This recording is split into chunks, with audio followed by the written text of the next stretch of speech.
So about 4 weeks ago now, I want to say, CS2 was released. In fact, it hasn't even been 4 weeks. It's closer to 3. But it was released at the end of September, and it was a full release. They said it was a full release, and here's the new game.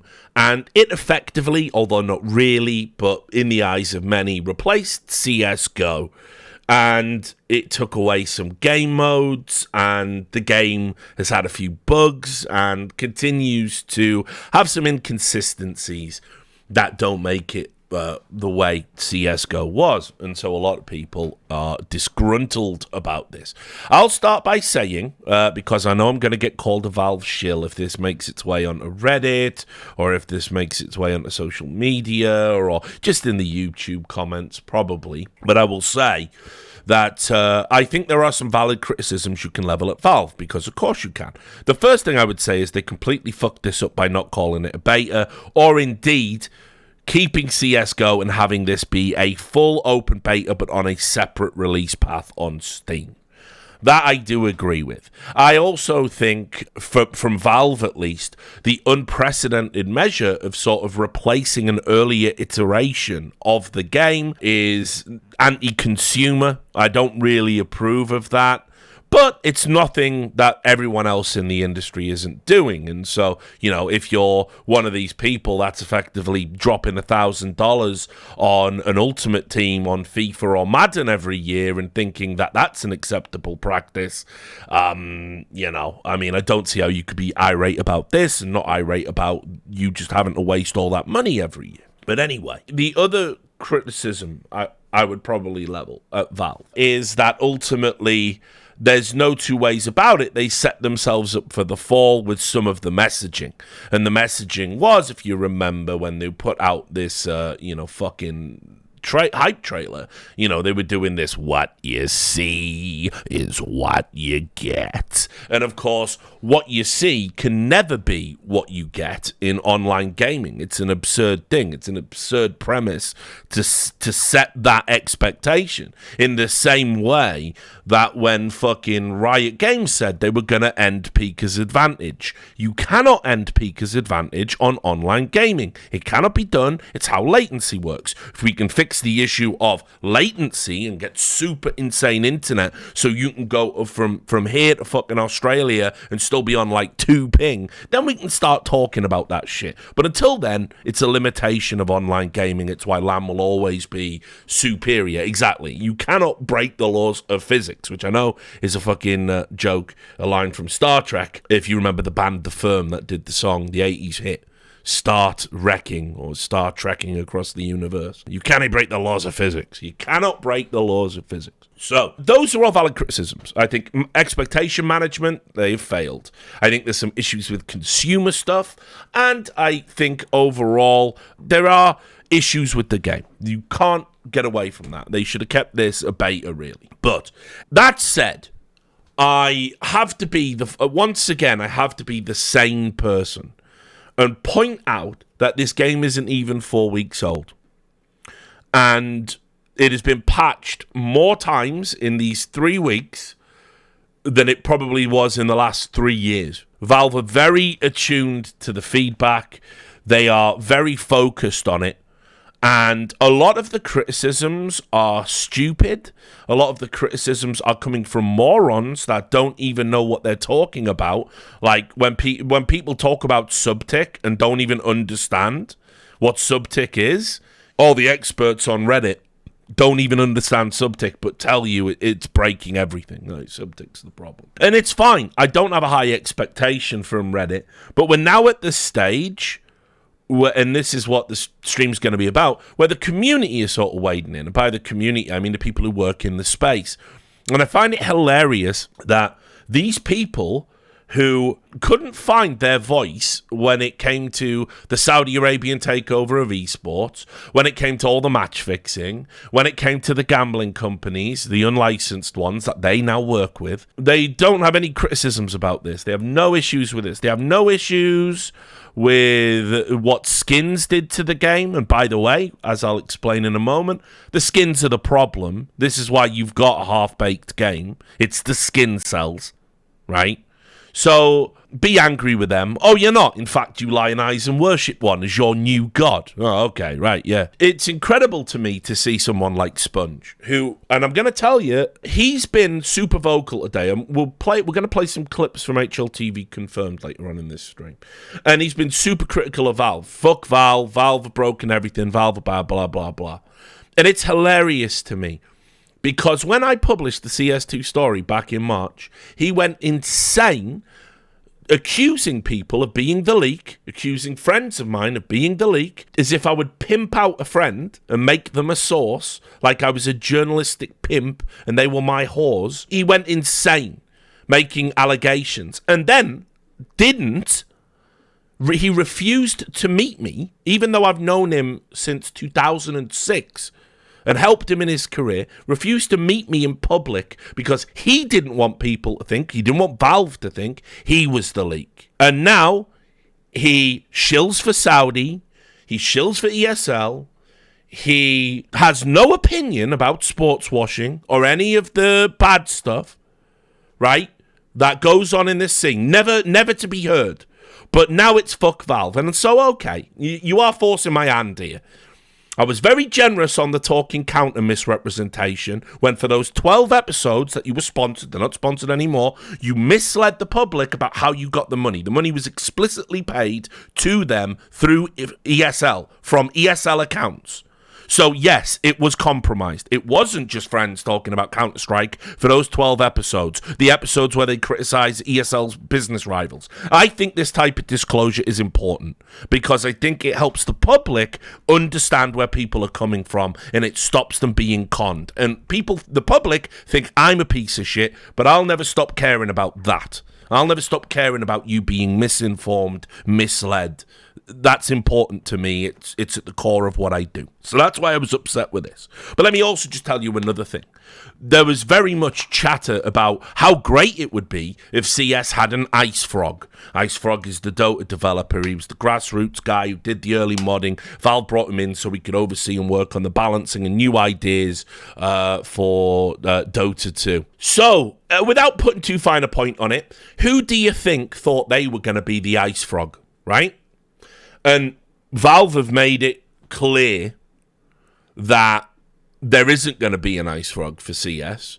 And now all of a sudden, Sponge has found his voice. And fuck Valve. So makes all that earlier stance, makes our friendship falling apart after all those years, after all of those experiences, when I was there at your lowest ebb, helping lift you up with all the Renegades bullshit. You threw that all away to be something you can't be now. And now that's when we're going all in on Valve, because you care about the game and you've got a platform, and so people can basically be, oh, thank God for Sponge. Finally, someone is saying it. Dickheads, everyone is saying it. Everyone is saying this game is shit. This game is broken. And the thing that I cannot abide is now I am seeing this comment over and over again from the community, and they even repeat it on HLTV Confirmed, that CSGO was a perfect game. And I just want to put a fucking gun in my mouth at how fucking stupid this community has become. You are giving Dota 2 a run for their money right now. You might even have eclipsed them. That is fucking mental. I've never heard such bullshit in my life. There is a fucking meme called Being CSGO'd that we had for years. We had a fucking meme with bullets 1 to 5 missed. We had clips all the time about how shit this game was, and it wasn't fucking perfect until the second they released CS2. You people are diseased. You are idiots. You are actual fucking idiots. And it disgusts me to see so many idiots in one place driving a narrative about this fucking game 3 weeks in. So, we're going to get into some of the myths and we're going to bust some of those wide open. But let's just focus on that, the CSGO being a perfect game. And I want to take you back in time to 2012. 2012 was when Hidden Path, who were a separate games development company, were basically licensed to make CSGO, right? So over 10 years ago. And I was heavily involved in the beta, right? I was the beta male, you might say. Right? I fucking distributed keys at live events. I distributed keys online. I ran competitions. I was one of the first people to have access to the alpha build, really, of CSGO. I was helping connect pros with Valve and other personalities, making sure everyone got access to play the game. And then by 2013, we had all this, early 2013, we had all this like infrastructure around how we give feedback about the game. But let me just tell you, for those who weren't there, when that beta launched and we all got into it, we couldn't believe what we were seeing. We had models that were all fucked up with hitboxes. We had one map initially to play on. That map, Dust. You heard that right. Not Dust 2, not the iconic popular map. Dust, a map that we had left in the annals of history, right? Because it was shit and unfun. But Hidden Path, not understanding that why we'd done that, because they were outsourced. They just said, oh, those were the iconic maps. Fresh start for the game. Let's go get those. And eventually we got Aztec. Wicked. Everybody loves a fucking bit of Aztec, don't they? The unplayable T-side. So we had that. We had a buy menu that had gone from the nice little blocks where it was all super easy and you could just do your numbers and see it all like that, right? To this wheel buy menu that was configured for consoles because it was going to be a dual release and envisioned as cross-play. Can you imagine? CSGO, this game. People playing it on controllers. Well, he's cheating. No, I've just got a mouse and keyboard because fucking console FPS is dumb. We didn't even have the default crosshairs. It was this new nightmare. Looked like something off a tank targeting system, right? Then, the movement speed was the least of our worries because on one build, you could literally spam A and D as you move forward and ice skate to high speed to the point where you were like the fucking Flash on steroids. Hit reg was bollocks. So you would think, right, that, and recoil patterns weren't the same. And everybody lost their shit about that. But here's the interesting part. Outside of HLTV, who had a vested interest in putting the game down because they were clinging on to fucking the last days of 1.6. And they did a lot of that through Lurpus. Me and him are cool, but this is just reality. Lurpus was critical of CSGO during that time, mega critical of Valve, saying, Valve don't listen. Valve were actually turning up to events for the fucking first time to ask pros for feedback, and all the 1.6 people got mega butthurt because they invited source players for the feedback session. They all went out to Seattle, and I published and wrote about it on CADRED, and it was source players, and I think Joe Miller went, and like a bunch of casters and stuff, and so all the 1.6 guys were ass-pained about it. So ass-pained, by the way, and again, this is me and Duncan having fun. Duncan literally wrote something saying that, like, you wouldn't ask a gay man how to design a vagina, is what he said. In other words, the source players didn't understand counterstrikes to any degree that the 1.6 people did. And he wrote that when he was editor of SK Gaming. So classic Duncan, right? Now, anyway, that was the sentiment that was coming from the 1.6 space, but in general, people wanted to make it work, and we did. And I want to say, if it had been this community back then, y'all would have just quit. You would have lost your minds. You wouldn't have been able to handle it. You wouldn't have been able to handle when the Molotovs first come in. You wouldn't have been able to handle the new buy menu. You wouldn't have been able to handle all the changes we had to make till we got it to some sort of vaguely acceptable level of polish. And then in 2013, Valve brought it in-house so they could put skins in the game.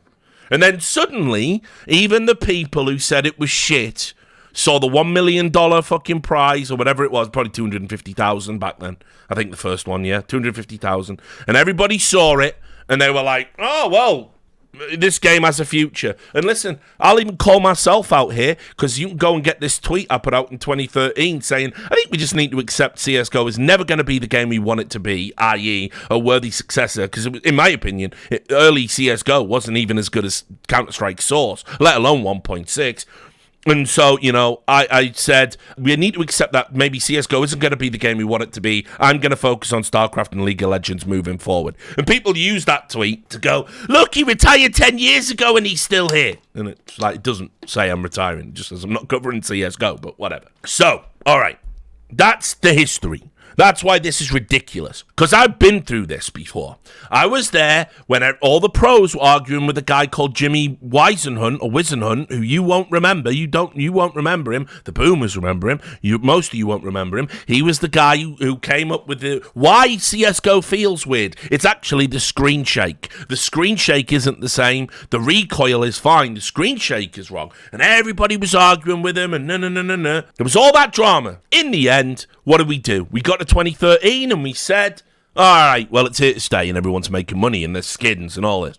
And we put up with 2 years of corruption, well, you know, close at 18 months of corruption and match fixing and underage gambling and bullshit with a pseudo cryptocurrency. Nobody said a fucking thing about it, except like maybe Scoots and then later on me. Oh, and yeah, haven't even got to that. Even in 2014, Valve kept sticking their finger in the esports gumbo, right? Where we ran a major where the third map was a random pick in 2014. The third map in a series was picked at random by a button that people fucking pressed. And there was a map that wasn't even fit for competitive purposes in the pool. Giant Cobble. And that is how Nip won a major. Because Cobble, they were the only team that sort of had any strats for it. And it came up every time they were in a series. So what's crazy is, right? Why was no one losing their shit to this degree over all of that stuff I just talked about? Why? Why is this a 3-week-old version of Counter-Strike? Why is this the end of the fucking world? But that wasn't. I am aghast at the fucking nonsense I have seen in these 3 weeks. The subreddit is a fucking mess. When was the last time you saw anything of value on the front page of the subreddit? It's a joke. And so let's just go into some of the things the plebs are saying, and then we'll look at some evidence of the things the plebs are saying, and then we'll talk about the non-plebs, right? Here we go. The first thing. There's more cheaters in CS2. I get a cheater every game.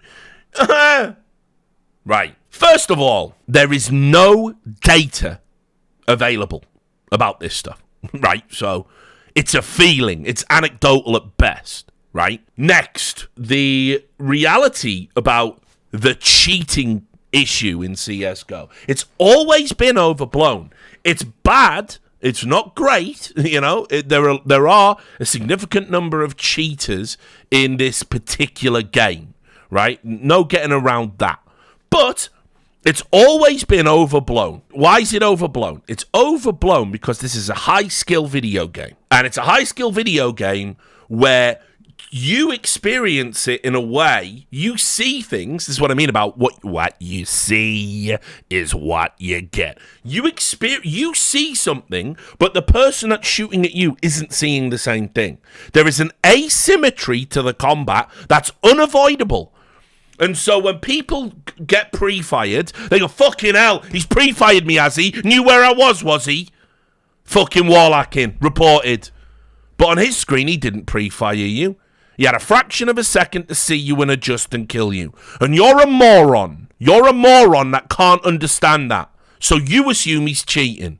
And so you complain about it. Do you know that fucking meme on Reddit when that guy was sat in a smoke with his gun poking out of the smoke and the guy shot him and he went, "You now me on smoke, nice." That is the average Counter-Strike fan. A moron, a pleb, an idiot. He went and reported that guy that shot him because it never occurred to him that, like an ostrich, that's the level we're talking about here. That's the level of idiocy. An ostrich is not an intelligent bird. You know that urban legend about them? They put their head in the sand if they see predators because they think, you know, fucking, if I can't see them, they can't see me. That's the level you're operating on right now, mate. You now me on smoke. What a dickhead. What an actual literal fucking bird brain. And so we've had a system that because everyone is shit, and the only cheater they can actually spot is a literal spin bot, and you will notice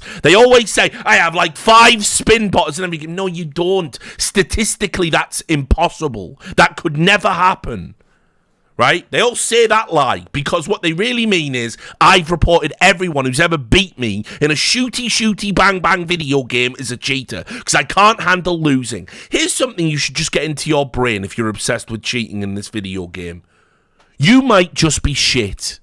And you might be shit forever. You might be 3,000 hours in and be shit. Hell, you might be 10,000 hours in and be shit. Do you know why? Because not everyone gets to be good at fucking everything. Why would video games be different? So I will give you my anecdotal evidence. I played 20 games of CS2. I said I wouldn't install it, but I'm gonna review it. I'm gonna write a review because I think we need some sort of reviews of the game itself, just looking at it objectively as a game. And so I played 20 games of CS2. It coincided with all this bullshit in my life. So it was a good time to just disappear into the game. It's the same old story as far as I'm concerned. The bigger problem isn't the imaginary cheaters in your mind. The problem is the quality of games are dog shit because people think they can turn up and just play. They don't understand that this is a competitive game and you have to compete. And so you get people with no mics, people with no brains. In those 20 games, I encountered one cheater. Now, I might have encountered more, and that guy might not even have been cheating.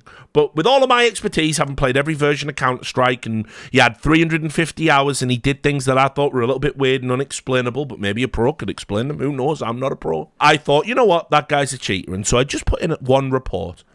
And everyone else, do you know what? I'm old. I shouldn't be good. I'm old. The muscle memory's gone. I don't even play this shit game anymore. But I did all right, actually. I did okay. The muscle memory came back. I was bad at first. I got good by about like 10 games. And at the skill bracket I'm in on Premier, which I don't even know, it's probably sub 5k, I was top fragging. I'm all right with that. Do that. How do I feel about the cheating problem? I think it's fucking bullshit. I think it's imaginary. I did in CSGO. I think, yes, there are people who are cheating. And there are 2 types of cheaters. There are the rage hackers who just cheat to annoy you. And what do? You give them the satisfaction by going, cheating scum, ruining my game, gonna report you. You have a tantrum in the middle of the game, which is the exact response they want to elicit. So do you think they stop? No, they go and do it to someone else and someone else. Here's what you do. When somebody is blatantly rage hacking in a game, you don't rage. You alt-tab, you sit and spawn, you let them get on with it. Don't type anything, don't do anything. Report them, report their account. They get banned, by the way, 100% of the time. They might have ruined your game. And they might ruin another 10 games.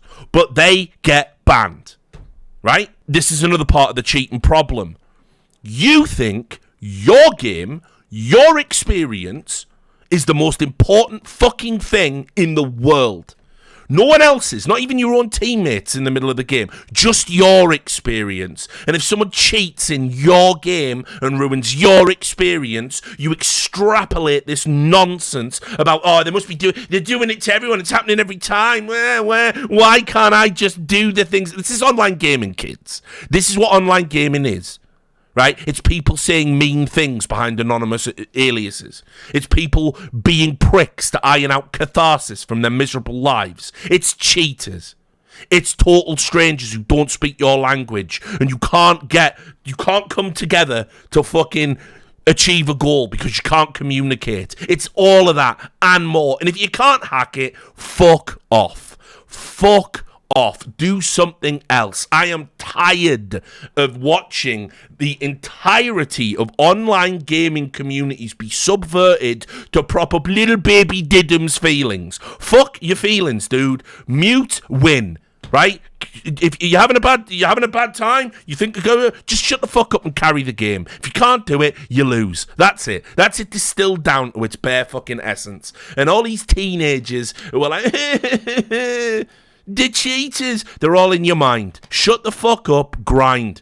It's like people who talk about ELO hell. ELO hell, nonsense premise. Like, the ELO hell is when you lock yourself into the mindset of thinking, I can't get out of this bracket because everyone's bad. Look at your own game.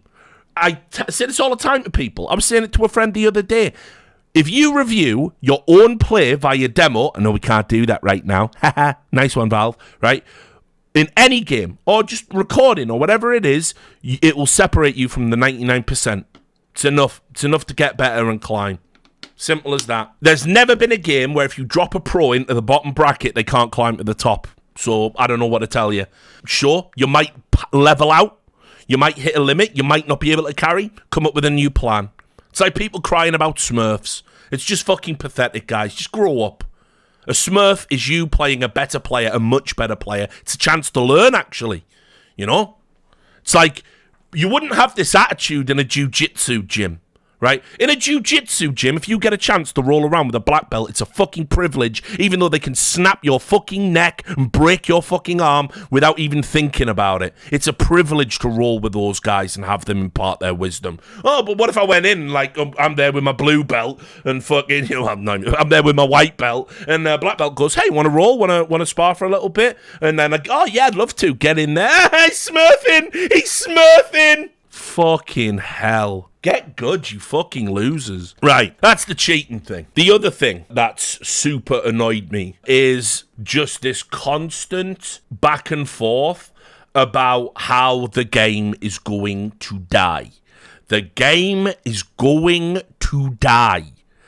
We are unironically, as a community, saying a 3-week-old game that had peak counterstrike playing numbers is going to die. I just can't, my dudes. What are we fucking talking about? Oh, and we'll get to Shroud. Don't you worry. The game is not going to die. In fact, I would wager part of the reason that the updates have been potentially overwhelming for Valve is I don't think they expected as many people to get that big spike in the game. I don't think they realised it was going to go to like 1.8 mil or whatever it went to. I thought they were going to see a little increase, curiosity, old returning players. I think they're a little bit overwhelmed, and I think that's why the demo system got turned off, because it's all those data, all those files, all that extra room needed on the servers. I think it's a problem of practicalities. So, for me, you can just discount anyone who says the game is going to die. Same way you can discount any pro who says this game's shit, I wouldn't play this game, but you're going to turn up, you're going to play the tournament, you're going to take the paycheck, right? This is another thing that annoys me. It's like when guys like Sponge and all these players that are coming out and say, game shit, game bad, fuck Valve. Can't help but notice you're at the tournament, homie. Can't help but notice you're taking that paycheck to promote that bad game that you really hate, homie. Can't help, like, put it this way. How about this for an idea, Sponge? The game is bad, right? You want them to update it. You want them to put the aliases back in or offer a fix so there's consistent jumping. You feel so strongly about that, you went on a rant about it and said, fuck Valve. So, okay, here's what you do. You come out publicly and you say, I won't work another CS event until Valve fix this game because CS2's a travesty and I have standards. Go on. I'll wait. Anyone doing that? Anyone boycotting the bad game? Anyone gonna do that? No? No one? Alright, okay. You bunch of fucking hypocrites. You're pathetic. You won't even just take a weekend off to try and light a fire under Valve's arse. And it's hilarious. Because as we'll get to, when we watch this HLTV confirmed clip, he even says in it, guys, we need to start making noise about this. We really do. We don't need to make noise about Saudi, though, do we? We don't need to make noise about conflict of interest, do we? Don't need to make noise about match fixing, do we? Don't need to make noise about 1xbet, do we? But we need to make noise about they took aliases temporarily out of the game while they work on a consistent jumping fix. Mental. Priorities, guys. And anyone, by the way, again, because we're at that stage now, you're probably typing, God, Richard Lewis is a Valve shill. I wrote an article called Thank You, Valve, but also kind of fuck you too.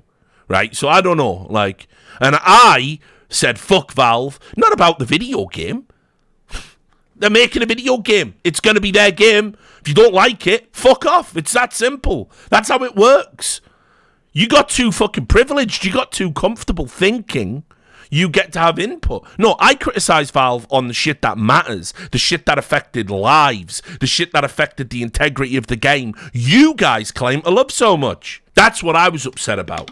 Let's and for the final part, before we go in and we get a little bit of comedy and we look at these ridiculous fucking Reddit threads, I do want to say that I find it staggering that you think you are entitled to tell Valve what to do. Where is this idea that Valve have to make CS2 the same as CSGO? Where's that come from, for starters? Let's start there. Why does it have to be the same? Why?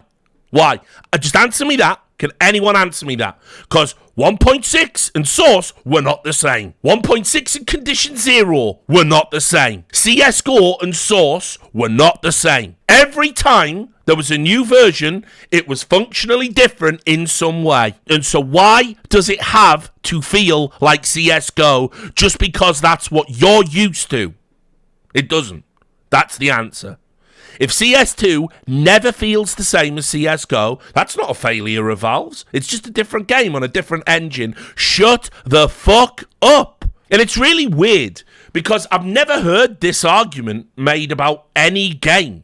Like any game series, you know? Like nobody says... Like, they don't even say it in Call of Duty. They say, this Call of Duty sucks, and the old one was good, and they say that every time, you know, and it's just a spiral like that. But, and people have their favourites, like we all know Modern Warfare was the best one, right? But they don't say, oh, this has to feel the same as Modern Warfare. This has to feel the same as fucking, you know, Call of Duty 2. They don't say that. They know it's a new game, new engine, more modern, blah, blah, blah.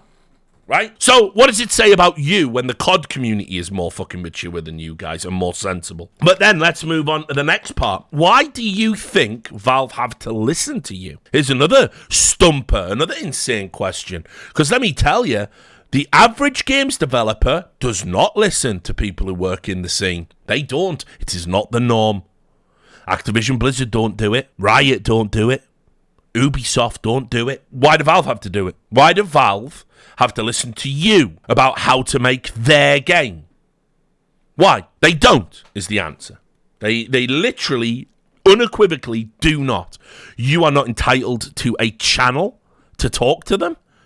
You are not entitled for them to take on board your feedback. You are not entitled to make suggestions that they implement into the game. You are not entitled to any of that. And yet you think you fucking are. It's interesting, isn't it? And so, here's the funny part. You didn't have to go on Twitter and have a little tantrum. It's quite instructive that he did, actually. Do you think somebody, one of the leading commentators in the world at this game, who works for the company that occupies 80% of the calendar and has infinite money, who was invited to their offices in Seattle to playtest the game, do you think he might be able to talk to them? It's weird, right? It's almost... I will tell you this. I have said on a stream, just as a throwaway remark, Valve don't reply to my emails on a stream, and I got an email from Valve saying, we heard a comment saying that we hadn't replied to your emails. Is there anything that we missed? And I said, not really, sorry. I think I was probably actually misunderstood. I don't know. I don't know what I was referring to. Sorry, my bad. Thanks for the email. You know, love to the family. So that's the level Valve are operating on. Don't fucking tell me they fastidiously and religiously check their emails. In fact, we're having to clear up player misinformation by publishing Valve emails. They respond, they reply, and if they're replying to plebs, if Gabe Newell himself is replying to a Dota fan who says, what's your favourite hero? And he goes, I really like Weaver at the moment. They are going to respond to fucking Sir Chaddington Bagley. Of course they're going to fucking reply to you. You don't have to have a tantrum in public. You're in a better position than anyone else to give direct feedback. Mental. Oh, and I'll just say a quick shout out. Launders has been borderline for me, but I think he's just stayed on the right side because his feedback is constructive and includes examples.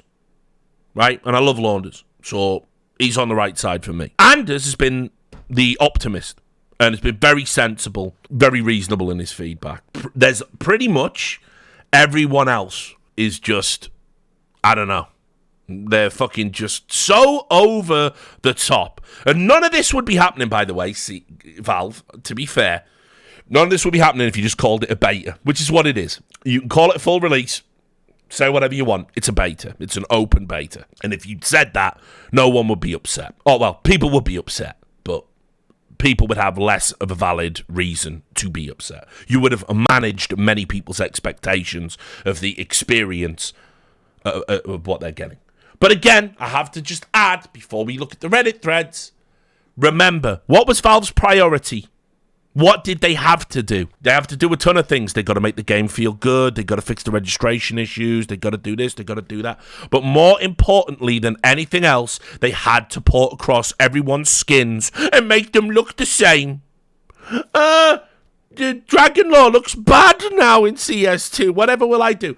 I wanted Valve so much, and they should have done this.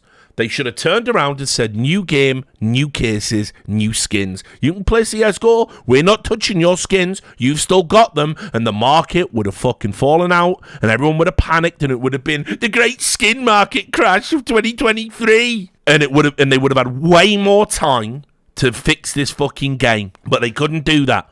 Because the skin cells would have made more noise than it would have been this times 1,000. And there would have been class action lawsuits while skin cells and streamers and traders and people with inventories that they think makes them fucking millionaires on paper go to court and say, Valve took away my skins and devalued me. And it would have been a fucking mess. And also, Valve do like them skins. Now, I don't know about that 40 million number. That came from Jake Lucky. There was a post he made where he was saying, apparently Valve made $40 million in the first 5 minutes of CS2 being released, just in skins alone. Sounds like garbage to me, but what do I know? The last part, sorry, I nearly forgot this part. While we're talking about dumb criticism, and a lot of people let me down on this one, people I respected, it doesn't matter how much money Valve make or Valve have. It makes zero difference, you fucking fools. Let me explain, okay? Valve could have all the money in the world, right? But there are a limited number of people they will hire and a limited number of people that have the skill set to be hired to work on the Source 2 engine. In fact, they're on public record as saying it's quite a challenging engine to use. So there is always a bottleneck. You can't just throw money at something and make everyone in the world know how to use your fucking engine and be an expert in the project and produce stuff with no bugs. They have literally hired new people to work exclusively on a counterstrike title for the first time since CSGO. They are doing what they are trying, they're trying to get more people. They're trying to get more warm bodies to update the game. I doubt they're satisfied with the launch. But when you say, if you really want to look stupid in public, you go, well, wealthy company, why don't they just fix problem with money? Because it don't work like that, dickhead. You can't just say, you can't talk to a problem and say how much to go away. It doesn't work like that. It's like the same people who go, if Elon gave all his money away, we would cure world hunger. We don't throw billions at that problem every year, do we not? It's the most moronic pleb opinion that you can ever express. Leave that where it belongs, which is in your brain and not out your mouth. Right then, I do want to say, if you want to really put yourself through it, you can do this exercise if you're feeling bored, because I really haven't had time to get them all. And these are going to be in no particular order, but if you want to do this exercise yourself, go onto the CSGO subreddit now, type in the word, click on, only search CSGO subreddit, type in the word Valve, click on the drop-down arrow, right, to latest, and look at the threads, right? In fact, I've got that in front of me. I'm just going to go back, right? And if you look, in the last 5 days, and these don't include the ones the mods delete, there's been an entire page of just complaints, all directly addressing Valve. That's before any of the other stuff. Let's just start with this one today. This is the type of shit people are saying. How I'd fix CS2. Now, okay, listen. There is no one posting on Reddit that even has the fucking brain power, right? to go and work for Valve, work with the Source 2 engine and fix CS2. But let's just see what he wants to do. Remove subtick. Valve's big selling feature of the game, subtick, to try and revolutionize the way hit registration works for greater accuracy in online gaming. We're going to remove subtick. Just take it out and move to 128 tick. Spoiler, by the way, Sponge ironically repeats this. So I don't know. Just something to know about Valve and 128k tick. I keep hearing that Valve won't do it because they want to save money. And it's not about money. This is Valve's way of thinking. Valve are on record as saying the game is coded around being 64 tick. And we believe as a result of that, 64 tick is the optimal experience if everything else works. And so what you think is it feels so much buttery, smoothly better, perfect at 128k, 128 tick. In Valve's mind, it's not better, it's not optimal, it's just quicker. And they have said in the past, this goes back to CSGO's development when 128 tick first came in and people were going, oh, it's changed all the lineups. Valve didn't see that as a good thing. They saw that as, well, that's proof of the bug of 64 tick. If you put it up to 100, the game, if you put it up to 128 tick, you get all these fucked up responses. That's what they said. Now, you can take issue with that. You can say that's wrong. You can say they're wrong. That is their viewpoint of the game they made. It's as simple as that. And so tick cells just don't even know. And they say the same thing. Valve won't give us 128 tick to save money. It's not about money. They believe the optimal experience is 64 tick if the game works. That's it. And I don't think you can change their mind on that. And I hate to say it, having a bifurcated community is bad. And so having a allegedly optimal experience, 128 tick, when everyone else is playing on 64, sucks. And it sucked in CSGO, the perfect game. And I think it's good that Valve have said, fuck you, Faceit, fuck you, ESL, you cannot make our game 128 tick. It's 64 sub-tick or nothing. Fuck you. Good. Actually, good. We are going to make this work one way or another. This is going to be the version of CS we all play, and if you don't fucking like it, fuck off. These are the new rules. Valve have been too lax. They let people do too much crazy shit. I just can't help but think that sub-tick causing a desync between player input and animations is a fundamental flaw that can't be solved, no matter how smart the dev at Valve are. This is a real expert wading in here. Doesn't even know what subtick is, of course. CSGO was perfectly fine. Perfect and fine. If anything, it just feels like a cost-cutting method. It's all the boxes. It's just all the boxes. And by the way, I don't know, Redditors, how about this for a fucking idea? If somebody has said all the same shit before, why do you need to say it again? Oh, yeah, you don't. Just put it in your fucking diary and fuck off, eh, lad? Yeah, good lad. Fucking unreal cost-cutting exercise. We should move back to MR15. Now, I'm going to tell you this. One of the best things they've done is MR12, in my opinion. Everyone's bent out of shape about it. I watched IEM Sydney, and, you know, the games weren't great in terms of quality because no one cares. Everyone phoned it in this tournament. It's pretty pathetic and obvious. But here's what I'll say. I didn't feel like I was having the devil's fiery trident rammed into my face repeatedly, waiting for a fucking series to end, and that's good. Now, if they just hard commit and take out the pistol rounds and give us 10k start money, woo, now we've got a game. But no, I can't help but think the issue with matches being too long is more to do with economy and round timings, rather than having 15 rounds a half. No, they're having more rounds and longer games. They're totally not linked in any way, shape, or form. You've nailed it. As shown in this HLTV stat comparison of CSGO match lengths over time, MR12 isn't that different from MR15 pre-bomb time. Again, spoiler, the MR12 that was referenced there wasn't the original MR12. That was the transitional MR12 when we were moving to MR15. The original MR12, by the way, boys, 3-minute rounds. I think, or was it 2:30? I can't remember. One of them. Those MR12 games were suffering. True suffering. Remove the stacking loss bonus and change the first round loss bonus to 1900 instead of the previous 1400 value.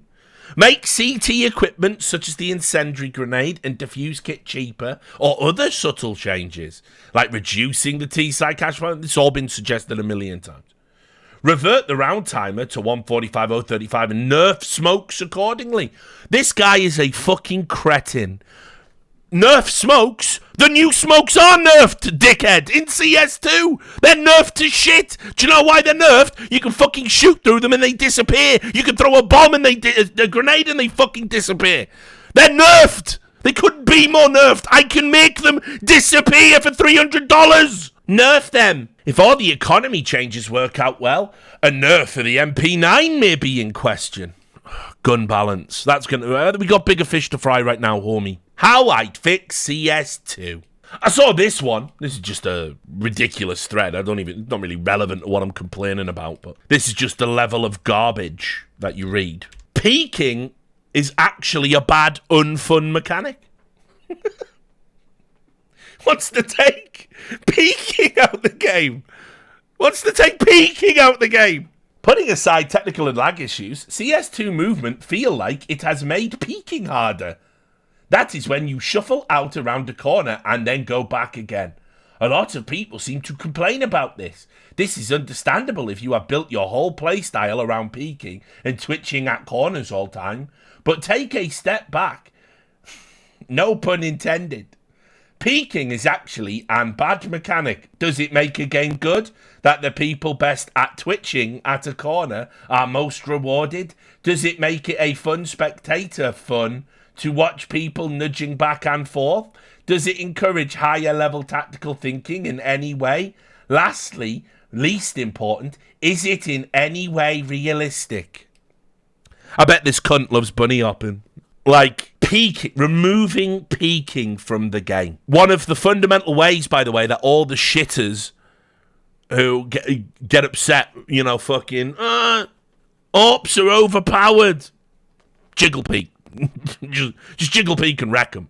Like, it's that simple. AWP abusers. Just a terrible pleb opinion. It's out there, just in broad daylight, terrible pleb opinion. People are writing these things. Oh, this was a sad one. I cry every time when I read this. What is your motivation to play? I'm currently struggling to boot this game up to play. The amount of bugs, missing features, lack of communication. It's just so damn frustrating. I was so excited to grind CS2 after years and years playing CSGO.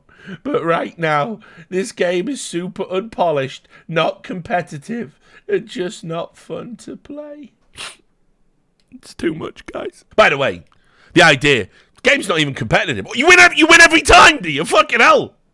We found him, lads. We found him. We found fucking Neo. And you can see here, obviously, the mark of the beast, the G2 flare there. There is none. Waiting for Valve to fix the netcode, delay, visual feedback problems before I can bother going back to it. Feels so weird not wanting to play CS after over 5,000 hours in bit over 7 years in CSGO. Rookie numbers. By the way, it's not weird. It's not weird that you might not want to play a fucking video game. Like, what's your motivation to play? If you haven't got a motivation to play, again, I'm just going to say it. Just fuck off. Just go away. Just do something else. Play BattleBit. I don't give a fuck. Go away. I don't have any motivation to play. What am I going to do?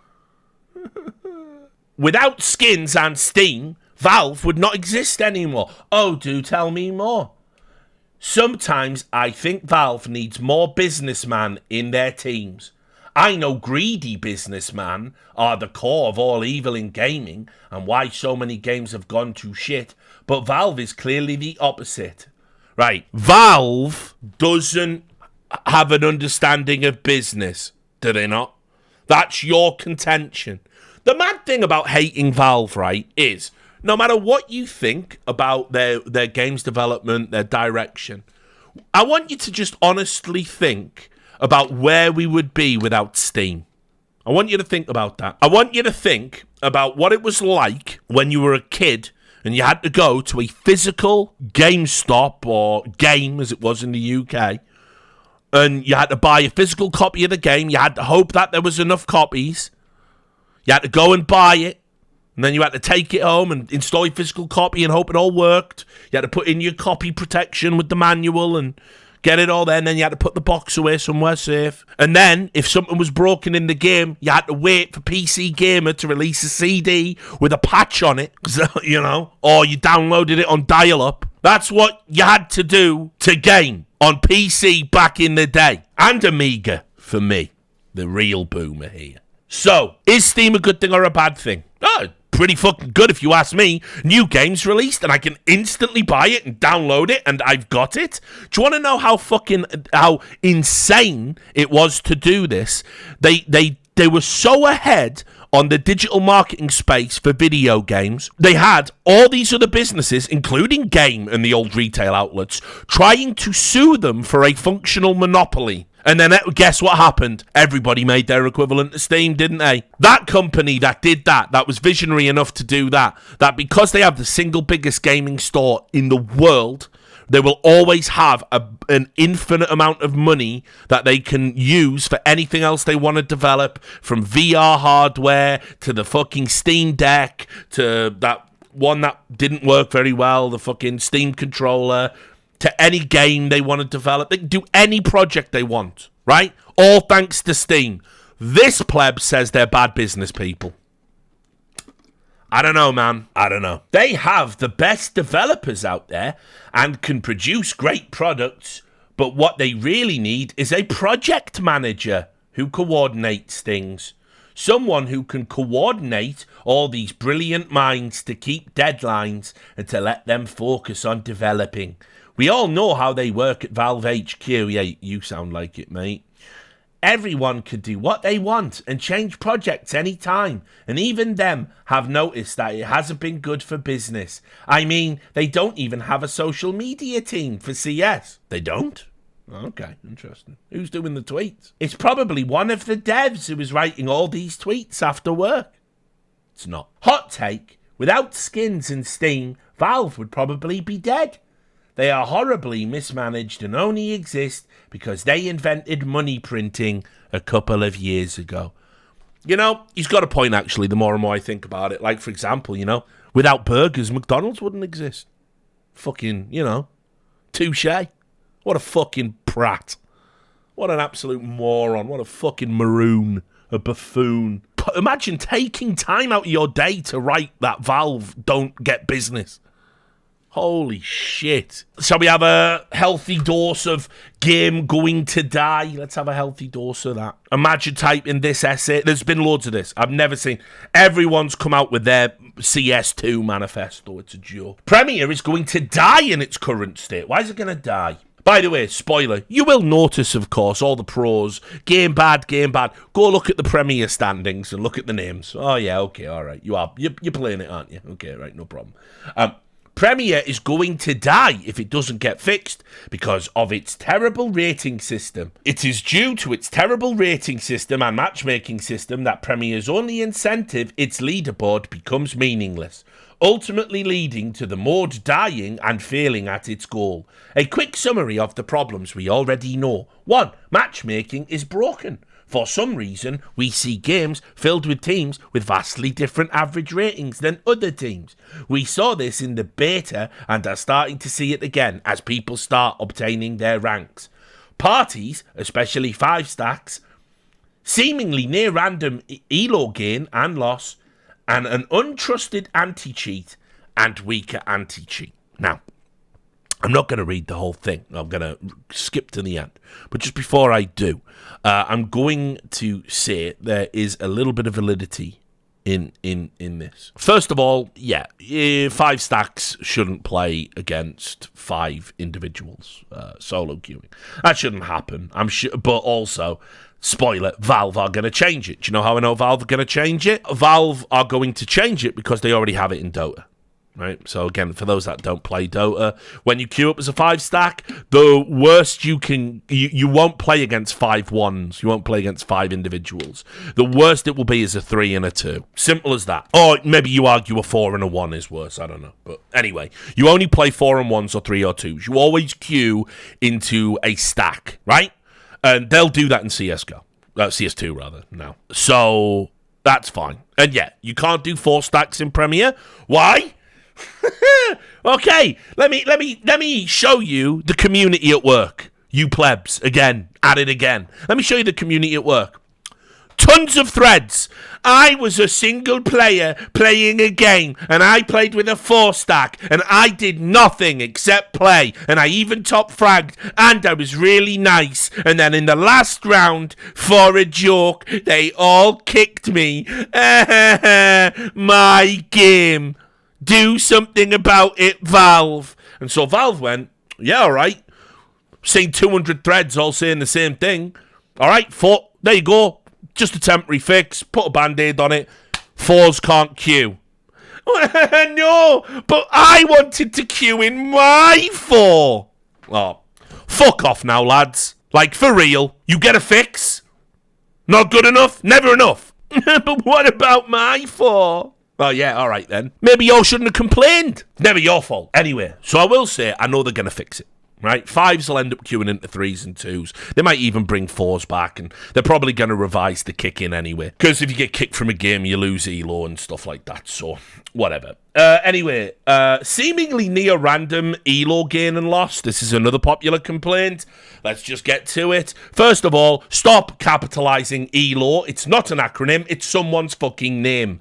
Pet peeve. Next up, right, is it random? I don't know. Let me explain. They might tweak this elo system that they have, right? But yeah, it's not the Electric Light Orchestra, guys. I know it's... We all love them. We all love Enola Gay. But at the end of the day, it's some dude's name. So the problem you've got here is people are saying it's random because I gain 100 for 5 wins, but I lose 500 for a loss. This is a common complaint, that I have to win so many more games and then I can have all my progress reset from 1 defeat. Now, currently, as things stand, if you go and look at the leaderboard and you go and look at the players who are at the top of the leaderboard, they're all like on insane win rates, like 90% win rates. Like, it's fucking mental. I don't even know how you can do it. I look at like on my friends list, you know, I've still got some of the talent that still talk to me and stuff like that are playing the game. And they're all on like, you know, 60%, 65%, you know, getting up towards 70 because they're obviously, you know, actually legit at the game. But then like you've got people on like fucking 90%, you know, and they're at the top. Now, what I reckon will happen is once all of this is getting reset, by the way. I hope everybody understands that. They're not gonna stick with this. This isn't the finished product. This is the test run for the proof of concept. There's going to be a ton of other stuff coming out. I told you all this in the initial report in March. So what will end up happening is, yeah, the ELO's going to get tweaked. Can we all just stop crying about the made-up numbers that are going to get hard reset probably in about a month? Let's just stop that, right? All of this data that's going in is going to be used to get smarter numbers and smarter calibration and smarter feedback. And here, what if it just so happens that the way Valve conceptualize their ranking system, their ELO system is, yeah, you need a ratio of 6 wins rather, to 1 loss to climb. That's what they consider the benchmark performance. You don't know. Yeah, I mean, like, a chess ranking system, the chess ELO doesn't work like that, sure, and the gains are calibrated and changed. They can definitely do things better, but they're tweaking this all the time. They are going to do a reset on these things. Like, I don't know, guys, just fucking chill. For fuck's sake, who cares? You can't have it both ways. Game bad, game's gonna die, but please let me have big number. Like, just grow up. Just fucking grow up. Right. At the end, the genius says, like, see, he's posted a lot, that's why I'm not reading all of it. Stream will last forever if we do that. The anti-cheat that does not seem to be doing as good a job we expected. This is obviously bad and will drive players away. To face it, it is very, very, very, very discouraging to check my Leetify and notice that one of the players on the enemy team has a ban for cheating on Face It, but can play in matchmaking. I know this doesn't necessarily mean they were cheating, but it still feels bad when you have doubt if that seemingly normal spam and getting more bad timing that normal was due to unlock and or skill or due to something else. I think it means unluck there. Right, what you've done there, mate, is you've played yourself. This is another thing that people who are obsessed with cheating do. They look at lists and Leetifies and ban trackers and all this other stuff that, by the way, spoiler, is notoriously inaccurate. Some of these ban trackers don't discern from, like, game bans, VAC bans, Overwatch bans, all this stuff. It's just you played against the cheater. And you fucking wind yourselves up, get yourselves all fucking, oh, everyone's a cheater. Look, I checked his name on Face It and he was banned from Face It. You don't know what he was banned for. You're saying cheating. He's banned. Cheating infraction. You don't know the context. You don't even know if it was he did cheat on Face It or he's not cheating now. You don't know. Just fucking relax, guys. Not everyone is cheating. The other part of this that I just want to address, VAC not working as well as it should be. Please, everybody, remember what was meant to be in the original agreement, and we know this because guys like Aquarius and Gabe follow actual data miners that you can trust and not clout chasers like Tyler McVicker said it, right? So there was meant to be an announcement. There was meant to be an announcement about a new VAC in the original hype video and the hype announcement and the hype release. But they changed it. And what that tells me is they're still cooking in the kitchen. And what do you think they've been doing all this time? Why do you think they turned off Overwatch, right? What do you think Overwatch was? Gabe Newell is on record saying it will be easy to make an AI anti-cheat. Just takes time and it just takes data. But we can do it, and we're going to do it. We've had VAC Live all of this time. In fact, interestingly enough, even in the time CS2 has launched, there was a VAC ban wave. It took out a popular cheat. I think, like, what was it, 90,000 accounts got or something. And yet people are saying, VAC isn't even turned on right now. Everybody's cheating. They're all cheating in my games. They're not. And by the way, when we do get this fucking version of VAC that I'm convinced is like being worked on from what I've been told, from my own understanding of what Valve want to do, I think it's going to be a much better idea than these intrusive anti-cheats, these kernel-level access anti-cheats everyone's crying about. By the way, if you are saying, please, Big Daddy Corporation, have real-time access to my computer and every file on it, and every screen I bring up, just so I can delude myself into thinking I'm safe from the cheat. Spoiler, you'll still accuse people of cheating. You're just not a serious person. You're just a child, right? Like, I don't install any of that Chinese malware bullshit on my computer. And I know, yeah, there's cookies, there's trackers, there's all this other stuff. I'm not going to beg another company to do it. And I'll tell you this, it's good that Valve aren't going to do it, and they're instead coming up with something that was revolutionary in the same way that, I know you can't believe it, VAC was back in the day. So I'm happy they're doing that. Then he goes, TLDR, Valve is completely selling by screwing up their Premier mode. However, it feels even worse because the development of a working rating system has been done over and over for 5-player team games that function much better than CS. Of course, their communities complain about smaller problems, but still, their system is much better than CS. Absolute nonsense. I point me to a community that has a league or a ladder or MMR, and I will find you complaints about how it's broken. So, full of shit. I simply do not understand why Valve is unable to put something functional together. Or hear me out, Valve, just by Face It. Wicked. Great ideas. Thanks for the help. Did you know the game's unplayable? Did you know it's literally unplayable, guys? CS2 is, I must say, unplayable with these cheaters, toxic trolls, and negative silver elite bots. Even my third side account, right, so this is a guy who is shit at the game, makes multiple accounts thinking, I know more about the game this time, and I won't get unlucky, and I'll be able to climb, and I'll be a legendary Eagle Master, and I'll show all the silvers, and then they get put back down to silver, and then they make another account. He is that guy. He is that pleb. Even my third side account has over 5 yearly badges from playing. All accounts have gloves and knives and crap, hundreds of games, but now am I matched against something with no badge? Dudes literally playing with non-setup or hidden profiles, empty inventory, one game on account, and often a game ban too? Lol, what the fuck? Hope Valve is gathering some data on this at least to catch cheaters later, because it is more of a pop show than when CSGO went free to play, I think. Right, so the Smurfer got out smurfed, essentially, is what he's upset about. But again, let's just knock on the door and ask if fucking Ronnie Reality's in, right? This is the start of a brand new game with a ranking calibration system, and it's got millions of people all playing it, all of them with huge amounts of, different discrepancies in skill, in hours played, in everything. So what happens when you're at the start of a ranked game? This is what's really interesting, because I've done this multiple times. At the start of any ranked ladder, people come in and certain people have advantages because they played this game or they played a previous version or they were a pro or they do this and they climb super quick, and then other people come in and they find a way that's different and better and they climb super quick. And all the meantime, you are playing with people of wildly varying skill ability, and you have to fucking wrap your head around it's going to be like that for months until everyone's level starts settling. That's how it is. That's every beta of every ranked game. And as I said, you have to think about this like a beta. That's that, right? Now, I lost it once in a game.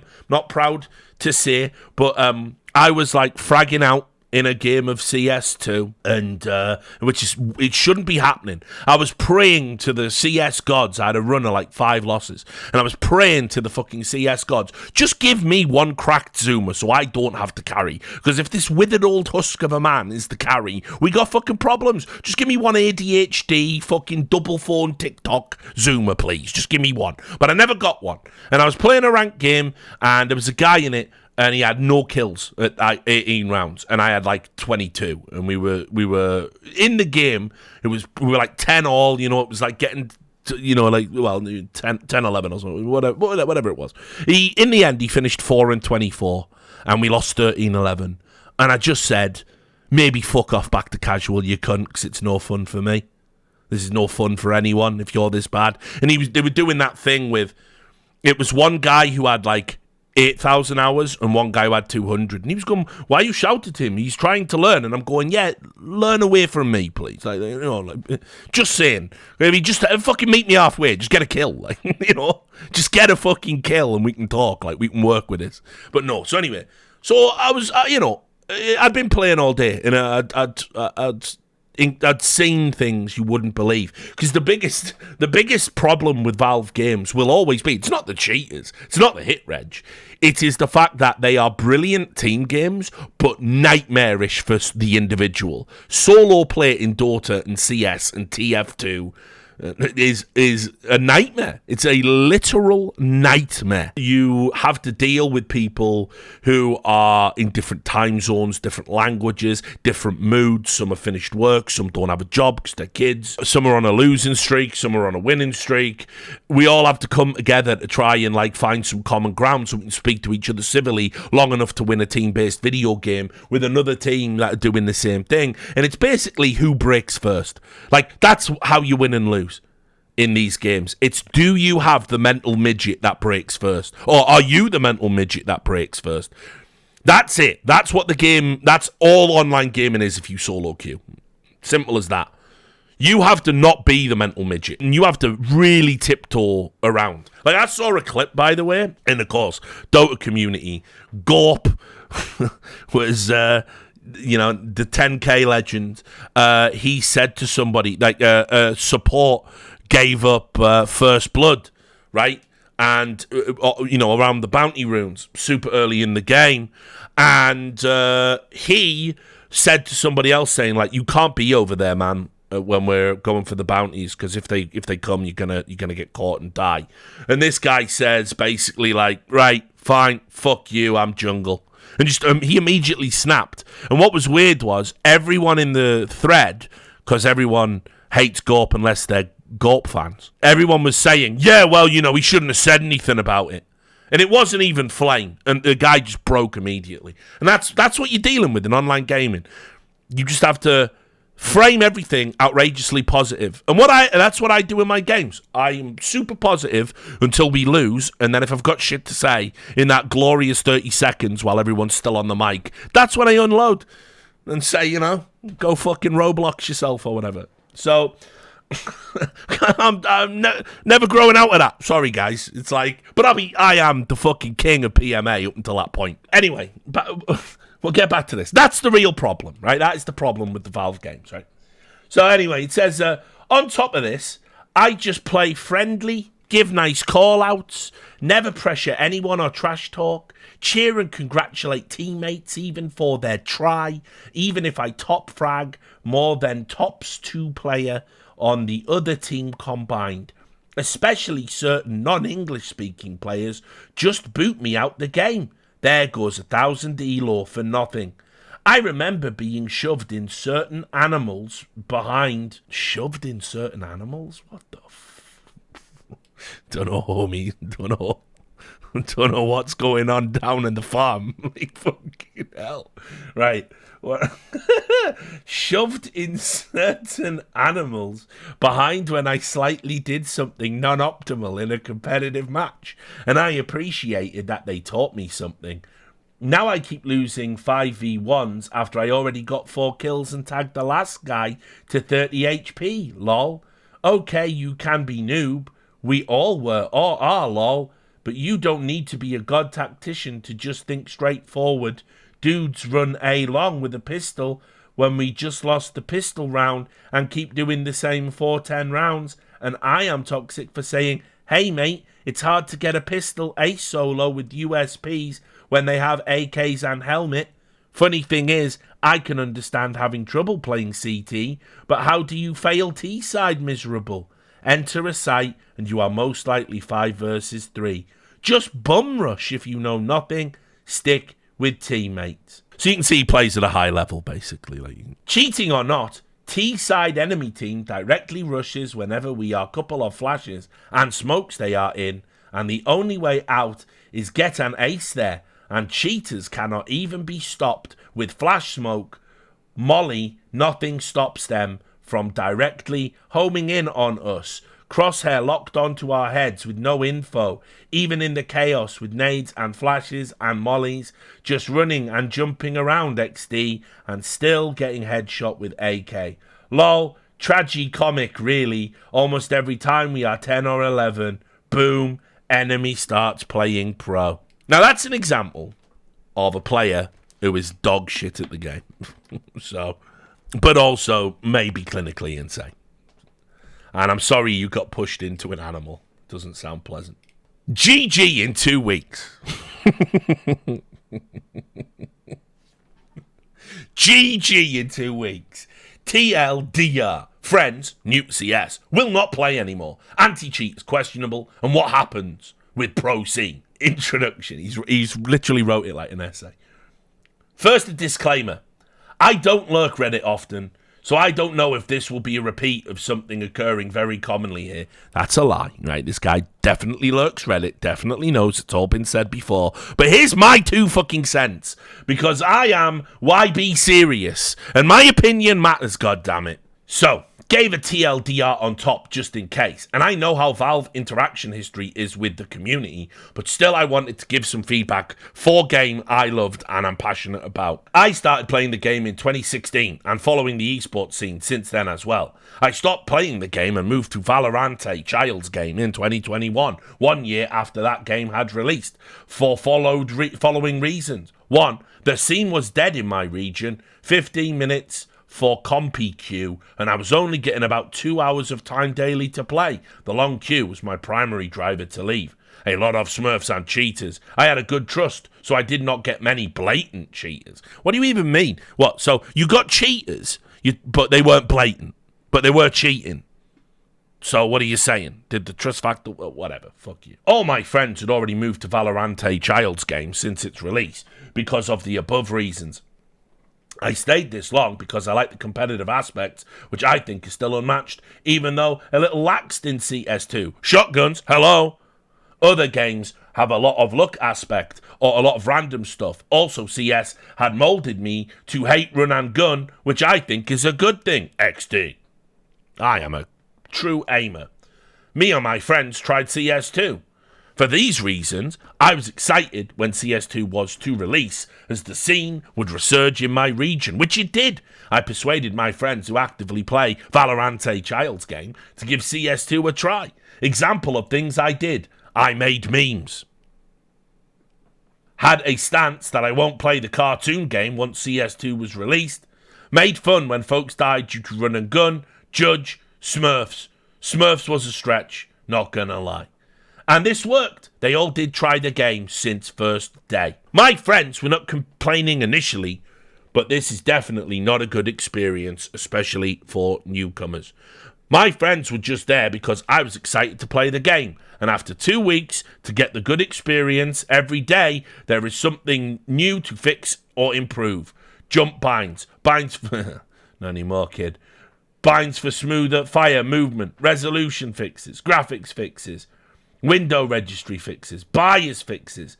What all do we have to do to keep playing the game? I can see me and the existing player base having the motivation to do all these things, but folks who play casually and don't have a lot of free fun time, they will have difficulty with this for sure. Same for folks who have invested a lot of time and or money in other similar game.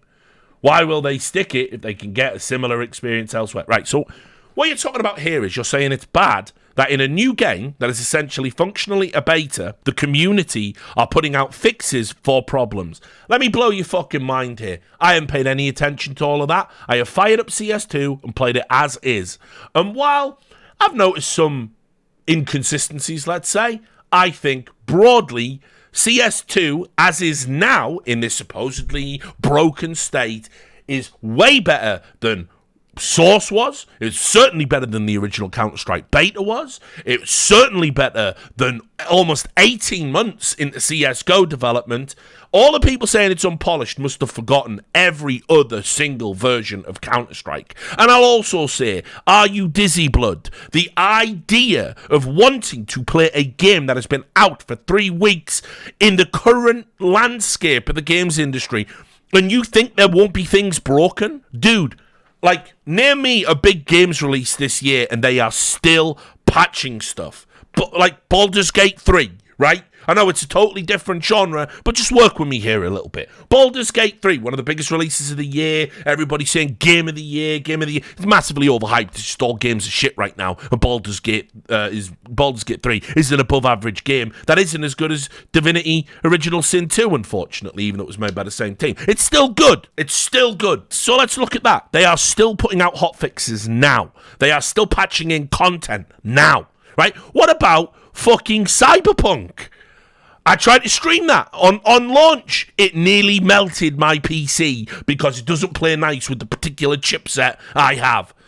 And we ended up watching a fucking slideshow, and that was after, by the way, my character was just breaking through walls like the fucking Kool-Aid guy. It was fucked. It was terrible. I couldn't even play it off stream for months and months and months. And I said, you know what? Fuck it. Guess what now with the update? Everyone says, go play it now with this new content, this new DLC. It's a Game of the Year contender. They even made a winky face trailer saying, is it fixed?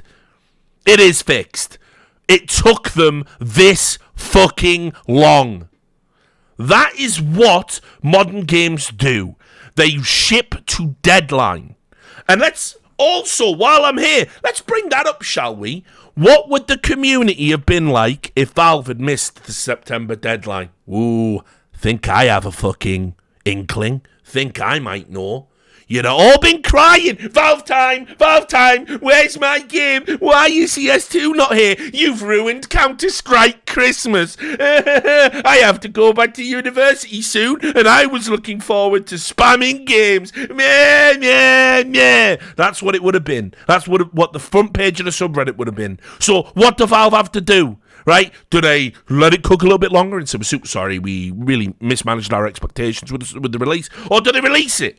And get this. So anyway, I don't know why anyone is surprised at playing a newly released game and it having bugs. Another thing, although a short mention, would be speculation of cheaters. There is still zero confidence with CS anti-cheat. My friends are calling opponents cheaters when they get shot. At times as joke, at times seriously. Almost every game. Your friends are fucking noobs. Their opinion doesn't matter. They are getting owned by better players. No one is cheating against them. They have come from Valorant, and without the crutch of being able to fucking fly through a wall, put down a turret, fire a fucking camera halfway across the map, they are getting owned. That happens. Welcome to online gaming. You get good and shut the fuck up. Like, Jesus Christ, what experience are you signing up for? Do you want to play a real shooter or not? My friends will start playing Valorant again from Monday. I really wanted to continue playing CS, but I don't want to solo queue anymore, as it should always be about having fun. So I will be joining them. Ta-ta, toodles, fuck off, stay gone. Question would be, will there be another hype with CS that could re-bring the potential new player or back, and at that time give a good experience? I don't see new map or new major to be that hype, at least among my friends. And I don't have an answer to what the hype could be, but I hope there's some. I'll just tell you, first fucking case they release, you'll all come slithering back. You'll all crawl out from under your fucking wine holes. Oh, is there a case? Is there skins? Oh, is there an operation? Oh, is there a new agent skin that makes me fucking invisible? Here, take my money. You'll all be back for the case. You'll all be back for the... Shut the fuck up. Bring the hype back. Also, this developmental deadline that I have in my brain, where I will be upset, is going to be May. Right? If the game is not what I want it to be, or what I think it should be, by May, then I will wade in with actual criticism. And it will be valid. Why? Because you're hosting a world championship in May on this game. It is a done deal. It's locked in. So, we've got until May, and that's how everyone should be thinking. It's been 3 weeks. Reminder. Pro scene. Again, a disclaimer. This section is not from any experience, just speculations on my part. Cool, brilliant. Love baseless speculation. I have followed CS esports scene since my introduction to CS, and even after jumping to Valorant, I continued following the scene. Have even watched the last EPL, the last CSGO event. If this is the situation with game, so much instability and pros don't have option to play the old version of game, what happens in the next 3 to 4 months of CS esports? Also, I hope Valve realises what happened with CSGO in final days. CS became a mostly EU thing at pro level, and the scene died in US and APAC regions. Yeah, I'm sure they know about that. And guess what happened there?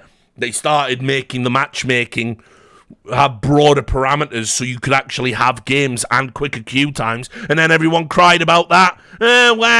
I'm getting a game in under 3 minutes now, but when I play, I have to play against someone better than me. Blue. Like, maybe, no one's even asked this question, but I'm going to just say this. What if there wasn't an NA region in Counter-Strike at all? Why does there have to be one? Why does the game have to be popular there? Why? Think about it from an esports perspective. Think about it from a global... Think about games that, like, I don't play that fucking Nexon version of Counter-Strike, the one they all play in Korea, South Korea. I don't play that. Never played it. Seen it. I don't play it. Why do I need to? Why? Do you think there's someone sat out there, like, yeah, Crossfire, you think fucking someone sat there going, man, we really need to get more fucking players from Great Britain in... No one gives a fuck. You just play it or you fucking don't. It's like, so why do we need an NA scene? Why? I don't care. Do you? For me, from the esports perspective, as long as we've got, 32 good teams at any given moment in time with good players and opportunities and tournaments, I'm happy. I don't give a fuck where they're from. Couldn't care less. Could not have a single NA player for me, and I'm fine. I'll live with it. Anyway, I'll also answer his question about what happens to the pro scene. The same thing that's happened in CSGO. Everybody said, I'll never play that game. All the 1.6s, I'll never play that game. Molotovs have broken the game. The R8 has broken the game. I'll never play this game. They all said that, and then when there was money, guess what they did? They played the game. So, what do you think's going to happen in this one? Do you think they'll all just shut the fuck up and play the game? Yeah, I think they will. I think, will they turn down the 20 grand a month to play a fucking video game and go to a building site? Nah, I don't think they will, actually. Go work in retail. Hey, didn't you used to play on G2? What size, sir? Yeah, I don't think you will. Think they'll just play the game. By the way, there's dozens of these. I'm really not doing it justice. Oh, this was a classic. This was good. Right, you know that subtick, since they've implemented subtick and, you know, made changes to the engine and all that stuff, obviously the game feels differently. And some people, when you have high ping, you do feel the issues more. But again, it's an online game. You shouldn't have high ping. You know what I mean? Like, I hate to break it to you. Why, if you can't play a game getting less than 100 ping, fuck you. You just don't get to play the game, in my opinion. I would even, if I was making a game, I would literally code you out of it. You just wouldn't be allowed to play. So, but that's me, right? Anyway, this guy, he just says, Valve need to reboot the servers. That's the problem. Valve aren't rebooting their servers, guys. I didn't know this, but all the problems stem from the fact Valve, they don't know how to reboot a server. I bet you didn't know that, right? I bet you didn't know that. Yeah, exactly. Like just every single Tuesday, quite famously, because everyone floods onto the internet. It's down for anyone else. Yeah, it's every Tuesday, dickhead. Yeah, every Tuesday it's down. Yeah, nice one. Right, but anyway, he solved the problem. I think they simply don't do this for months. They don't. This is why it's bad, apparently. What happens, for example, to the web browser after working for a long time without restarting and clearing the cache? Same with Valve servers. This is why we have huge problems with shooting, lags, ghost bullets, and even FPS. This is my conclusion after thousands of games on CSGO MM, and now the same thing in CS2. I don't know about you, but for me, this happens on 70% of Valve servers. He just needs to restart the server. The sad thing is the fucking talent pool are pandering to these people. That's what's upset me more than anything. This is good. I'm bringing it back now. This is a good run of bullshit. You're going to enjoy this. Then we're going to get serious again. An open letter to Valve. So, you know, right? It's an open letter. Dear Valve. I'm fucking pouring a drink. I can't do this shit no more, man. I can't take this shit no more, man. Dear Valve, it is the middle of the night and I am laying here in bed feeling the need to get something off my chest. Counterstrike has been a major part of my hang on, I'm going to get serious. Of my past 11 years. I literally grew up in that game. I have met some of my closest friends through that game. I learned a lot about life in that game. And I thank you for that a lot.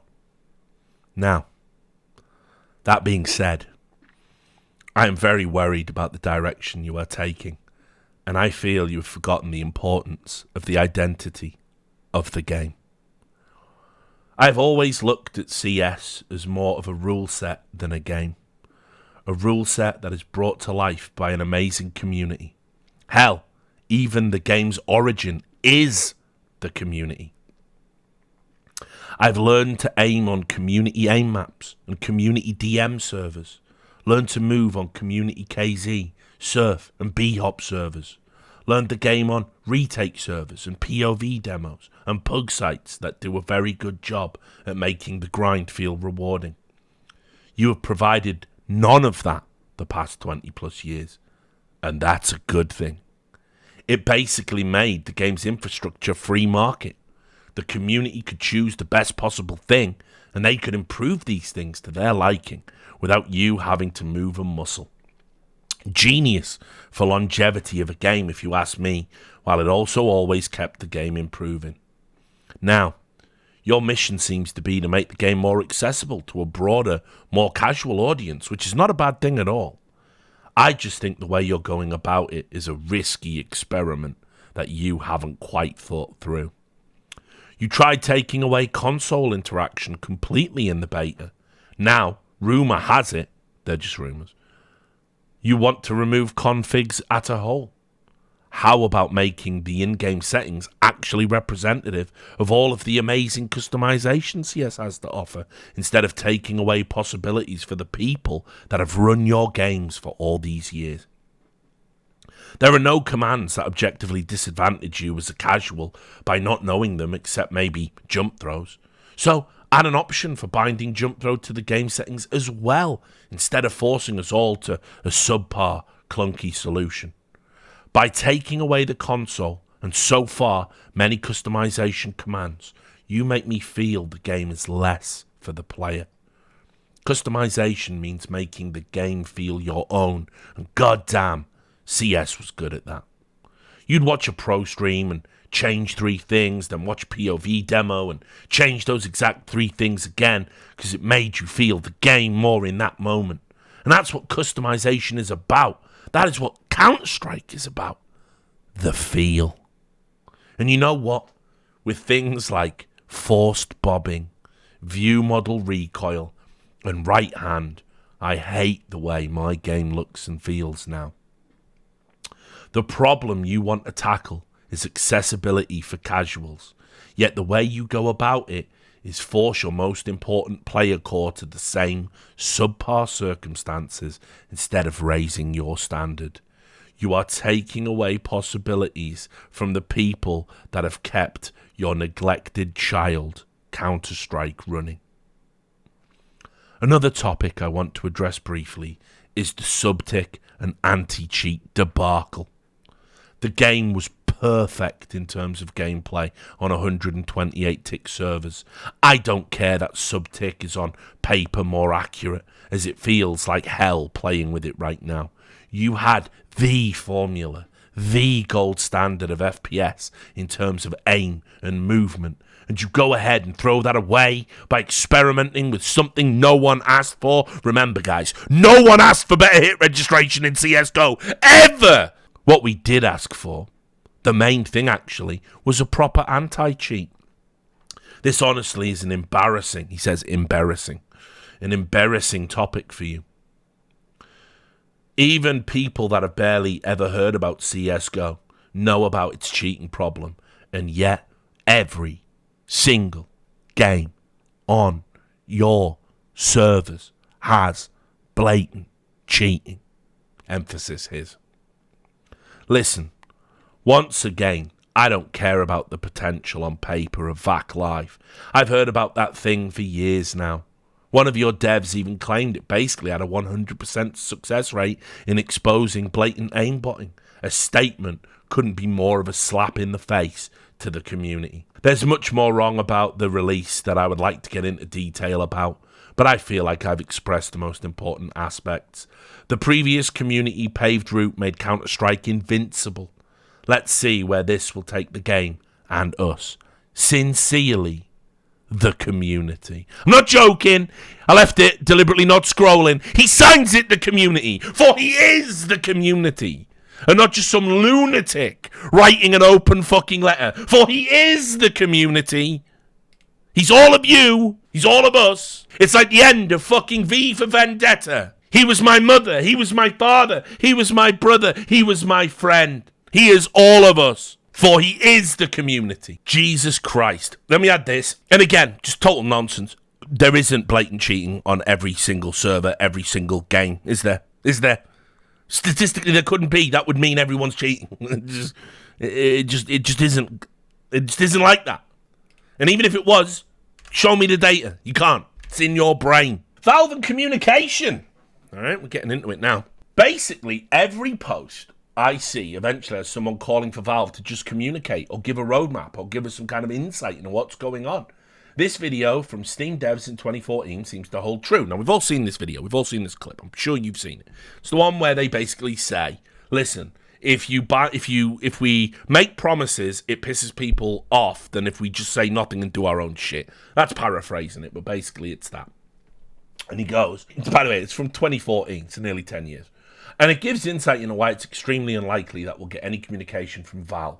In short, Valve are hesitant to communicate about direction or bugs or developments because they don't want to bind themselves to promises, don't want to influence money the feedback that is gained from organic discussion, see external communications as a needless increase in risk because you either do what you say and then just doing it will be fine, or it turns out you won't do what you said, so now you're just unnecessarily disappointed some customers. Now, I just want to say, what the fuck is actually wrong with that as a outlook? What's wrong with that? Like, I don't understand, like, the idea that every time a game is being developed, you want them to say, we're doing this, it's coming, here's the time frame.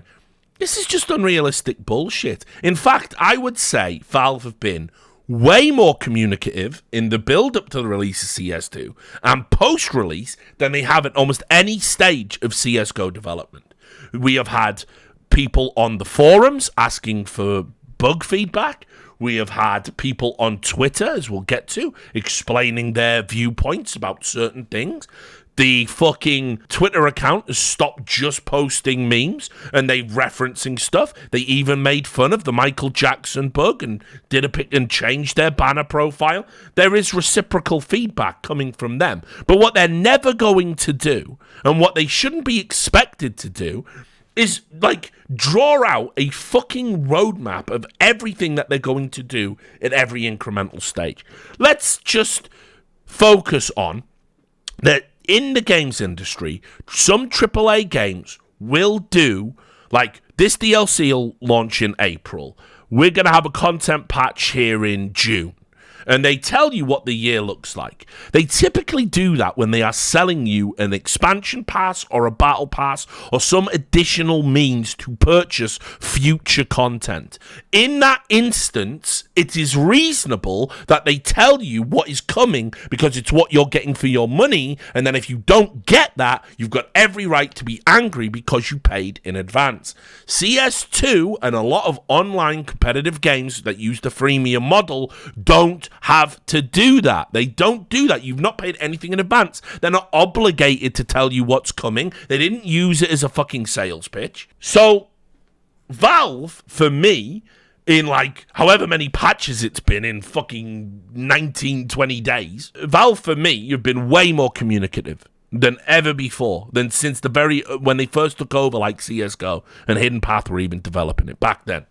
So, it seems to me very unreasonable to make this demand that, there's a community manager, right? And he says, yeah, okay, I saw Sponge lit us up on HLTV confirmed. So I just want to say that we only took the jump aliases out because we're working on a fix for the jump aliases. And so that'll be there hopefully in 2 weeks. And then you should have consistent jumping in the game again. You know what I do? I just imagine that Valve are smart. And this is crazy, by the way. I just imagine Valve are smart, them having made some of the greatest games in existence, some revolutionary pieces of software, a revolutionary online market, a revolutionary hardware. I just assume they're clever people. I just assume they're good at their jobs, broadly speaking. And I think if you can imagine a bug in the game, if you can identify a problem, they will be able to fix it. They will know it's a problem and they will fix it. And what I think is what they've done with these jump aliases and sort of taking aliases out the game, it's that what they're aiming for is they want everyone who plays the game to have a consistent experience, a consistent feel in the game with fewer variables as possible. And so they're going to remove all of that little customization aspect until they can give you a homogenous experience, whether you're a pro or a noob starting silver starting for the first time. That's what they want to do.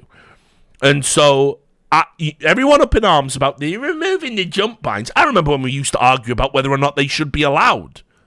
The only reason we have them is that side of the argument won. But there were lots of people who said, no, jump binds are actually, they shouldn't be in the game. There were people who used to have that standpoint. I think I might have been one of them. I can't really remember. It's been so long ago. But they won because it's what the pros wanted. And so they won, and Valve allowed it. Maybe they don't want to allow it moving forward. And, when they've got consistent jumping in the game, the only person you'll have to blame for missing that smoke is yourself. So, maybe that's better. Who knows, right? But anyway, I'm going to say that I like the Valve way of doing it. They could maybe communicate a little bit more for me, but I think the level they're at now is fine. Like in the past, historically, I would have liked them. But again, I don't care about the game's development. I care about the bigger things. I care about how some of their stances and viewpoints and lack of communication hurts the esports industry. The game, it's their game. It remains their game. And like any game ever created, you can play it or you can fuck off. It just comes back to that. You either play it or you fuck off. It's their vision. It's like, it's weird with games because we don't do it for any other art form. We don't have the level of access. Right? Martin Scorsese doesn't say, give me feedback about my latest fucking movie. And we don't go, oh, well, I would have liked it in The Wolf of Wall Street. You done this and you done that. And maybe, got rid of Jonah Hill. And, you just don't get that level of feedback. Because why would you?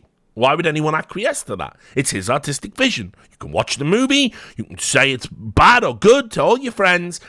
But you have no input. It's art. It's a creation. You either buy it or you don't. Simple as that. This was from today, echoing earlier stuff. The huge problem.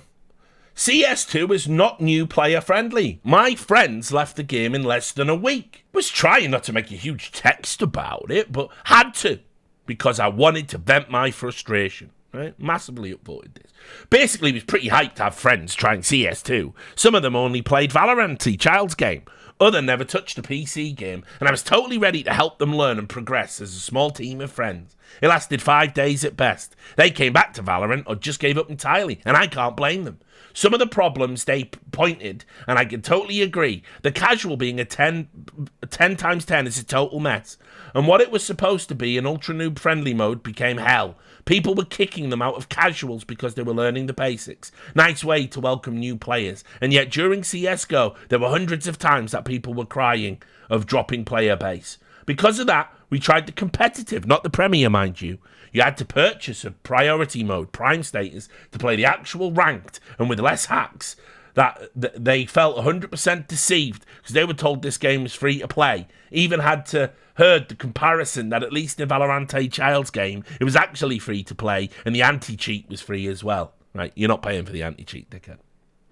Well, so we played online competitive, 5 matches with some of the most insane cheaters, spinbot, wallhack, bunny hopping like a madman, and the others were a true stomp, because the other team, while not being hackers, I suppose, they were 1,000 times better. There is no balance in skill whatsoever. My friends were still learning to throw flashes while not blinding themselves. Your friends fucking suck, homie. Your friends fucking suck, and they should get their shit pushed in every fucking game until they don't fucking suck. Because that's the game. Why do you think you are entitled to turn up to one of the most competitive esports titles of all time with some Valorant scrubs and just own your games?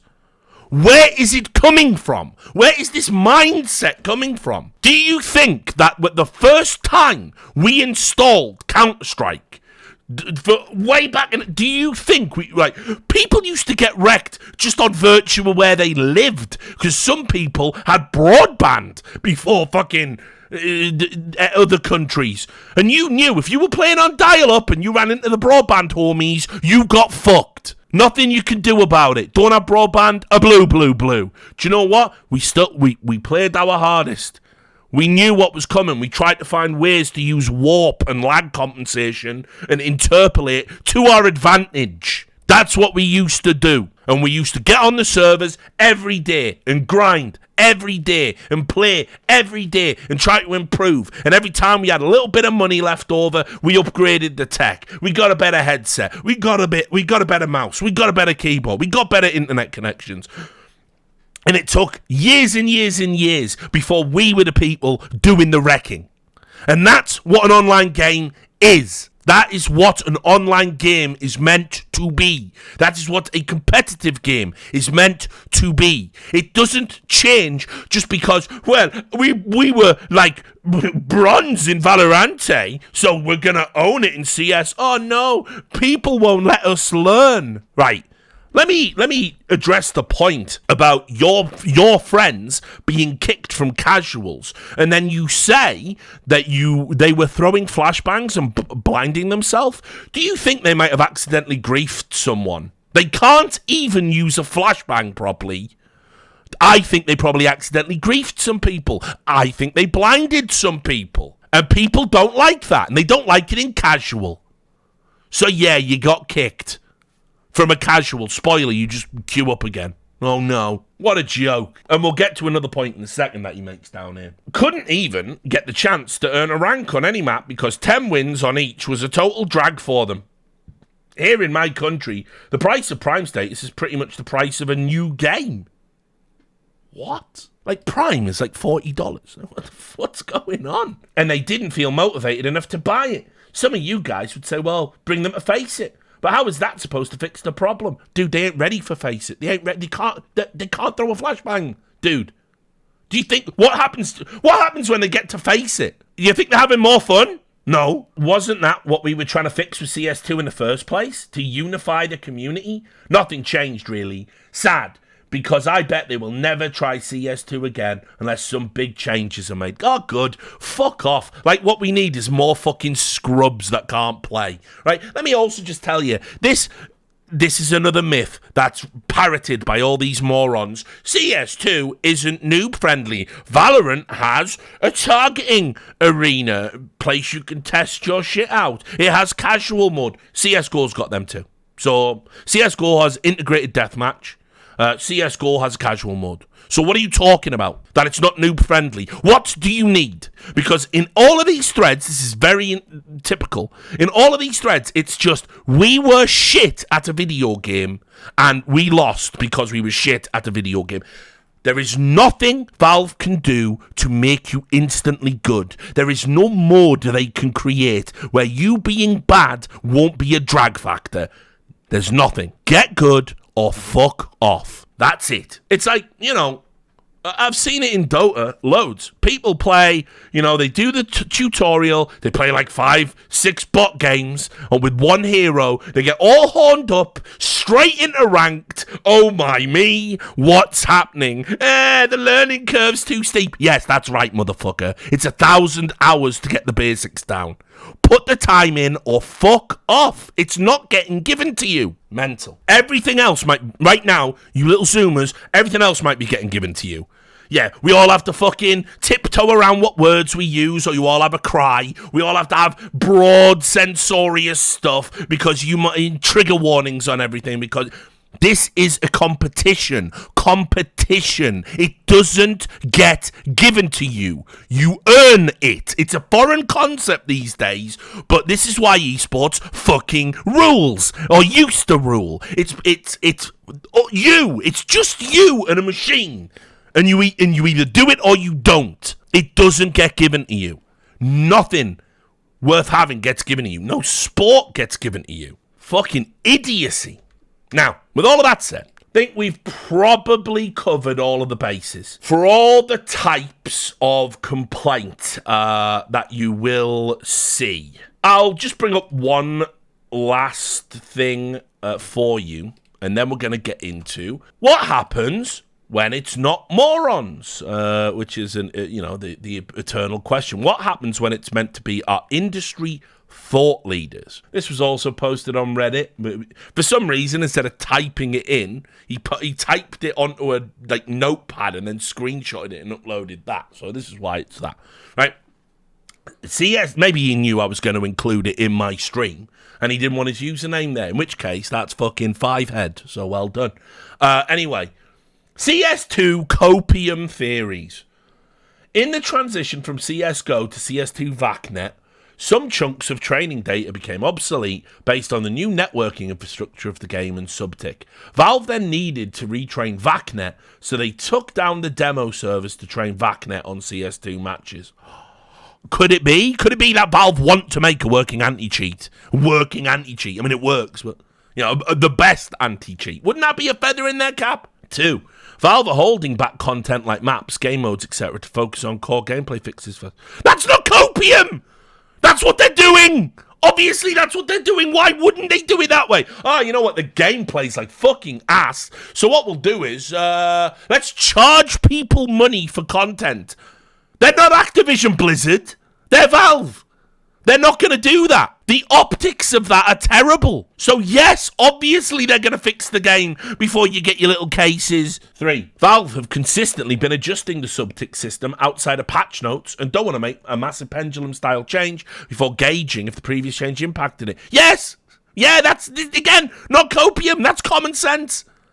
I played CS2 between updates. There were multiple updates when I started my games. And I'm going to tell you, whether it's just me getting better and, hey, old man still got it, what you see is what you get. Whether it's just that going on or placebo or whatever, I think objectively, from when I started playing to like 5-6 days later, they changed something that made it feel better. So, I don't know. And I've also seen this, like when Launders has said, oh, look, they fixed a little update thing.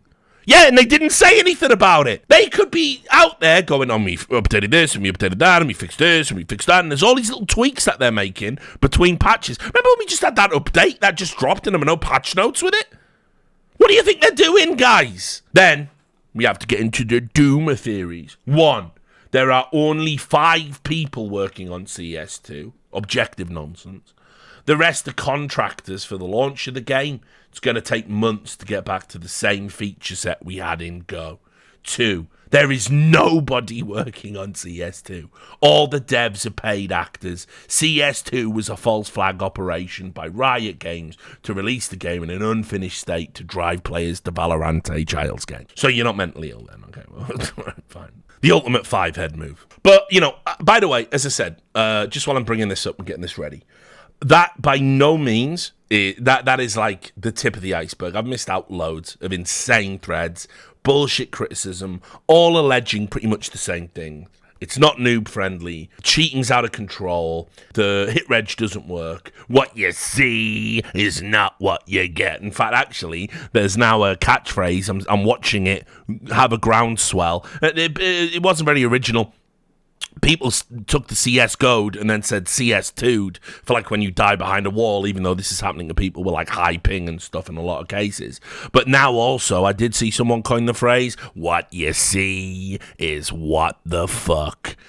So maybe, but you know, look, anyway, remember, everyone's been complaining about Valve communication. And I get it, dude. Like, just say nothing and just do your shit. You know, you don't have to announce everything in advance, in my opinion. But this really annoyed me because a Valve guy did come out and say something, right? You can imagine what happens next. And it's just so counterproductive. Hey, we want communication. Hi, everyone, I'm communicating. Boo, boo, boo, boo, fuck you. I don't like what you said, boo. I'm like, for fuck's sake, mate. Kind of feels fucking stupid to me. But what do I know? I'm just the guy who's literally sat here, who wakes up every day with fresh hell of Moronism, like it's a religion. This is the guy, this is Fletcher Dunn. Fletcher Dunn is an engineer at Valve.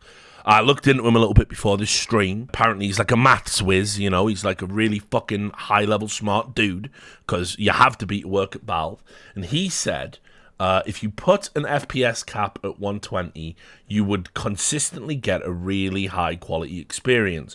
But instead, there is a number on the screen that goes from 500 to 170. And yes, it feels different. And so there's a problem. I just can't bring myself to prioritize that. Now, what he's saying there, in case you, don't understand, is he is saying that if we were all playing like CS2, on a fixed 100, if the only option we had was to play at an unwavering 120 FPS, it would be fine. It would feel okay. But what happens is, no one's playing on that.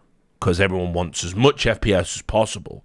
And so what you end up having is you end up getting a fluctuating experience that when, again, my computer is doing about 350 average. Because I'm not tweaked anything. I don't have a config. I'm literally just playing raw, and I get dips down to 250. I think the worst it's ever been in is like when there's a bunch of smokes and nades going off, and it's dipped below 200, and you feel it. You do feel it, right? You notice when your FPS is kind of dropping quite noticeably, particularly if you have a 120 hertz, 144 hertz monitor, right? So I get it, right? But also when he says I can't bring myself to prioritize that. What he's talking about there is the priority of the game direction shouldn't be getting you with your shit fucking computer as much FPS as possible and having it be a consistent level everywhere on the map. It cannot be done. It's like such a mammoth undertaking. And unfortunately, and I know this is true, you see horror show threads like on Reddit, like people just being so unreasonable, right? Like, look at this one. I miss CSGO, man. I'm getting 35 FPS max, and in CSGO I used to get 70 to 90. It's sad. 2K hours gone in the dumpster. Get this fucking animal out my game. 70 FPS. You warpy twat. You can't hit nothing. You're griefing me turning up with a rig that bad. Are you fucking serious? The entitlement. The fucking entitlement. I guarantee he's playing on a machine that don't have minimum specs. And Valve just let you do it. They just let you do it. You shouldn't be in my game. 70 FPS in 2023. And he's out there now, griefing CS2 games, 35 FPS. Man's on Zoom. Man's on default Zoom settings, playing a fucking video game. And, I'm dying, he's cheating. He's cheating, he's outgunning me. You're 30 FPS, bro. What are you doing? Like, real life updates faster than that, you cunt. That's an outrage. That's an outrage. Oh, he's not a troll. No. Not a troll. Not a troll. He even goes on to say in the thread, he says, I was cooking LEMs. So anyway, right? There's a bunch of selfish motherfuckers out there, right? Because this is the other problem with online gaming. Everyone is a selfish motherfucker, and their experience comes first. I'm entitled to play an online game with my shit internet that I know disconnects every 5 minutes. And so they queue up, and they're in your game, and then they disconnect, and you lose because it's a 4v5. And it's like, I'm punished for that. I'm punished because that guy queued up. There's no etiquette. It's like, I wouldn't get on a plane if I had the fucking plague. You know what I mean? I wouldn't go to a restaurant if I had explosive diarrhea and every time I looked at a fucking silver object or a glass, I shit my pants. I wouldn't do it. I'd be like, you know what? I got the explosive diarrhea today. I'm gonna stay at home so people don't have to smell my eggy shit. That's what I'm gonna do. Right? You dig? Like, people don't fucking do that on online gaming. There is no fucking etiquette in it. They just fucking turn up and they do what they want. I want to play a game. You're griefing me and 3 other people. But I want to play. Your internet's broken. You can't play. But I want to. It doesn't matter what inflection you put on it. Stop doing it, you selfish prick. And so I will tell you, I know for a fact. I remember when I put in the initial report in March, I explicitly said, the new move to the Source engine with its lighting and shadows, and doesn't it look beautiful, by the way? Isn't it great to see iconic CS maps in this engine right now? Doesn't it look good? Well, I put in the report a line saying, obviously the move to Source 2 and CS2, it's going to make, people, you're going to have to raise your game in terms of what rig you use, because it's going to be more demanding on lower end machines. And I'll tell you this, Valve are super understanding. You know when they do that questionnaire about what's your machine and how shit is it and blah, blah, blah? They're doing that so they can sort of update their games but still keep it within the lower end of their user base. They're super generous about it. Me... I'd be like the Crisis motherfuckers. Like, if you just can't play my game on your shit machine, right, fuck you. If you can't afford the best rig of all time, fuck you. That would be that would be my mindset. I think we need to disqualify a few people down here. Valve don't do that. Valve say, all right, well, we won't update it this way because, there's some dude who's got like he's still playing on a 486 with a voodoo fucking graphics card. And we all need to fucking pander to that cunt. And that cunt's in your games with 30 FPS. And he's going, I'm sorry, guys, I've got lag. Pause, I've got lag. You haven't got lag. Your PC's not good enough to play the game. Get out my game.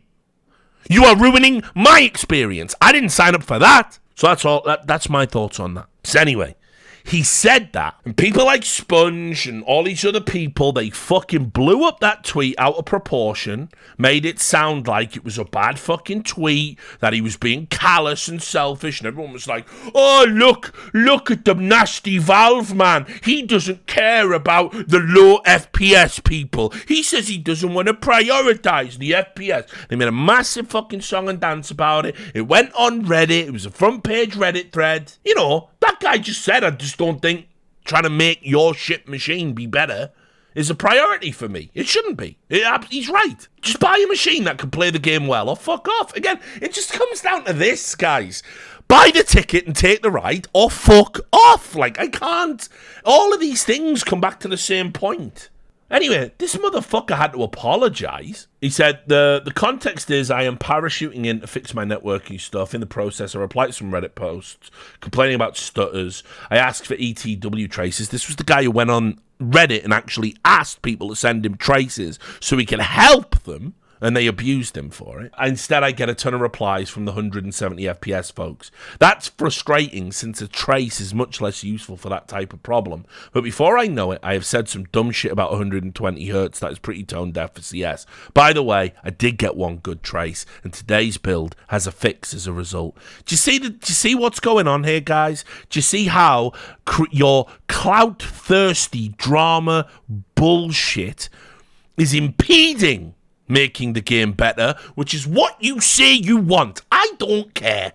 I don't care. I wish Valve took a stance on things that actually matter. You want shooty bang bang game to be good. So maybe don't harass the Valve staff member that's asking you for a fucking trace. Maybe don't harass the Valve. Yeah, he said a silly thing about 100. We should all play on 120 Hz and 120 FPS. Obviously, it's unrealistic. No one's doing that. We all know it. And all the talent that blew up that tweet and retweeted it and posted it saying, look at this idiot. Yeah, nice one. You don't deserve a channel to have feedback with Valve. You don't deserve it. And it's good that Anders is in the chat talking to y'all, because Anders and me are perfectly attuned on this particular topic. Thank fucking God for common sense. It exists. So, now we've reached the point of the stream where we have to talk about the talent pool, and we have to talk about the thought leaders. And back in the day, right, there was a... for fans of Tolkien, you'll appreciate this. There was once, after the... I don't know the right one. But basically, after the fall of Sauron, obviously the Orcish people, the Goblinoids, they roamed Middle-earth, which is indeed our own Earth. They roamed Middle-earth, far and wide, without purpose. Without the Dark Lord to galvanize them, there was a diaspora of orcs all around Middle-earth, and they were directionless. And it wasn't just the orcs; it was the goblinoids. It was all the orcish, all the green folk. So it was orcs, it was goblins, gremlins, kobolds. They probably weren't in Lord of the Rings, and the trolls and the Finnish people. And there was one troll that wandered far and wide. Directionless. He wasn't like the other trolls. He didn't turn to stone when the sunlight came out. They called him Daywalker. And he walked far and wide across Middle-earth, which is our Earth, for centuries. And he learnt to speak. He could communicate in the common tongue, and he learned to play Counter-Strike, and he found a new life in the world of esports and online gaming. And that man was called Labanjica, which is indeed Balkan for Daywalker. Now, at the start of CS2, that troll that learned to speak and play Counter-Strike, he said the game is shit. I don't even know if he'd fucking played it. I don't even know if he played it or even fucking touched it, right? But he was determined to say it was shit. And very good position, because everyone else was optimistic and hopeful and saying it wanted to be good. And listen, he's an idiot. I mean, he trolls. They're limited. They're limited people, you know, and like, even, you know, it just is what it is. But all of the CS2 molders and all the CS2 haters, they all fucking loved it. They all gravitated towards him. It was really good for his stream. So remember, it's a problem with getting a brand new game and Valve are engaged with the community just because it doesn't feel like CSGO. And he's not even a pro player, and he's not even a good player, but he's really overly invested in it. But all the other things that he's turned a blind eye to, match fixing, cheating, all this other stuff, you know, I don't know, not being appropriate with managers, women managers, stuff like this.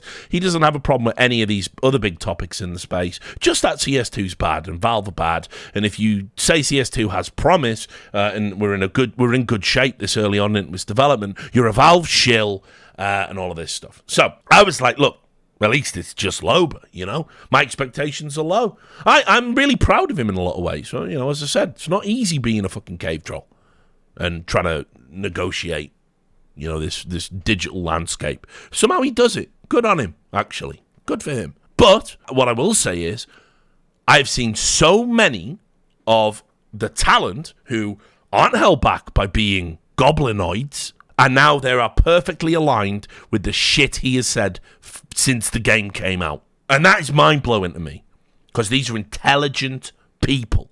These are former colleagues in a lot of cases. These are people I respect, work with, care about. And now everybody, just because of the aliases thing, all lost their goddamn fucking minds.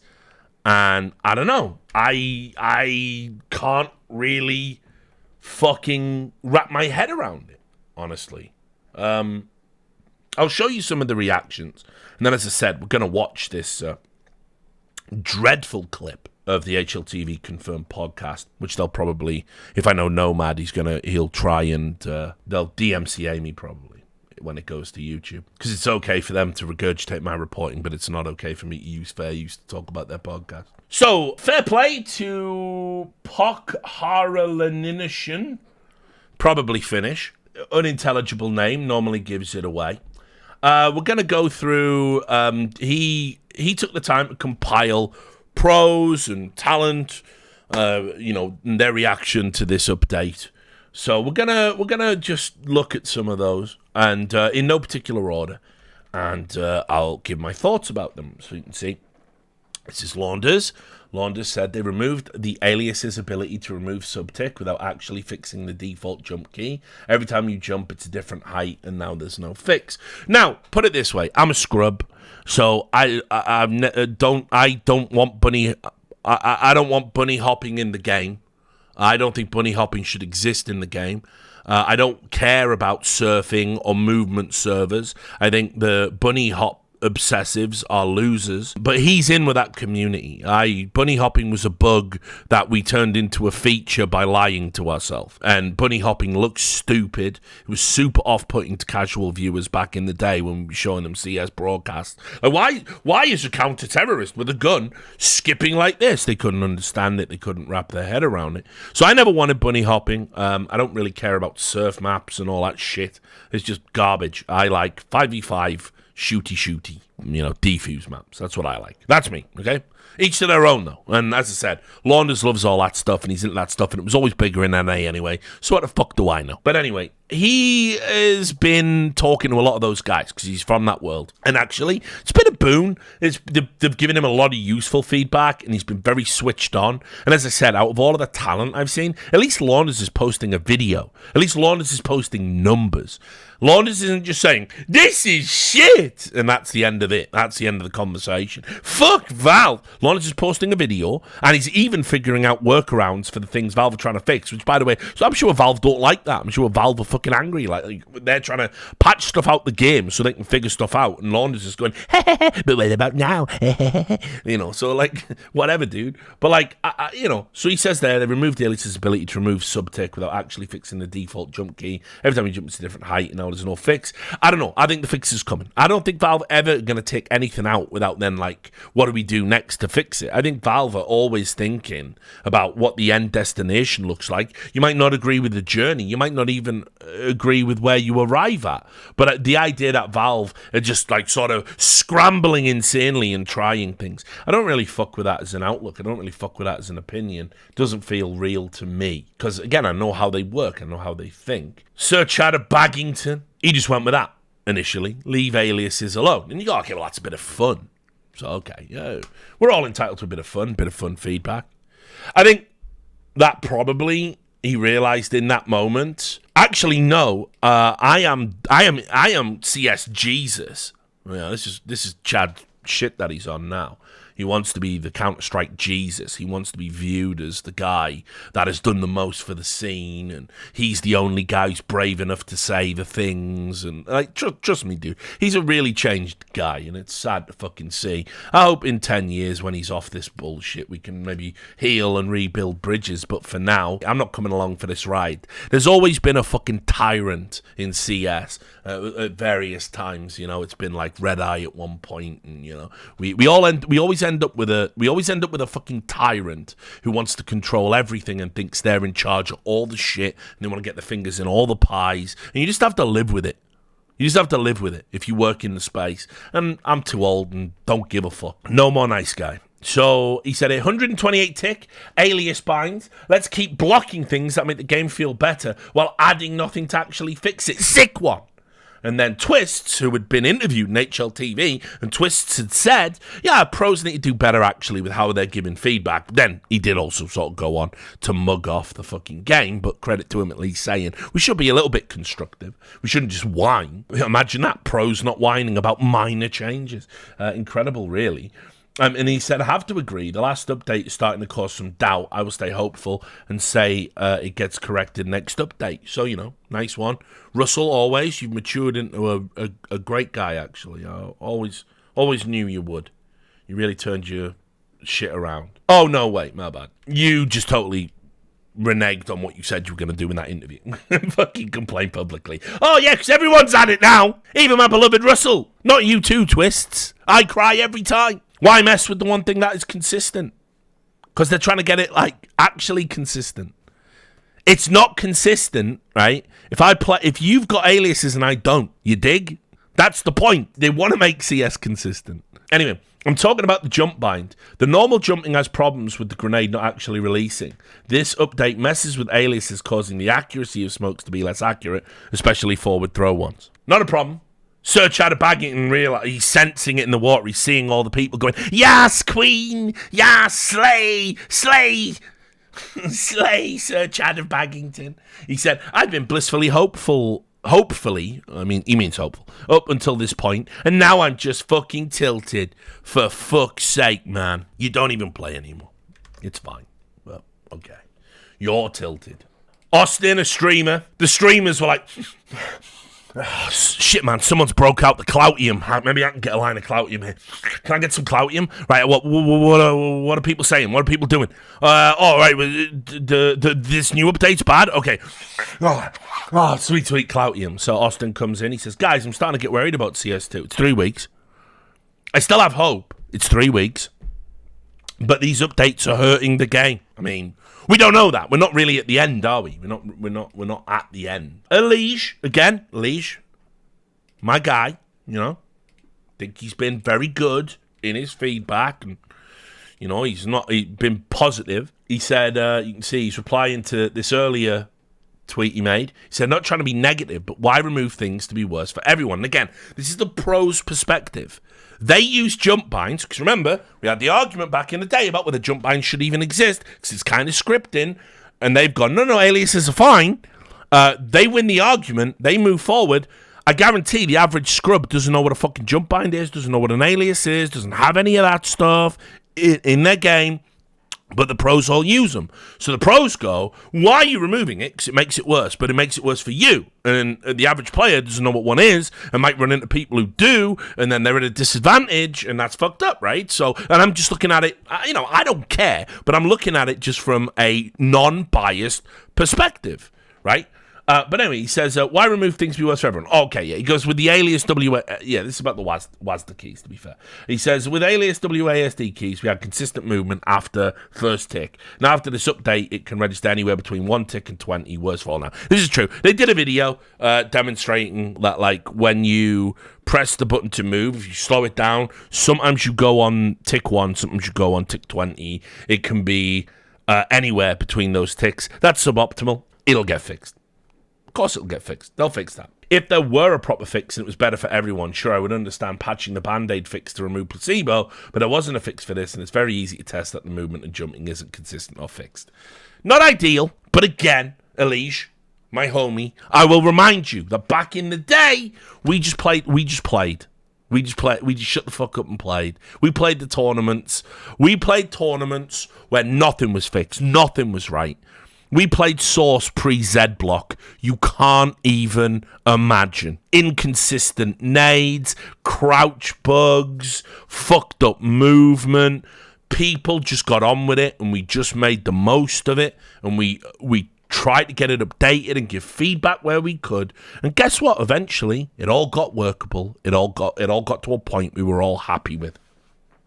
And that will happen with CS2. Still requiring clout. Thanks, Valve. Consistency in a competitive... It's fourth tweet now. Consistency in a competitive FPS. Why would you want that? Yeah, we want that, and we're trying to achieve it. And listen, I know. Maybe the company you fucking shill for just don't run a CS2 tournament. Oh, that's right, you wanted it to be the first. Oh, that's right, you all made a big deal about it on broadcast. And as I've said, by the way, if you feel so strongly about it, Chad... Pack up your shit and just don't come out for the playoffs, bro. Just don't... Show Valve how strongly you feel about it. Show Valve how strongly you feel about it. Say, I will not commentate your game, and I'm going to lobby ESL to not run CS2 until you fix this shit. Go on. Again, I think you'll be at the next event, won't you? I liked Automatic's feedback. I thought Automatic really hit the nail on the head. Bruh. Bit of bruh there. Anything else to add? No, just bruh. Classic NA feedback there. Valorant, child's game. It's all good. This is Floppy. You know I fuck with Floppy too. Alias binds and putting a semicolon after any movement key binds no longer desubticks your movement, i.e. bind space plus jump. Movement commands will execute anywhere from 1 tick to 10 from my testing with CL show FPS 3 and host underscore timescale 0.01. Smoothia, meaning it's random. Explain to an idiot. Owen, he's self-aware. Isn't it fucked up that Smoothia is these days more self-aware than Sponge? Who thought we'd get there? Floppy, what you see is what you get. So, all right, okay, cool. The fucked up thing here is as well, a lot of people made a big song and dance about it, and then ESL didn't. I think they played pre this update because they said when we didn't want to move to something players weren't familiar with. So I don't even think it was an issue at this tournament. So just to put it into context, all this crying is about something that didn't impact IEM Sydney at all. So, which isn't to say you shouldn't give feedback. And by the way, Floppy there with that shit. Again, it's hard numbers. It's hard data. Valve will appreciate it. It's fine. It's not just crying into the void because you want to be seen as the fucking, the martyr of fucking counterstrike. Anyway, once Smoothia figured out, once he'd had it explained to him, he immediately formed an opinion about it and said, stop removing things that your community loves. Please have one consistent jump bind at the minimum. Never heard anyone say they love jump binds. They use them. They use them for convenience. Never heard anyone say they love them. Like, stop it. Don't take away my jump binds. I saw another Reddit thread, by the way. There was a guy, and he was saying, Valve has taken away my demos, and demos are 50%. Watching my own demo is 50% of the fun for me. Fuck off. Are you serious? Watching a demo of you playing is 50% as... That's all... What? Go look it up. Just type in demos into that search bar. You'll find it's fucking pathetic. My demo doesn't go to Letify anymore. And that was 50% of the... Oh, fuck off, homie. You're just saying shit now. Demo review isn't fun. Maui Snake, because he's been in a poetical thing. By the way, spoiler. Loved that fake apology he put out, which was hilarious because people honestly thought it was real because in their little broken brains, they thought he actually had to apologise for saying Nafani was shit. But anyway, he put this out saying, bootlickers still keeping their tongues to heel, but reportedly losing grip. And I'll just say this, Maui, homie, there's no bigger bootlickers than the motherfuckers in the ESL orbit, so if we're going to use that term loosely... You know, I've got my own opinions about that. But I'll also say framing people with a positive outlook as fucking bootlickers is kind of outrageous. And, save that language for the real bootlickers would be my advice. Still love you, though, bro. We need to get beers sometime soon. I will come and see you. My life's falling apart right now. Don't mind me. Thought this was a bit cringe. Again, love Scrawn Dog. You know, like I say, I love these people. Like, legitimate love in my heart for these people. And they just say stupid fucking things and things that are counterproductive to what they want to have happen. And it's just sad and tragic. Scrawn Dog. Missing features are one thing. Removing solutions is another. The revolution has begun. And what he means by the revolution is that there's some sort of friction now between the talent who are desperate to get an in with Valve. So desperate. With fucking Chad in his mind declaring himself, I will be the Ice Frog CS, guys. And you will all worship me. But it's okay. I will be a benevolent god. And, he turned into that guy. And then you've got Connor, Scrawny's a smart motherfucker, and it's like the revolution is... What revolution, dude? It's like, guys, you don't want a fractious relationship with the people making the game. The game you want to be as good as possible and make a living from for a long time to come. So, yeah, removing solutions, they're not solutions in Valve's eyes. They are temporary fixes that are impacting on how they can receive genuine feedback about the game. It's contrary to what they want in the game. These aren't solutions. A solution is something where we're all aligned and it works. And Valve have put it in. It's hard-coded in the game. No need to type in a command. On that point, by the way, I didn't say this at the time. But I think the developer console and typing in all these commands, I think that's anachronistic game design. And I wish it wasn't there.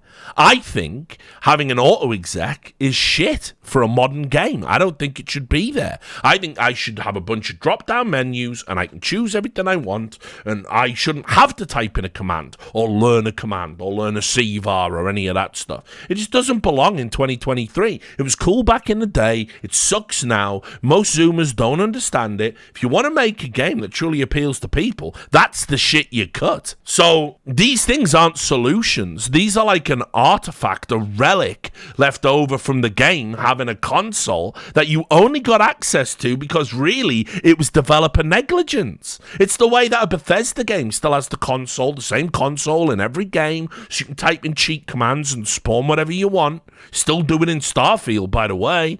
It's not because... Often you need that because their game is so broken. You have to cheat to make it work. Broken quest lines and shit. It's not left in because they care about customizability. It's almost like a little afterthought. Listen, you can fucking fix it yourself. It shouldn't exist in modern games. That's my opinion. Anyway, disappointing. Connor, I don't know what the revolution is. I mean, good luck with the revolution. Oh, again, I invite you to have a proper revolution, guys. Boycott the next event. Boycott Blast. Don't do it. Say we're not doing it. We won't commentate on CS2 till Valve implement our demands. None of you care about this enough to do that. So stop posturing. I've done it. I've boycotted events when ESL wouldn't hire Thorin, who said we're a package and I won't work ESL events. Burned thousands until they started hiring him again, and then they wouldn't hire me for separate reasons. And Thorin went, yeah, cheers for that. Right? I'm the fucking guy who does this shit. So I'm calling you out. If I felt strongly about something, like when I turned down them millions of investment because it was Saudi money, yeah, millions. I was explaining this to a friend. Oh, we could have had this investment in this content company and but it was going to come from this. I'm the guy who says no. So, you want a revolution, bro? This is how you do revolution. Start with a boycott. Launders. Playing CS2 on 64 tick does not break the game. Inconsistent jump height and slower strafing does. They shouldn't have added something and full release the game with feature that does not work. Pipe down. So, listen. Again, don't disagree with that. At the end of the day, I think Valve's mindset is 64 tick is optimal, not 128. 64. We're going to make this sub-tick thing work with 64 tick, and it's going to feel as good, if not better, than 128 tick, and that's their mindset. But yes, it's frustrating when people are still conceptualizing CS2 as CSGO with bells and whistles. They're not thinking about it as a separate game on a different engine. And so everyone is desperately clamoring, trying to make a new game on a new engine feel like the old game on an old engine, and that just shouldn't be the goal, guys. It should just be make this one feel as good as it possibly can feel, maybe even better. Maybe we can get to a place that's better than the last game. That's what should be happening. And I get it's frustrating. You're having your little commands taken away to make it feel like what you used to. But again, Valve can't be worried about that. Another thing the Daywalker learned to do was type.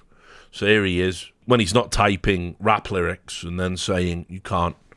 Anyone who says this was inappropriate, Tupac said it. Tupac, famously known for never saying anything inappropriate. But he said, find a way to go around the movement issue with aliases. Valve removed the ability without fixing the issue. Just give Valve time and they will fix it. No need to cry and complain. Just accept it.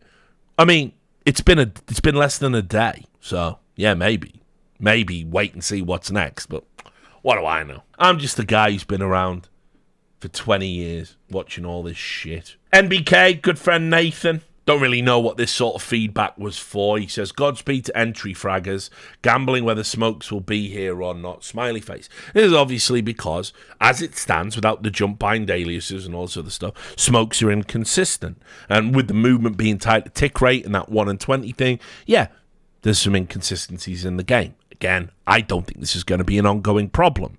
I don't think this is going to be an ongoing problem at all. I don't know. Maybe there's some reliable smokes we should just learn for CS2. I mean, you're talking like a scrub, Richard. Yeah, okay, my bad. This was the one tweet from Launders I don't fuck with. Valve actually went out of their way to remove a solution for a fully reproducible problem that was known since day one of the limited release, instead of fixing the problem. That was insulting. They're not insulting you, homie. They just got their own fucking way of doing things, dog.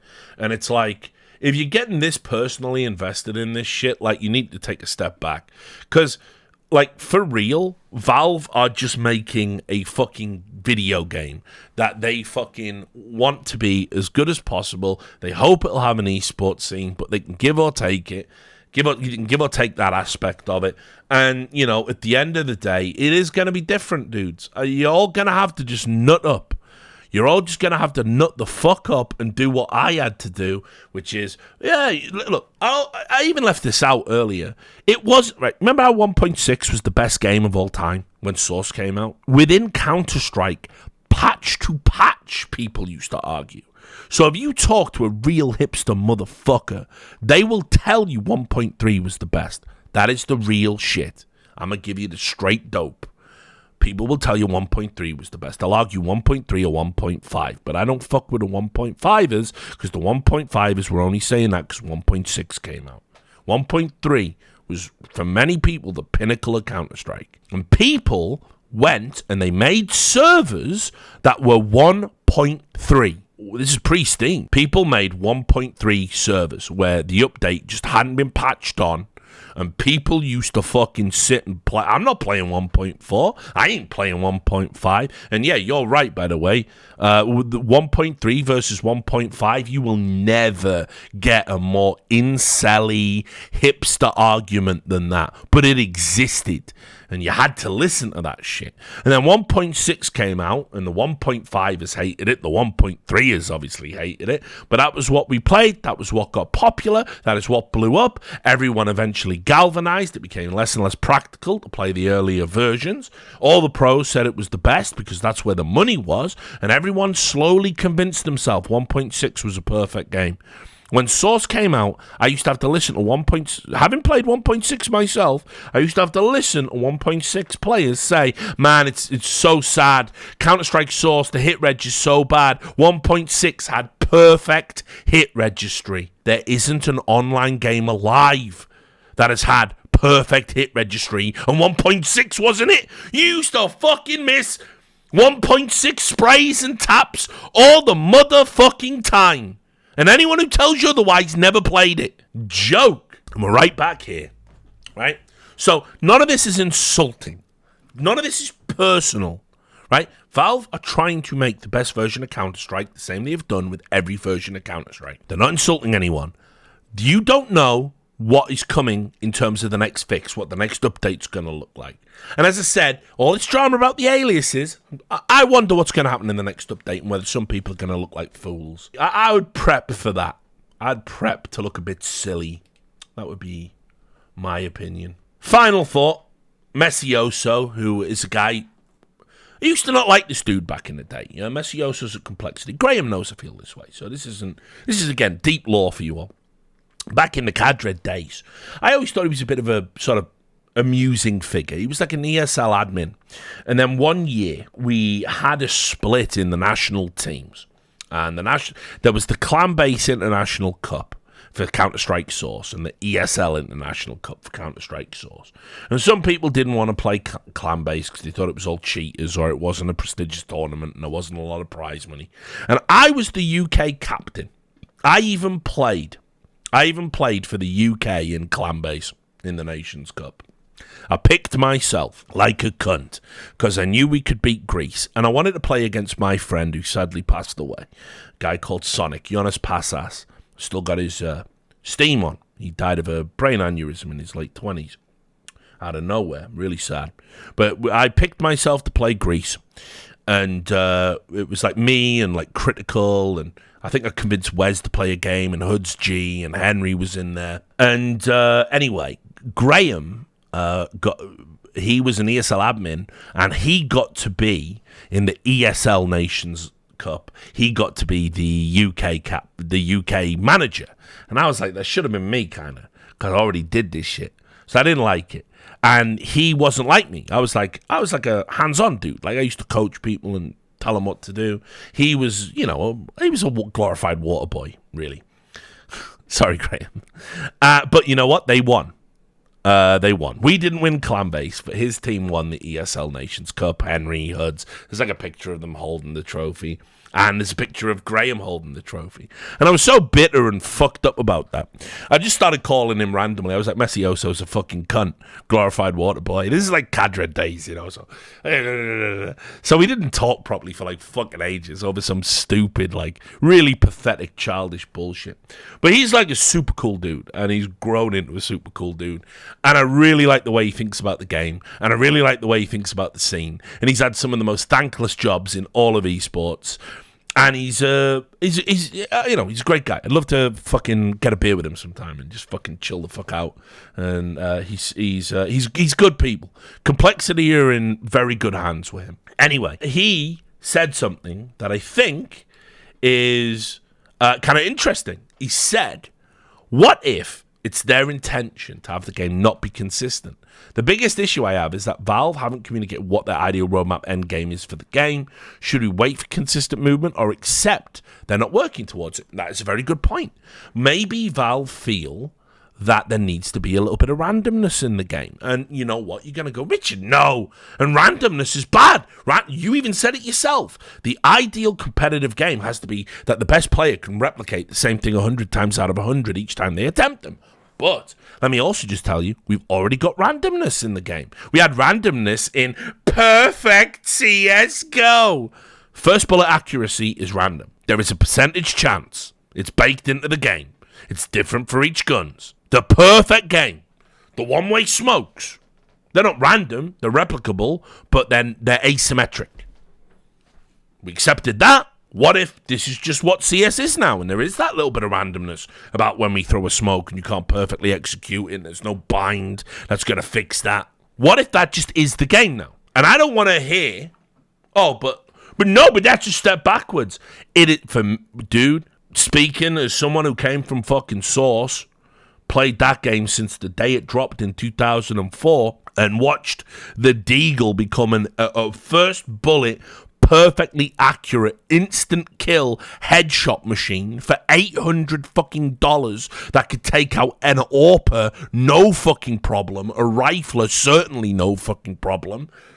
Nobody was, you know, we were just like, oh, Deagles are strong. We all just bought Deagles. We always bought Deagles, and that was what we did.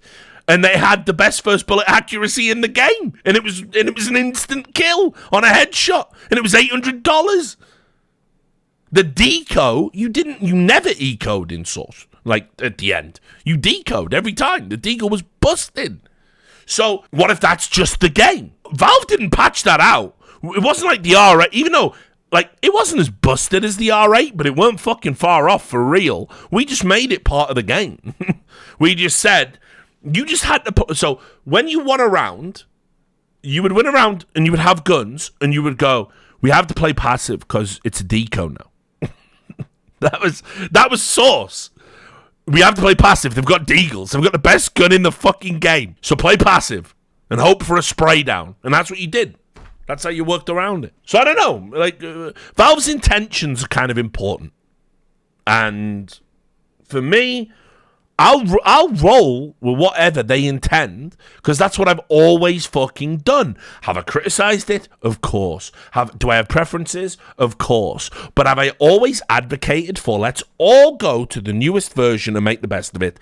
Absolutely. On record. The 1.6 community hate me because they said, get off your toasters, stop playing the shit 50 Shades of Brown game, and come and play a real game. Come and play Source. It's the new version. It's the one Valve are updating. It's the one on telly. It's the one in CGS. And everyone despised me for it. Still going, yeah, but 1.6 is better. Don't care. Is it new? Is it fresh? Is it on TV? Is there millions of dollars being pumped into it right now? Other than the Arbalete Cups? No. And people fucking hated that. But that is where I've always been. If you want your esport to be big and sustainable, you're going to get to the same place. Simple as that. Time for the unpleasant part of the stream. Actually, can we do this? This is the Valve Simple clip. I'll just play this by audio because he's not even on camera here. Have you talked with Valve about CS2, man? They write me in Twitter and they ask me, oh, they sent me the tweet that I wrote, like, if you want to be pro player, wait for 3 months for this game to be fixed. And they're like, what's the issues? You know what I did? I never answer them back. How can you ask me what's the issue if the fucking whole internet, whole Twitter writing about issues? You don't see the fucking issue or what? You don't see it? I mean, I know. Do you see the problem? Do you see what you're up against with this fucking dog shit community? And how the best player to ever touch the game is a moron who doesn't realize what an opportunity given feedback is? It's a joke, dudes. You cannot see the issue. Not all of them. They're not pro players. This is an opportunity for you to go to Valve and say, I am the greatest player to ever touch this game. These are the things I would change. You can decide what to do with that feedback. Nope. Doesn't want to do it. This is what I mean. All these people, right, who are still going to be playing this game in a year and still milking this cash cow. Although, you know what? Fair play to Simply might fuck off and play Valorant. I've always said it. He doesn't stream CS as much as he used to. He's put more and more hours into Valorant. I don't think it's a coincidence that he decided to sit this tournament out. I know they said there was some stuff with his, like, visa application or something. But, like, Simple will go to Valorant and get paid fucking $3 million by some fucking moronic NA startup just to sign. And then he'll play that for a year and then he'll quit and drink. Right. HLTV. Confirmed. The greatest podcast of all time. We all know. This sort of blew my mind.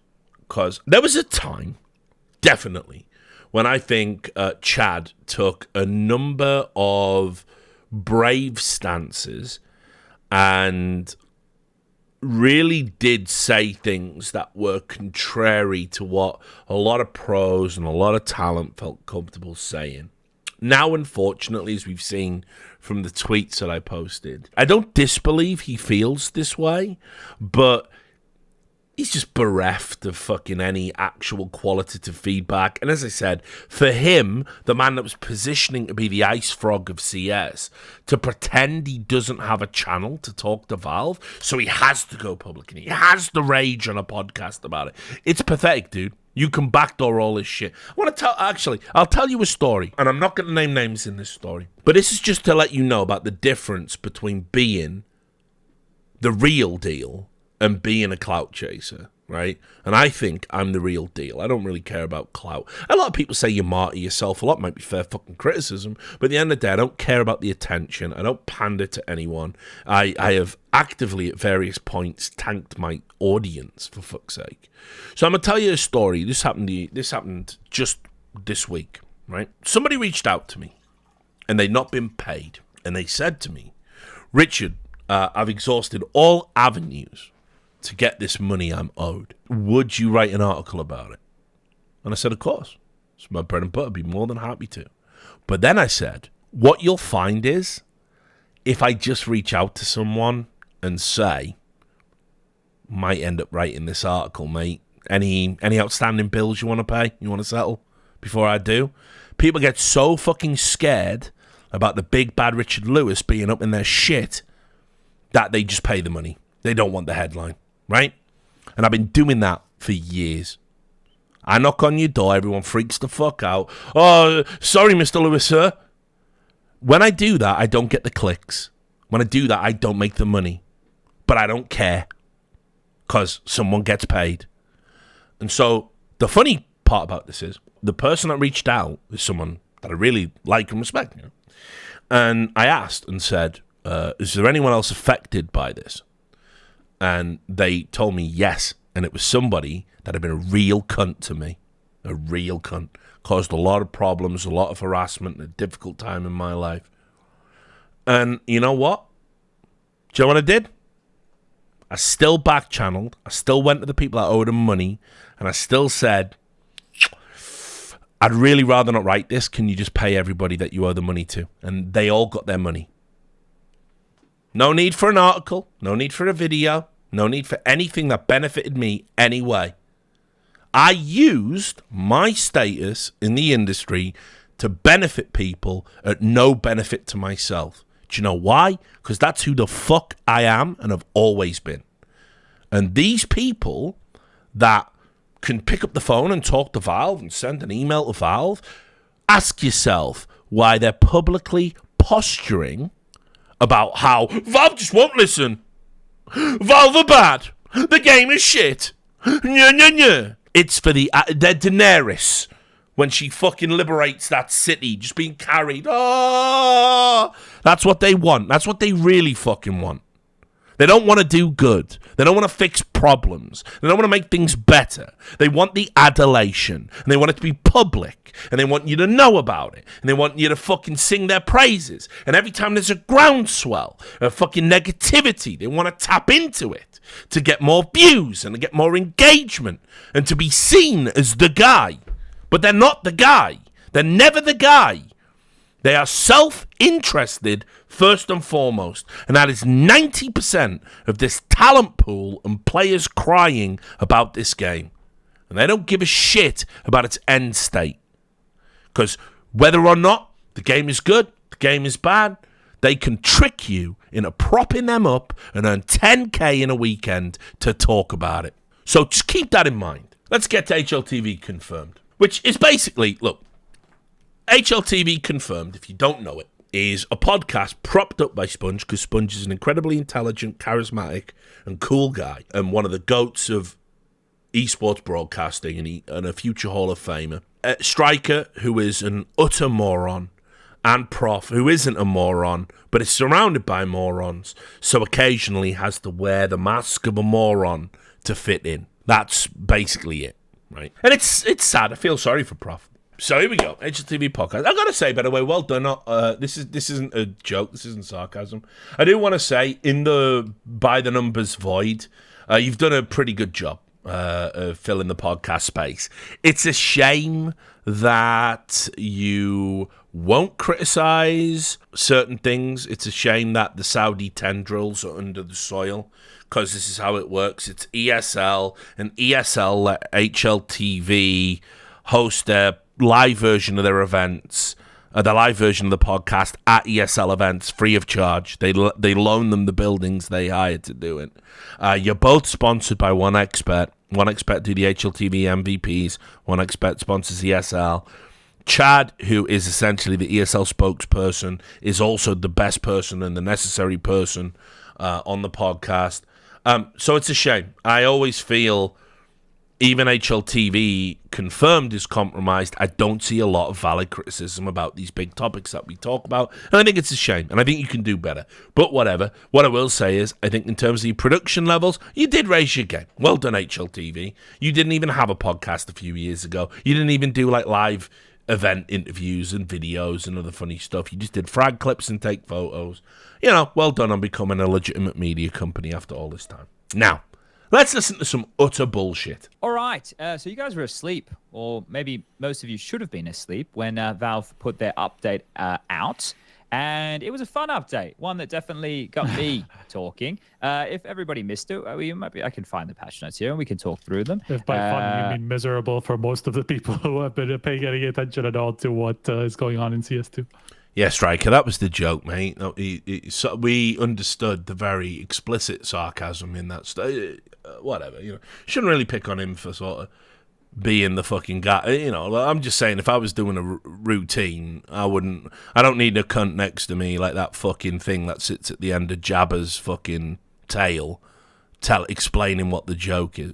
Whatever. Sorry, I'm starting early. Yeah, well, it got me to bring back a meme from fucking like 10 years ago. So I was really happy to spend my time this morning doing that. Did you guys watch the video from that? I did not see that, no. Okay. It's from, I forget the name of the World War II film, but it's to do with like when Hitler's losing his mind, right? It's like this Hitler rant. And it used to be... It's Downfall that he's talking about. It's a fantastic movie. It's a legendary award-winning performance from, it's Bruno Gantz is the actor. I just want to make sure. Yeah. Who he, funnily enough, is a Swiss actor who did a fantastic portrayal on screen of the most despised dictator. But of course, these guys, they don't know it. They've never watched the full movie. They just know that one meme. Which, by the way, if you speak German and you watch that meme, the meme doesn't work. It's a meme for the ignorant. But what? Again, I'm sorry. I'm starting early. These are, I'm not even nitpicking the right stuff right now. Sorry. like a thing people would do for all the outrage. So essentially, did it with the alias bind, okay. Which is the biggest takeaway. Just to go over the patch notes for today. So yeah, the first one that they listed, gameplay command alias is now leveraging sub-tick accuracy. We'll get to that. There's some good stuff in here. New sound for final 10 seconds of bomb beeping. Some missing agent voice lines. Don't give a fuck about that. Really doesn't matter at all. Reduced fall-off distance of knife, impact, and swish sounds. Various tweaks and bug fixes around occlusion filters and footstep clarity. So that'll be something that we're going to have to test and look into. And then a bunch of missed fixes as well that people might want to run through. But clearly the main one was the aliases now leveraging sub-tick accuracy. Now, what does that mean in English, essentially? Essentially the binds that I put out there that I got from JRaz, I guess it was like 2 weeks ago now, that were basically tying your movement to the tick. They now have made sure that it doesn't do that, and it is still to do with sub-tick. Now, Launders within an hour found a workaround. So get fucked, Valve. So we're immediately into it. So two problems with the linguistic framing here. First of all, Valve have made a change to their game, and you will find and what Launders found wasn't a fix; it was a change to what Valve intended, or at least temporarily intend within the context of this patch. Now, for Sponge to say "so get fucked, Valve" is kind of crazy because, as I said, when I published the CS2 story in March, Sponge was terrified that me publishing that story would end all relationships between Talent and Valve because he falsely assumed that a source had come from his group. So the wildness of the fuck Valve stance now. Here's what it tells you. If I was to guess, so speculation, just speculation. I know I've spoken out against speculation on this stream, but if I was to guess, one of the things I remember when Bruno joined Valve, Bruno from Dota, and I remember I think we had a brief conversation at a DreamHack way back in the day. I couldn't tell you which one. I couldn't even tell you if it was summer or winter. I was a hard drinking, partying esports guy back then. But I always had time for Bruno, and I always had time for Too Good. And I remember talking to Bruno about what it was like to be in Valve, and he said, look, man, it comes at a cost. It comes at a sacrifice, because this is a very high-profile company, and there's a lot of standards that come with that. And it's a shame, because I feel a little bit detached from the community, and I can't say things I want to say like I used to. And I remember as well the guy who made Zblock in Counter-Strike Source, a guy called Jedi with a 3 instead of an E. And Jedi was a god. Jedi made Counter-Strike Source workable. And I knew this dude and talked to this dude. I think I still got him on Steam Friends. He's never online these days, probably because he grew up. And Valve offered him a job, and he turned it down.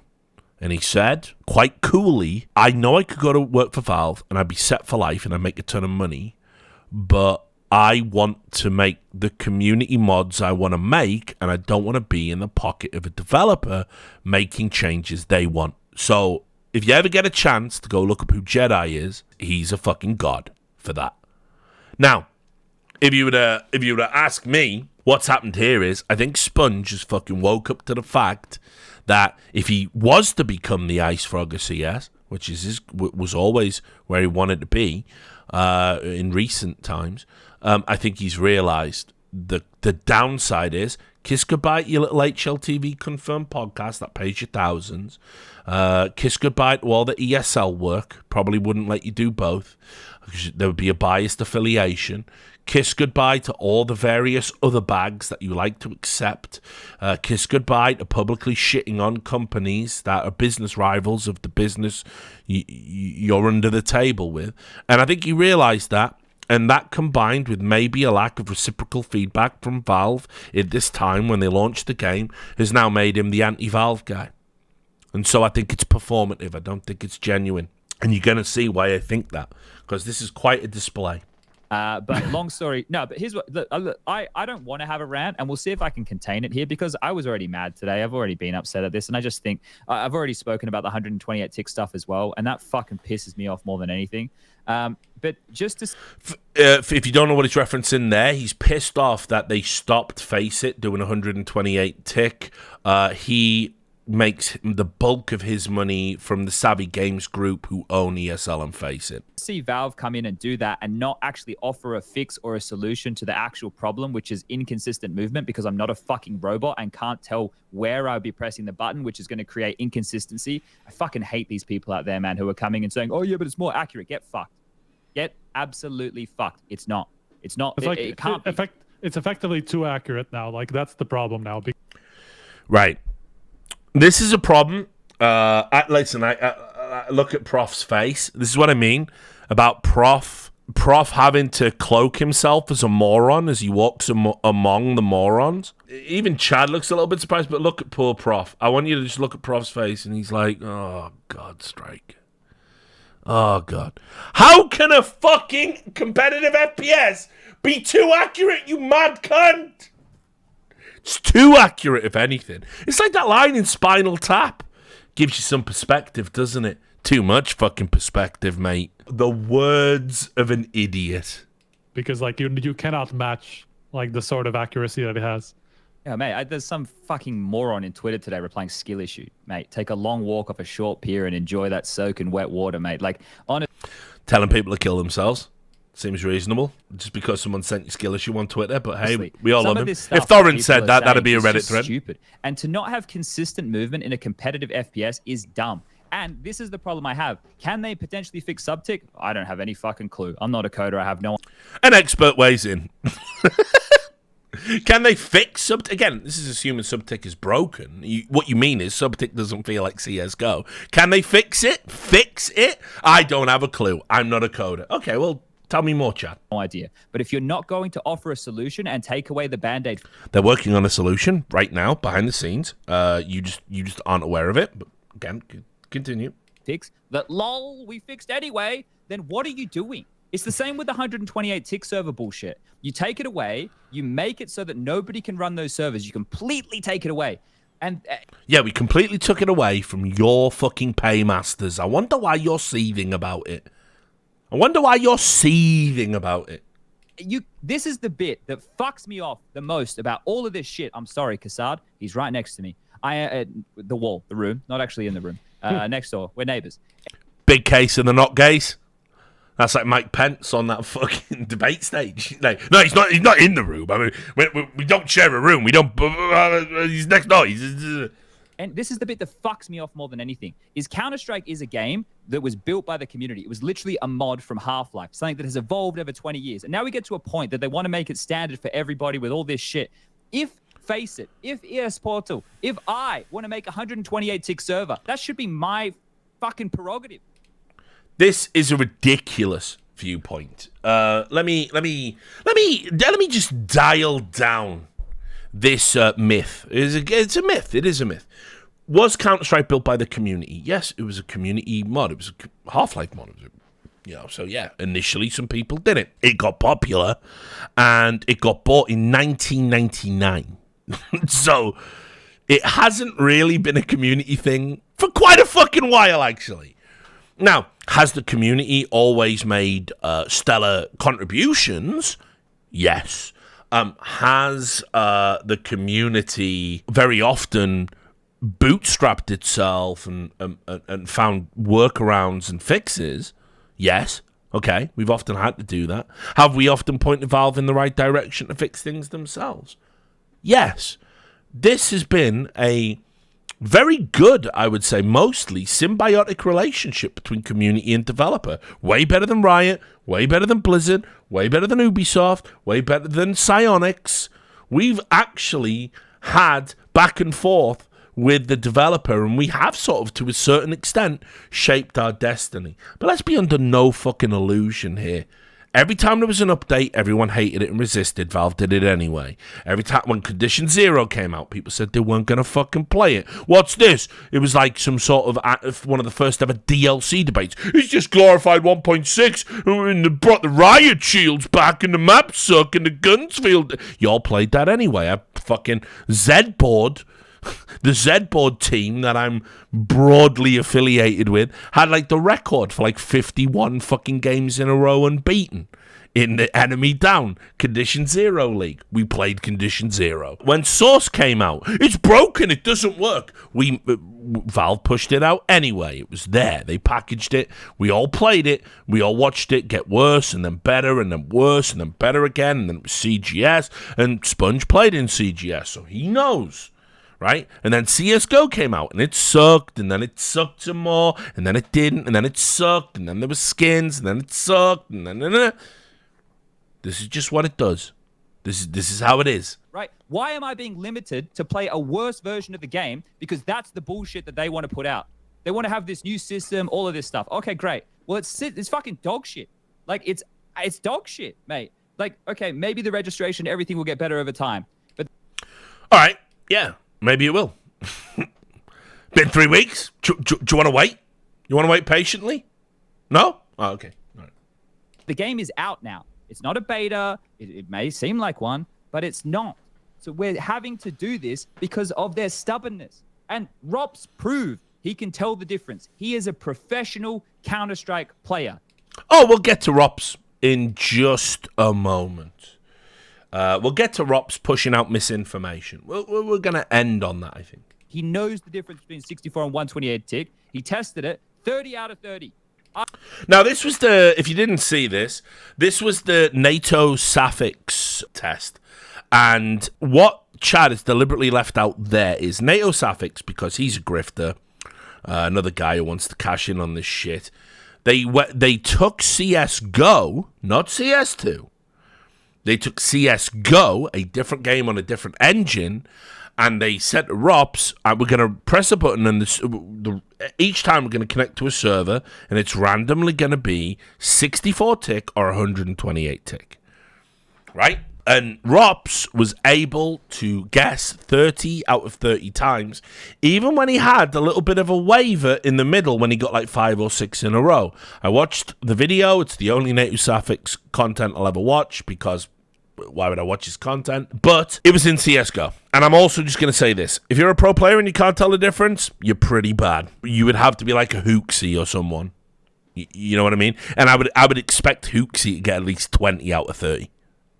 So, you're a pro. It's your whole life. You're doing it 8 hours a day. So, everyone going, but Robs did it 30 times. The average player, by the way, definitely couldn't match that, but a pro should be able to. Well, what are we talking about? And it's not even relevant, because it was fucking CSGO. This is where we're at. This is the CS Jesus right now. This is his gospel. This is what he's putting out. This is his Sermon on the Mount. And all the plebs are listening to it. Look at the fucking comments. Before we even get to the true idiocy of what he says.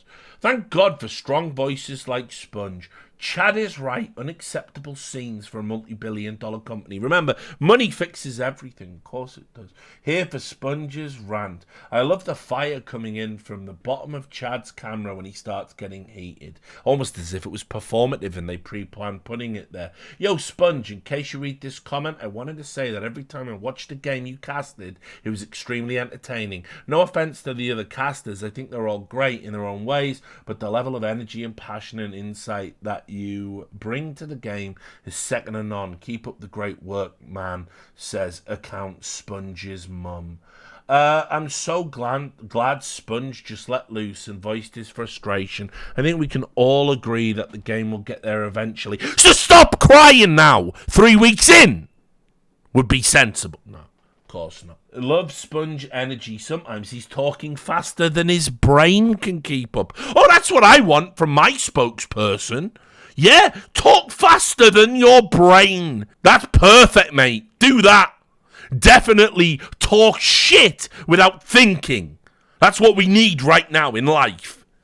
Holy fucking shit. Right, back to this. Argue with that. And this fucking moron on Twitter calling these binds placebo as well. What is wrong with these people, man? There are actual smart people who test the things that we put out there on the internet, and they go, yeah, actually, that's true. Oh, yeah, we can prove this. We can actually replicate it. We can do these tests. Oh, that's great. That's great. Yeah, it's not a placebo. You're wrong. You're just wrong. And this whole thing today just irked me off so much because they removed something that was a fix to something that is bad. Not a fix, a change. And offered no solution. No. Working on it right now. No solution. I'm wondering if, like, what the thinking from Valve is that, like, they think that people are trying too hard to make the game feel exactly the same way as CSGO, and they think that with time, once everybody gets used to the new system, you know, to the new movement, then everything's going to be okay, you know, because, like, they're not going to have the old game to compare against, and they're going to be okay with how it works. But when it goes, the problem with that is, though, that once you get to things like you literally don't... What's the problem? Come on. Don't jump as far up every single time, you know? Like, you literally jump into different heights, and that's what's causing all these problems with... It's not causing all the problems. Like jump throw binds and all that stuff. Like, just generally jump throws, all these mist smokes that we've seen during Sydney. That's a problem. Like, if you cannot replicate the same smokes all the time and all that stuff, that is... Remember when I told you all about WCG 2005? And when I told you about how we played the qualifiers on 1.6 and then we played the main event on Source and it was broken and fucked up. We ended up with Team 3D from NA winning, beating K23 with Adrian in the final. I don't disagree. The game wasn't ready. I don't disagree. Okay? Was the game ready for an esports tournament? No. But if you know your history, you know, here's what we do in CS. Valve make a game. All right, fuck it. Pull the ripcord and float down to fucking bullshit island, and we do it. That's what we do. That's how it's always been done. Chad knows this. I don't know about them two. I don't know how long they've been in the scene, but Chad knows this. He's not stupid. That's how it rolls. You have to have the bad tournament to figure out what a good tournament's going to look like. Make the changes and get the feedback. And the problem that we've had is illustrated by a player like Simple saying, I ain't even giving the feedback. Didn't even play at the tournament. Won't even give the feedback, you know? Now, look, just to reiterate it, because this stream has gone long. I'm doing this for you, Echo, brother. I hope you appreciate it. This is a birthday gift, man. Love all of y'all and all the money you've ever given me. I'm going to keep going. But what you have to fucking remember, right, about this shit is that the feedback that the players can give is super important, but it is going to take time. It is a process. You are looking at a brand new game and a brand new engine where a handful of engineers can actually work this engine correctly. And so what we need to do is carve it and mold it and shape it and make it the game we want it to be. And it might not be that what we want and what Valve want are the same, but we're going to find that compromise, same as we did in 1.6, same as we did in Source, same as we did in every fucking competitive game ever. And so the reality is, when you give in to this weakling shit, it's pathetic. When you have this tantrum, it's pathetic. When you talk about revolutions and throw up barriers between you and the developer, you are saying you would rather earn money off the outrage than fix the problem. I see you. So this is what you have to fucking do. You have got to get your shit together, and instead of going on a podcast, and I'll remind you, Valve are getting sensitive to this shit, and they are getting pissed off, and they told the Dota community, this was literally, they told the players, stop publicly lighting us up if something is bad at TI. Tell us and we will fix it, because eventually we're going to fall out of love with this. And now you've got a $3 million prize pool at your TI and a compendium you don't like, and you're lighting them up some more. Keep going. See what it gets you. At the end of the day, these are people, and they will break. No one deserves this level of petulance because you don't like a video game they made. You don't like a creative decision they made. As I said, there is a way to criticize. The clue is in the part of the word critic. I will write a bad review of a video game and I will put it out there.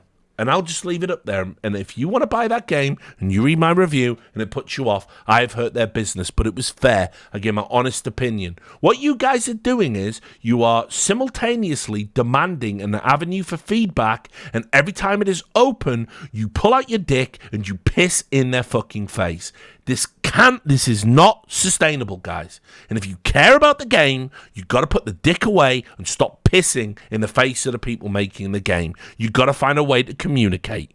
You got to find a way to bridge the gap. If you don't, your game's garbage, or they just go away and they leave you with this. It's that simple. That is actually bad. This is why I have the issue. If they had come out and said, oh, we've solved this problem, it's fixed now, so now you don't have to use the aliases anymore. Great. Awesome. Yeah. Working on it. People who are on higher ping, they will experience the laggy movement more. Good. Stop playing on high ping. Get the fuck out my game. You're trash. If you can't afford good internet, get the fuck out my game. The end. Right? Because you have inconsistency in your internet. On LAN, I'm sure these players are experiencing quite a joyous time. Some of them are saying that the term I've been casting all day. That's the one. Thank you, Striker. It still feels as strong. Some people are saying it doesn't feel as strong. I haven't played any LAN CS2, so I have to take their word for it. With all of that in mind, right? Like, if these things are going to, slowly get better over time, that's great. But it's just so frustrating to have the dev removing these things and not offering any solutions. And I'm sure they're working on stuff. To be honest, like, the thing is, we don't even know if you say, like, these problems, we don't even know if they think they are problems, right? See, remember, Prophet's the smart one out of this little collection of chuckleheads. It's sad. Man, every time I listen to you talk, I know you're dead inside. I hope you get out one time. I really do. We don't even know like what one flew over the cuckoo's nest on these things. They did not. He's gonna get nomad like Chief to fucking throw the water cooler out the window. Inconsistent movement in a game that's competitive, and it's all about being able to replicate. And I know, but like, you just might have like a different point of view on things, and you also might. They might agree, but we don't know what they're thinking right now. Maybe they are just thinking this is their solution to have everyone play on the same, let's say same level. because like a level playing field, and not have some people that are using like console commands be just better. But I don't think that makes sense, especially if you're not communicating it. It's just lame. It's like, we removed this. Why did you remove this? What is the point of removing this? Why can't you just say something? I know like Valve doesn't want to say anything, but like I think in this kind of a case, they do need to communicate better about what they're doing, because it's just like, as you said at the start, it does feel more in the Riot way of thinking of like, we're controlling stuff. This is how everything needs to be done. And like next year, next year, 2025, all of the tournaments are going to be run under Valve ranking and all of these things. So they are getting more and more involved, but without putting Thanks, out Aaron sort of a, GG. roadmap or like always good to see first timers or whatever. Explanation for like, we see this as a problem. Now, listen, you know what? I wouldn't blame Valve for going full Riot. I think my views on Riot are well known. In about 3 weeks, I'm a drop a fucking bombshell. I'm gonna tell y'all guys some real sad shit, all right? And it does relate to Riot Games, but y'all gonna have to wait. Can't say anything now because of my professional oaths that I have sworn, but it'll be there. But I'm gonna tell you this: Riot Games, you know, they're all about control. But you want to know what else is fucked up? It just fucking works. They put their fucking shills and their plants into everything, into every aspect of the industry. They literally spy on people. I've told you, remember, I used to be an interview question for Riot Games. What do you think of Richard Lewis's journalism? And if you said it was good, you didn't get the job. They are out of their fucking minds, okay? And they deliberately do this for this industry. And you know what? It's worked for them. They got away with widespread abuse of female employees and disproportionate pay. They even got away with $100 million after trying to sabotage the initial payout. They hired an insane law firm and tried to fucking finagle it so they didn't have to pay a fucking penny. They are scum. They are a cult of lunatics that have absolutely made esports a worse place. And yet, all of their alumni fail upwards, and then they say, yeah, right, it was kind of whack, actually. Yeah, never really agreed with those two. Well, did you speak out when you were there? Never did. And the thing is, they never get deprogrammed neither. So they just get away with it. So when games developers are like, holy shit, look at the ruthless fucking iron fist and the bullshit and the cult tactics and the spy tactics and the politics that they apply to control their scene. Looks pretty good to me, actually. And so they do it. And everybody wants to be Riot Games, not necessarily because they make great games or they create good esports or they create sustainable ecosystems, because they get away with fucking murder. So guess what you've done? With all your whining and your bitching and your attacks and your fucking speculation and your fucking unfounded argumentation, yeah, slowly but surely you're turning Valve into Riot. Oh, yeah. And isn't that great? That's what we need, right? Another fucking Riot? Well done, boys. Be proud. We're working on it. This is what we want to put out now. You know, there's nothing. So it is really disappointing. And the more I was playing and watching the game, more playing, like before even Sydney came out, like all of these weird movement things, the fucking Michael Jackson peak, the weird, like, I don't know if you guys noticed this, but like if people are in like a, kind of like a slant. We used to have, in previous versions of Counter-Strike, CSGO, we used to have literal invisible people. People would turn invisible. This was a thing. I don't even know if there'll be videos of it anywhere on the internet. There was one patch where people were invisible, dude. For one round, they would just be invisible. So, I don't know. Maybe fucking Michael Jackson ain't the end of the world, like. Well, unless you were one of them kids, but whatever. Fuck this. Sometimes the model just looks like it's floating in the air. It looks like a fucking genie coming out of a bottle. It's like, it just doesn't feel like the game that it is objectively much worse from a polished point of view than... The King of Pop was innocent, guys. Than CSGO. It's like, and it goes so deep that it's crazy. It's just crazy. Yeah. This is the thing. I don't, and I have been probably one of the more Valve sympathizers in all of this, right? I got to go to the office. I got to meet a bunch of people. I got to see how they were working and everything. A sympathizer, he says. Well, so, you know, you can shorten that word Chad, you can break it up. You can break it up phonetically, actually. It's kind of interesting, because if you go sympathizer and you just trim it down, you get simp. You get simp, don't you? Isn't it? It's interesting. Now, I am told by someone who is on the Twitch behavior council or whatever, apparently calling someone a simp is actually against TOS, and I'll probably get a 3-day ban for it. That's fine. I just won't stream for 3 days. I'll take it on the chin, Twitch. Don't apply special rules for me. It's a stupid rule. But, you know, when you say you're a sympathizer, no, let's be real. When you thought you could have a relationship with Valve that was going to benefit you, you licked their ass, and now that they're making changes to the game you don't like and you don't think that relationship is there, you are now not licking their ass to gain adoration from a community of people that are giving the type of dumb complaints I spent 2.5 hours detailing prior to this part of the stream. So, you know, it's fine, but just be honest. Like, I've been a Valve sympathizer. They're not a political fucking movement, mate. They're a games development company making a fucking video game. And talk to them and try and understand a little bit of their philosophy and the workflow and everything like that.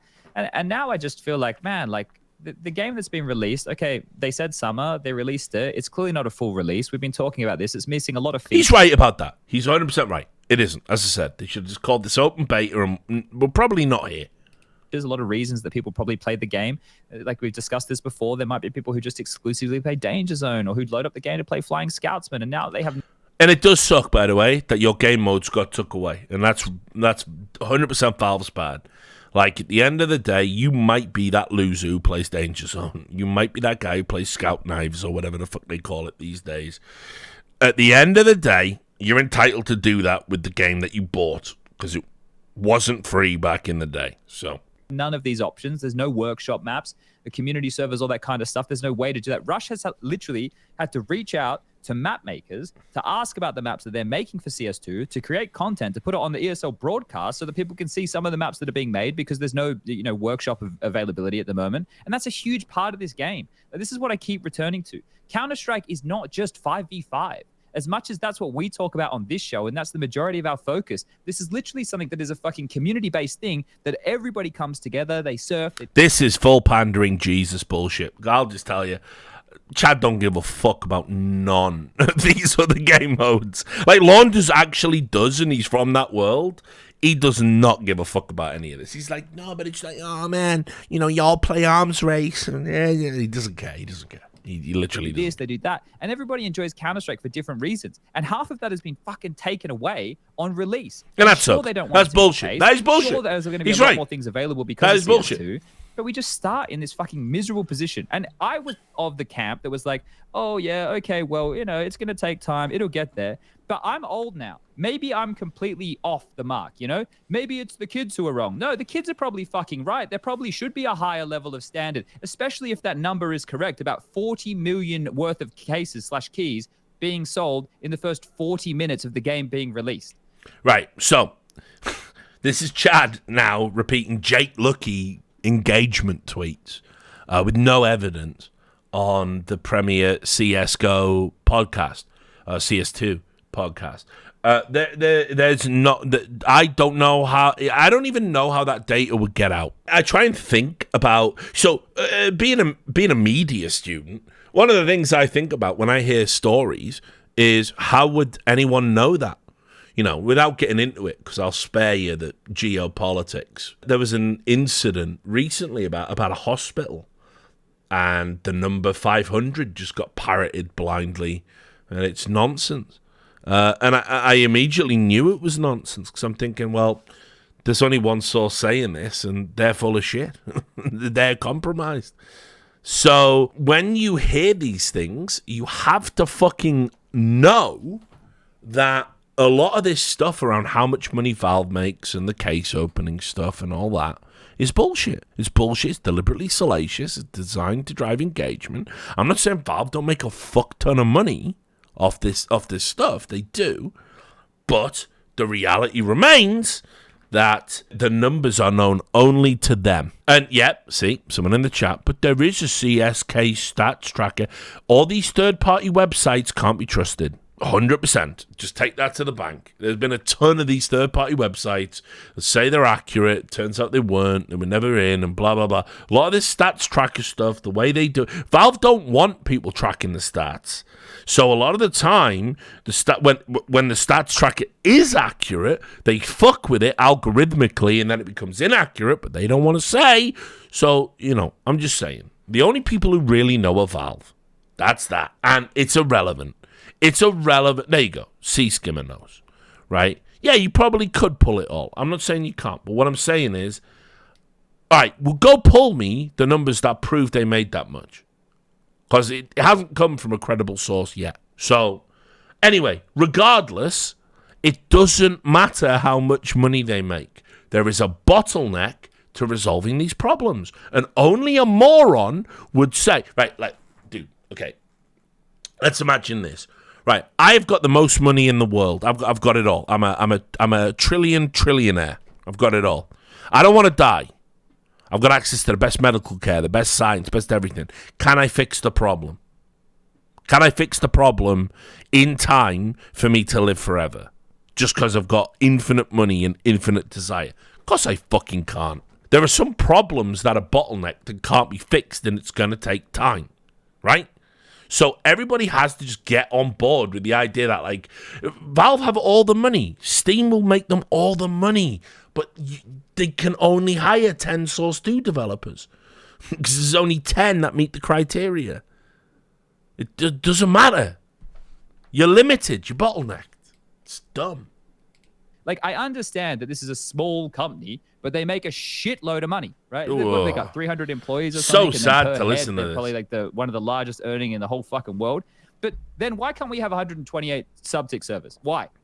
Oh, there's no difference. There's no difference in 128 things. Well, there literally is. That fucking number, I'll tell you. There is. It's double. Yeah. It's double. Bro, this whole subtick thing double the is difference. Just so that's causing so many that's issues. I've been CS Jesus' intelligent articulation of the difference between 64 and 100. It's double, number bigger. What the payoff is. Tixel talk. I don't see what Tixels. the payoff is. Tixels. I don't think anyone I don't know. When you were playing CSGO, did you feel like the registration was bad? Yeah, there were some issues. This is where Prof has to engage with the idiots. I get it, man. Again, bro, I'm so sad for you. I'm so sad that you have to say this, because I can even see it in your eyes. You know you're about to say something so fucking dumb. Right? Did anyone complain about registration in CSGO? Did you feel the registration in CSGO was bad? Players literally were complaining about this up until the very last CS tournament, but fine. Okay. So, but here's what Prof says.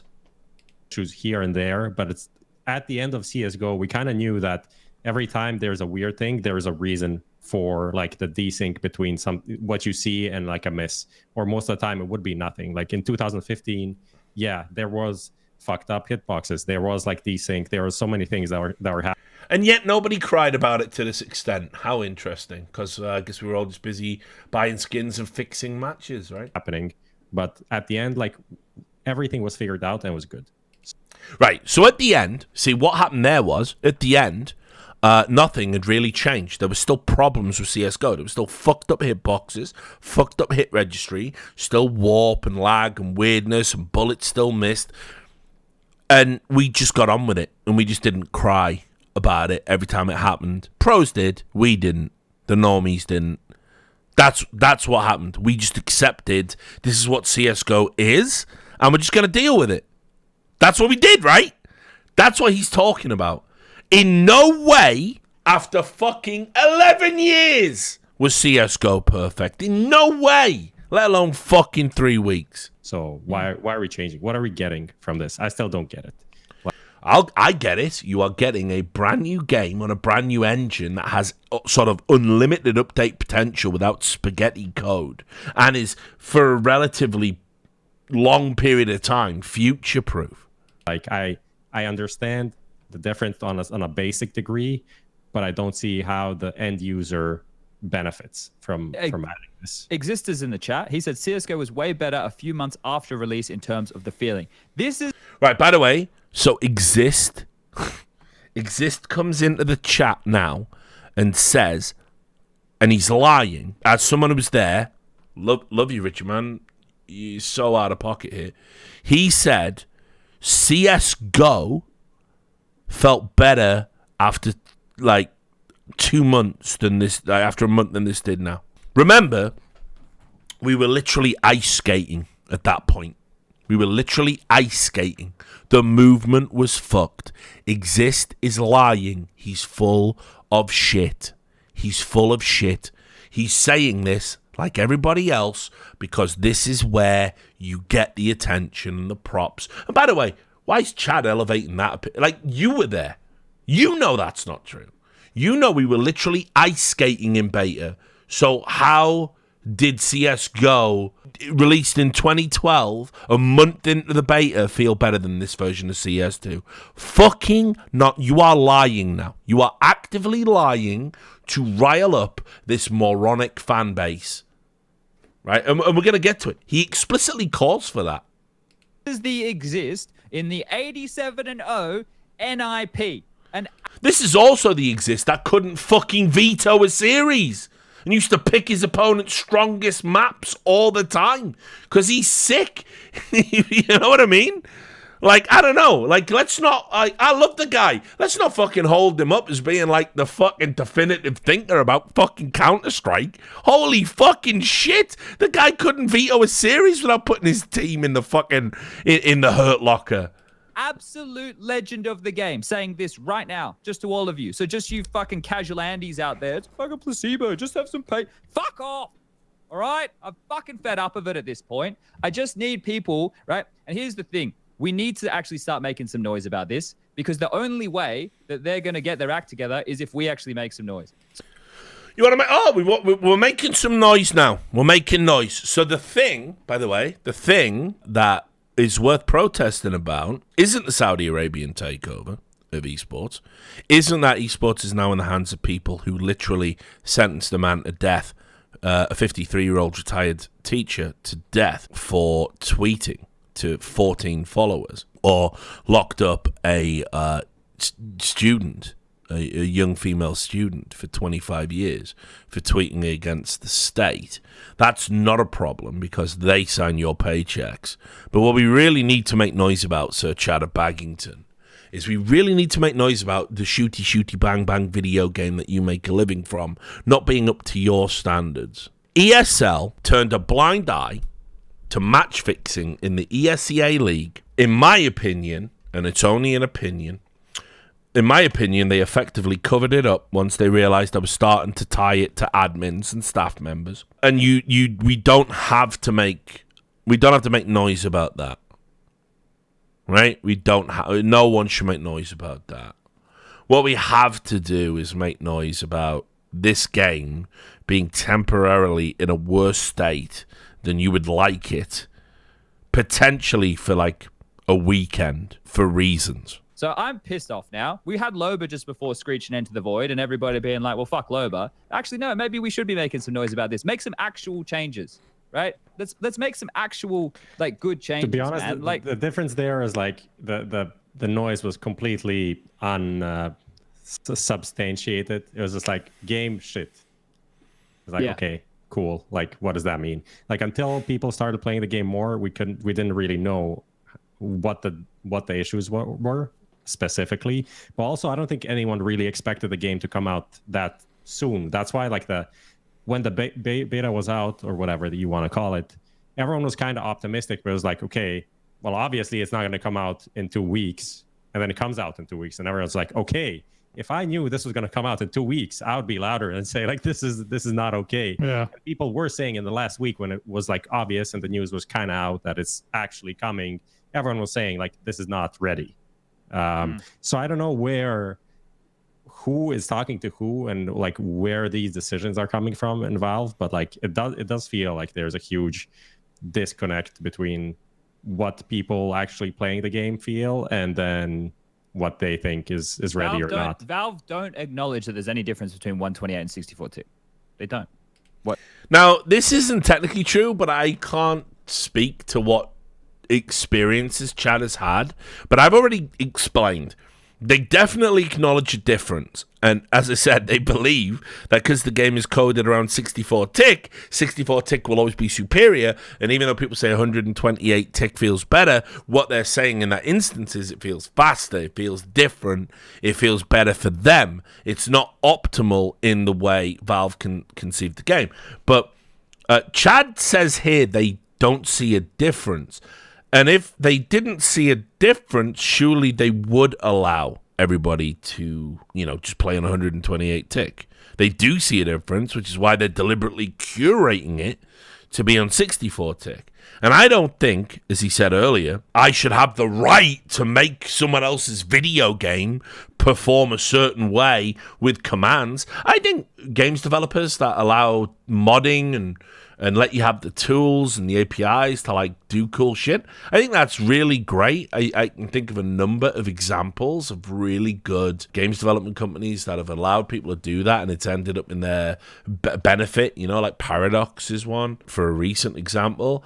But equally, I just don't get this logic that they're putting out there. But they don't acknowledge it. They do think there's a difference. It's crazy to me. And also, you ask them, what about your anti-cheat? And they're like, yeah, we have VAC. Okay, oh, this is play some pathetic. Premiere right now, would you? Tell me how good your fucking VAC is. Go play some Premiere right now. Play some Premiere right now. I did, Chad. Didn't encounter a single cheater in Premiere.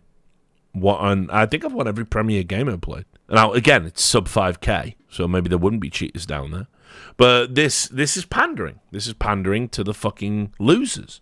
This is pandering to the VAC sucks crowd. This is pandering to the people who think the only reason they're dog shit at a video game.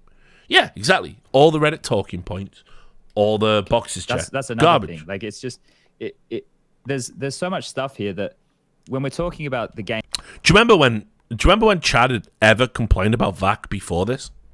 Does anyone have a memory of Chad complaining about VAC prior to this exact moment? Anyone? Can anyone point me to it? Because I'm going to say, I don't think he ever did.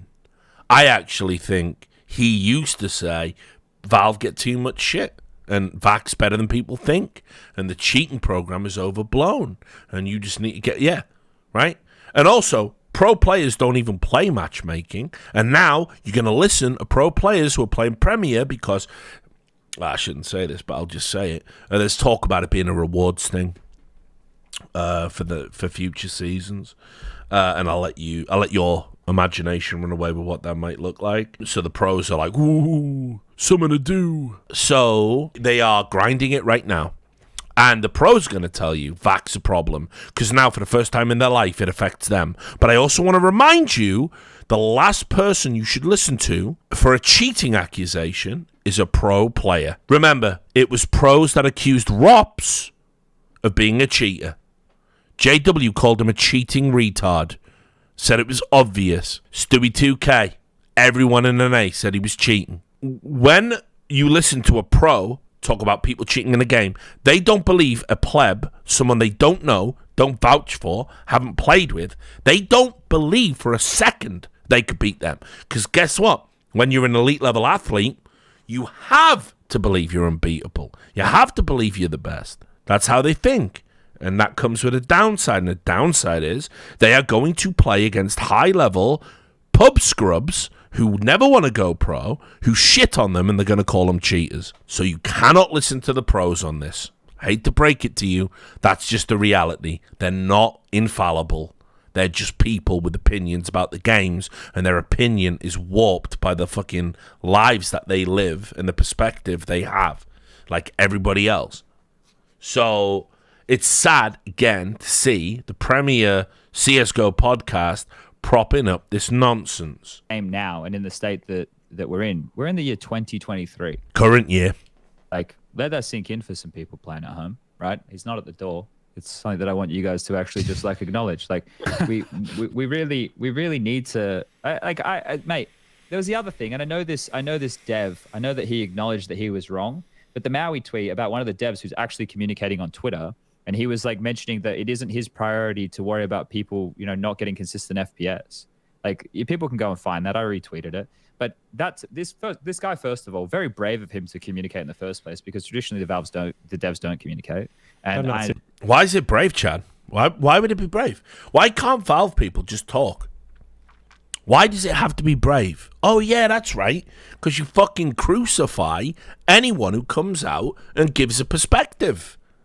And he's even said that. Yeah, and I retweeted it. Yeah, brilliant. You retweeted it to all your followers after 4 fucking tweets about how the game is broken and Valve are bad and fuck Valve. Again, I don't know. I'm just a guy. Is it counterproductive or not? I just want you to think about that. Eventually, you'll watch this stream. Chad, I know you will watch this, mate. And I'm trying to appeal to the pre-bag Chad. And I want you to think, forget the ego, forget where you're positioned, and I want you to think about what it is to be a champion of the game, and then ask yourself if it's better that Valve staff can talk freely in public, or if it's worse.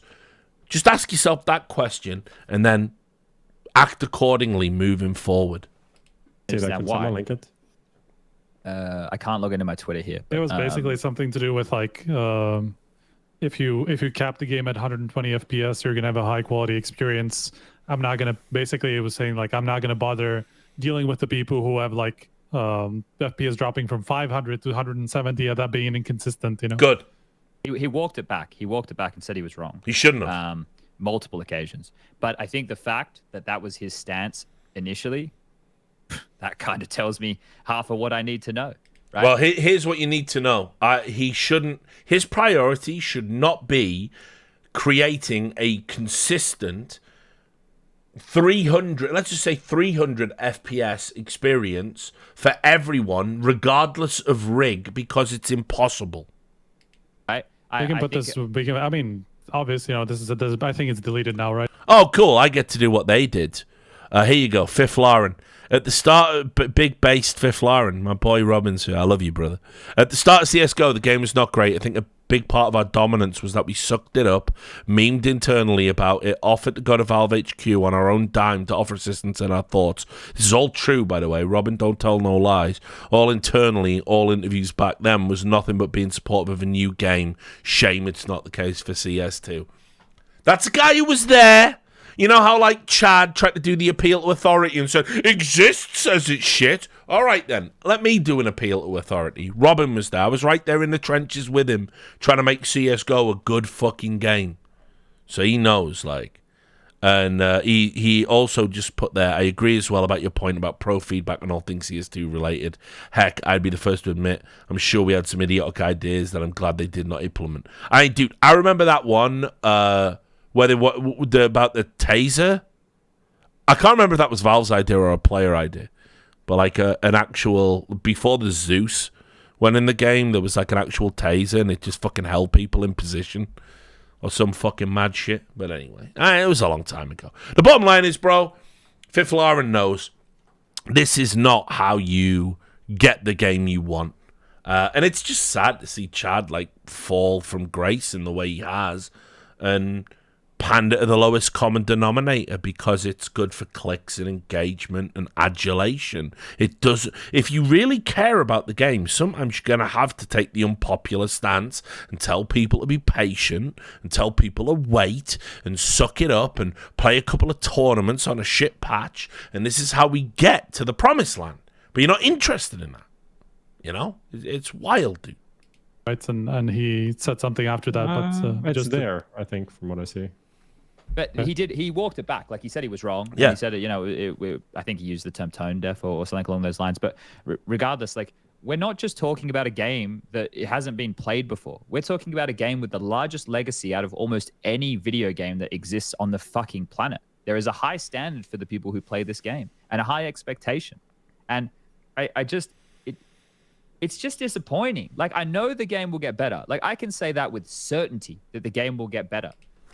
I want you to listen to that, and I want you to process what it takes for someone to say, I know 100% the game is going to get better, and yet make your entire vitriolic output about raging about how the game sucks now. I want you to think about that. I want you to think about what a type of person you have to be to know something's going to be better in a week or two, but to fucking rage about it not being what you want right now. And that person is childish and underdeveloped, emotionally stunted, greedy. The bottom line is, like, look, I've said it.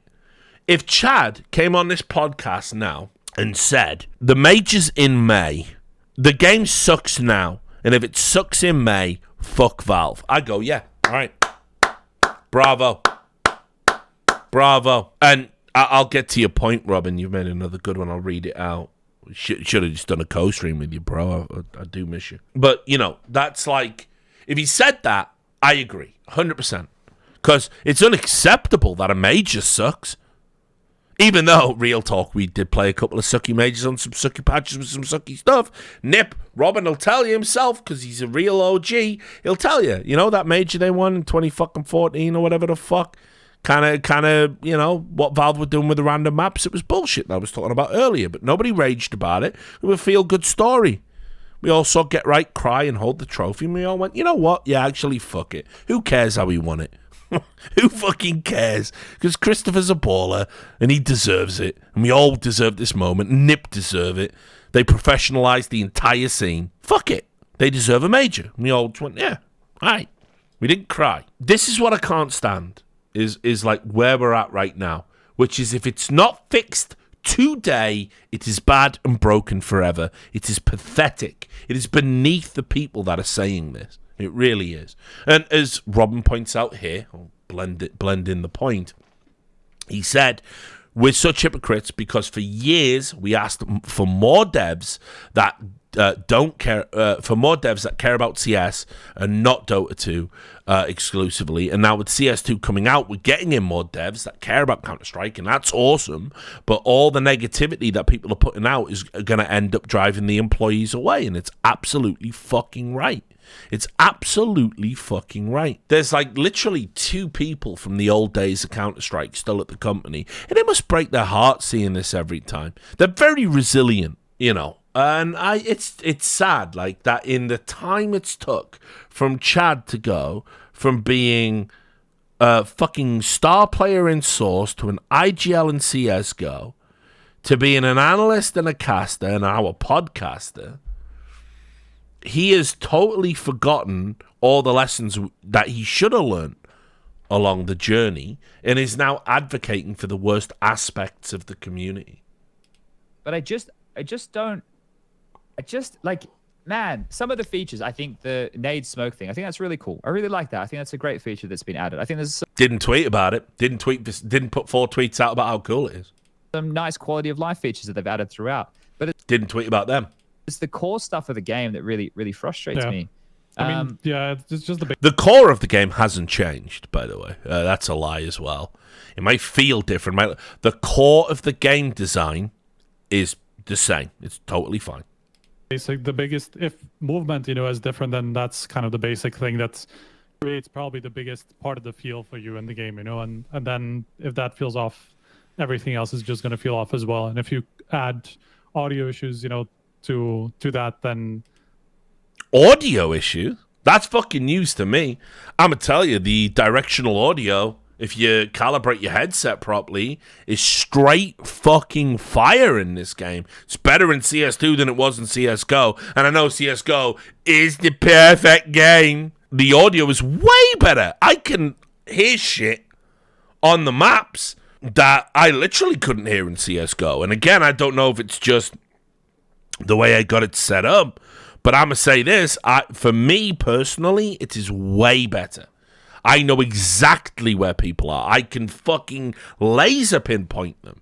I fucking get them every time, just as they walk around the corner. What you see is what you get. And I bang their fucking dome off, because I can hear them from 5 fucking minutes away. I'm calling to some of my teammates, so I know it's not even for everyone. I was calling to some of my teammates. You can hear him! You can hear him! You can hear him. He's on your left. And they were going, what? And I'm going, he's on your left. He's coming from your left. He turned around and they go, are you hacking, man? No, I've just got fucking ears that work, you mad cunt. But anyway, so it is different for everyone. I'm guessing not everybody has calibrated it up the same. But audio issues? Nah, the audio is superior in my experience. Basically, like that's two of your three senses that you're using a lot in the game that are just being fucked, you know. So that's a bit of a problem. Well, yeah, I mean, I like how Striker said there. That's two senses in the game: the movement and the hearing that are being fucked. Which really, they're the only two senses he has. So.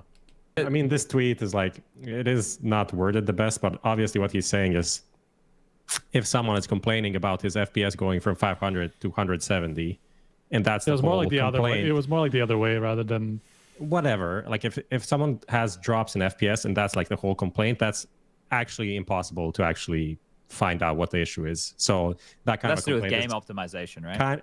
Yeah, but it's also kind of useless because everyone has a different PC. You can have 7,000 different things that are going wrong on your PC, and considering the state of the game right now, that is not a priority. But and then he sends like how to record the thing. So if you're like, when a smoke blooms and a nade drops, then my FPS goes from 300 to 100 and then goes back up, and here's a video, then that could be something you can actually investigate. But also the way it was framed, especially that one tweet, if you cap an FPS at 120, that's instantly where you lose everyone, because like, who is playing at 120 FPS? Yeah, you're right. In 2023. No one that's actually decent at the game is playing at 120 FPS unless they're like on a vacation on a laptop, and that's the best they can have, right? So no one is playing 120 FPS. Yeah, I feel like this is the point where, you know, because I think this is the only time that they've actually addressed these alias binds, right? Like previously it was kind of banned by tournament organizers, but not the Valve didn't do anything about it previously, right? Yeah. Certain tournament organisers did ban these things that you're now saying we must have. Give me my ban. Yeah, they were banned in some tournaments. Yeah, well done, Striker. Can we connect all the pieces here for the? Oh no, we can't. Okay, all right. But there's already a workaround. They just no. I'm just talking about until this was the first time that they actually did something about it, and I feel like the fact that somebody found a workaround within an hour should add like so many people like instantly, you know, making sure that they have that workaround. Then obviously, you know, it will just hit Valve that, okay, like maybe this is actually something that people really want in the game, you know. It's not just right. I really want to be able to see through walls. Can I have it? I want to be faster than every other player on the server. Can I have it? I want every bullet I fire to fucking hit somebody in the head. Can I have it? Just because people really want something is not a reason to put it in your fucking video game. Again, like, this is what I mean. It's so sad to me. You're the thought leaders of this industry, and listen to the shit you are talking publicly, like recorded, proud of it, promoting it, little funny graphics. You were ranting. I'm gonna rant. Listen to what you're saying. You're saying if the community wants it, they should get it. What? No. Fuck no. That should not be the metric by which we do anything. As we've proven, I just read you multiple Reddit threads. This game has a big problem for not being noob friendly. What more do you need? You got deathmatch, you got casual mode. What more do you need? Oh, that's right. You just want to win. You just want to win, and you just want to fucking feel good. It's a fucking joke, guys. And again, I told you. This is what they're doing. They are stoking, pandering to that moronic fan base who I don't want in the game. I'll just say it. Old school, I don't want you in the game. I don't want the new players, actually. Fuck off. Go away. Go play. You think this game sucks? Go play something better. Fuck off. I don't need to see 2 million on Steam to fucking feel good. I'm not like the Dota community. I don't need a huge crowd-funded prize pool to think my esport of choice has value. Go away. Go play the good game. You say this one sucks. Go play the good game. I know you're saying it sucks because it's hard. Go away. Go away. Play the other games. Play the better games, right? Because this one sucks. And they're pandering to that. The number one podcast in CS. Like, because there's some, whatever, like it... Yeah, It's just like a minor issue or whatever. Like if people are instantly like coming up with ways to actually make it come back, then that poses an actual issue rather than just, some people are feeling like it's something is off in the game, What percentage of people do you think would have been using the alias binds or the version of the alias binds that just had the semicolon? Probably low. Like 1% of the entire player base. Let's say even if you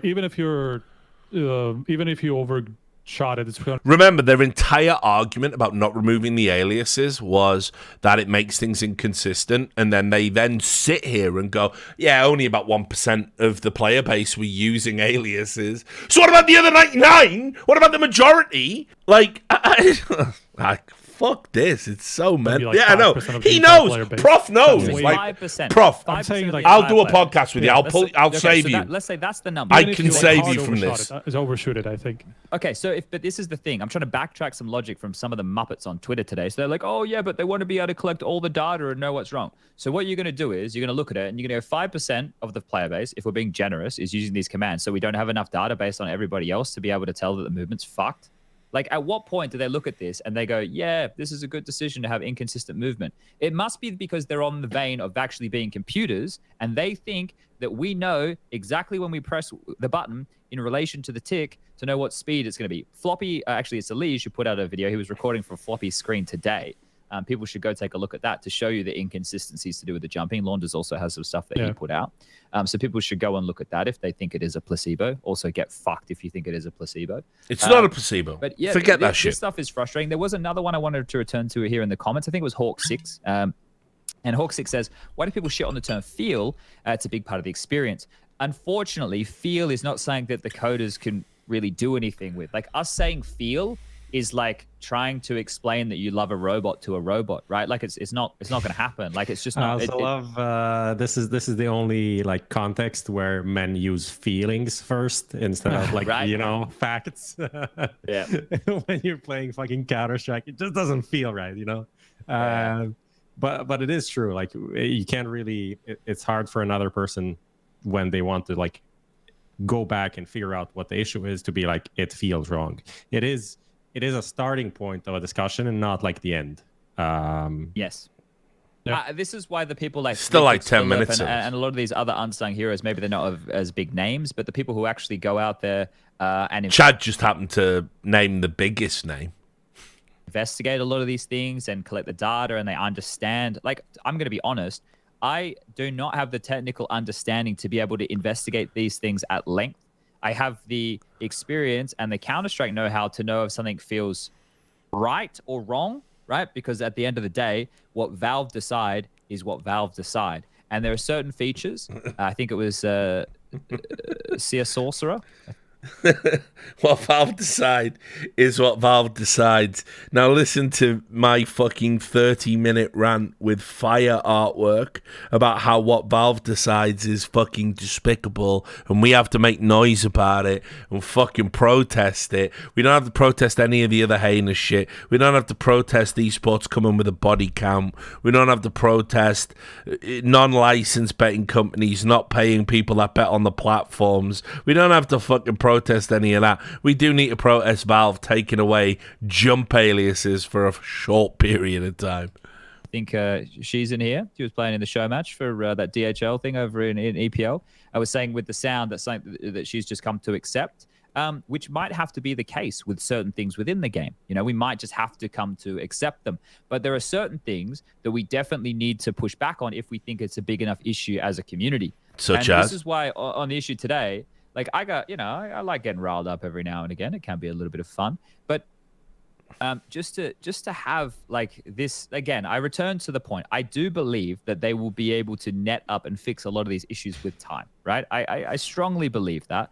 But on the other hand, like it's just the taking away a fix and not offering a solution is this a problem one thing. What's Matthew saying? I need help. What eco-friendly means? Am I eco-cobra? This is the fantasy the whole thing gets derailed here because Nathani's I'm an eco cobra, and then I was just gonna say like how does that like what does constitute an eco and that they literally talk for about 4 minutes about like whether or not Nathani is an eco cobra. Like you kind of have to get those 40 kills, I think it'd just be a fun thing to look at. But something that I wanted to note, because I saw Rugger talking about this and I replied to his tweet, but there was discussion about the jump bind for the throw. And something that Valve actually did while we were in the office, we were talking to them about the jump binds and the different aliases that we were using while we were there. These were things that we were actually discussing with them and talking through what pros use and all this kind of stuff so that they could get a better understanding of maybe what they should be expecting or what they could be expecting. And one of the things we told them was jump throws, because it makes it consistent, especially with the step jump throw. And we went away. We came back the next day. Not only did they add this, but they also made a lot of other fixes to the game when we were there. But overnight, they added a thing in the menu so we could set a key to jump throw. We had it as a key. I don't understand. Like, they made this whole, like, oh, this is how you jump throw. So there's that, like, special sound when you jump throw. But that's not actually consistent. I think it's more of an issue when you're doing step jump throws, right? Okay. So I think like if you were doing an insta window smoke on Ancient, for example, a step jump throw is, well, in CSGO, or if you were using the alias binds, always going to land. The issue is to do with like the velocity of the throw and all these kind of things. So with the is there a chance? Is there a chance that they don't want step jump throws to be consistent? Why? We've already had this. I already fought with Flusher and JW about this fucking like 7 years ago. Just because of the, I don't know, because they opened up fucking skyboxes and shit, so it's... Okay, so let's make the game that's already playing like it's on fucking steroids even faster. Like, it's like these players just all went and snorted lines of cocaine before playing today. I don't think I've ever seen anything fucking like that. Are there any checks from... Not like you. Who does those? ESIC? Does ESIC does those drug tests? Yeah, but I think we saved those for the arena, right? But save the drug test for the arena. It's to do with... Can't imagine ESL like that being common knowledge. You can fucking jack yourself up in the group stages and no one's gonna test you.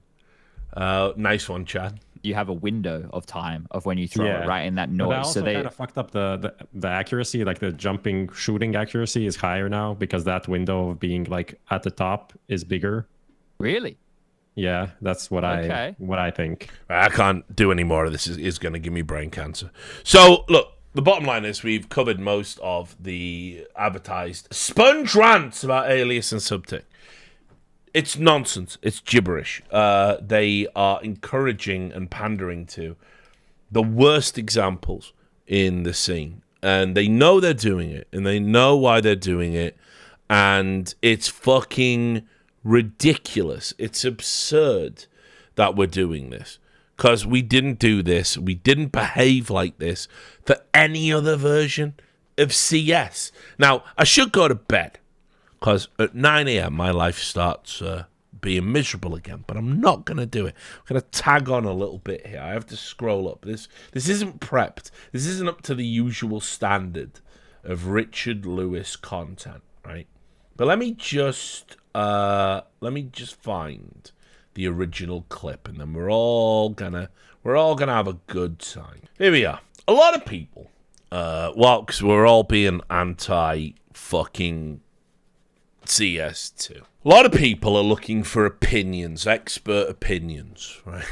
And for some reason, my opinion and his opinion, our opinions, they don't count. Right, because I thought it was interesting. I saw a comment the other day actually on Reddit, and it basically was, anyone who said Hooksy is bad is an armchair IGL. And the reply from one of the Discordites, one of the rich court, was, why aren't the people who say he's good armchair IGLs? And they just said, because they're not. You need to think about that logic for a moment, dudes, and just let that one settle in. And this is what I always mean. Whenever you encounter a psychotic in the wild, ask them questions until they break themselves. They'll shut down like an automaton. They'll just be like, and it's over, right? Let's just show you the original clip, right? Because everyone was like, well, Shroud knows his FPS games, right? Shroud knows his FPS games. Let's listen to what Shroud said about CS2. Need to delete that from this game. I think this game dies. CS dies with 2. I think it does. I firmly believe that. I feel like you're being a little negative. Slightly. It's just the truth. You actually think it? I think it does. Like... I think this is the end of Counter-Strike. Is this game? Which, I mean, we had a good run, no? Oh my god, dude. We definitely did need to... So, Shroud said, on a stream that he believes CS2 is the end of Counter-Strike. This game that unprecedentedly is like the sort of octogenarian equivalent of esports. It's run for over 20 years. It's had multiple iterations. It's survived different versions, different engines, all sorts of crises, financial, everything else. But Shroud doesn't like it. He doesn't think it's good. It's a bit petty to do this. But you know what, Shroud? You talk too much shit, bro. So I'm going to just remind everybody. A lot of people remember Shroud as being good at the game, and I've tried to explain it to people. Somebody even linked me a clip today because I'm in the algorithm right now. I've had like 1,000 subs on YouTube and old videos are getting promoted. I don't know why. But somebody said, you even said Shroud was in the top 10. You and Thorin said it on By the Numbers back in... And they linked me to an 8-year-old video as if nothing could change in 8 years. I left that comment up. I've just left it. Stands alone as a monument to Moranism in all of its glory. So, let's just remind you guys about Shroud, because a lot of people seem to remember Shroud as being this god-tier NA player that, unfortunately, just because NA was shit, he didn't get to do all of the things he got to do. And, you know, we had that whole thing with, can't remember who it was who said, Shroud was better than Simple, bro. I think it was Freakazoid. You know, and I love Ryan, but whatever. You know, and he said that, and it's just not true, you know.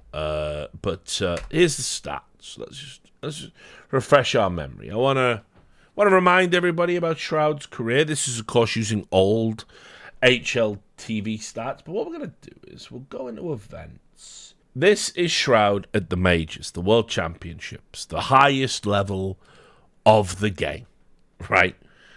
And trust me, as someone who was there who watched him, he was an onliner. He did way better stomping people in these NA online tournaments than he ever did at LAN. Here he is, right? I want you to have a look at this. And even though it's the old fucking rating, right? I want you to look at that.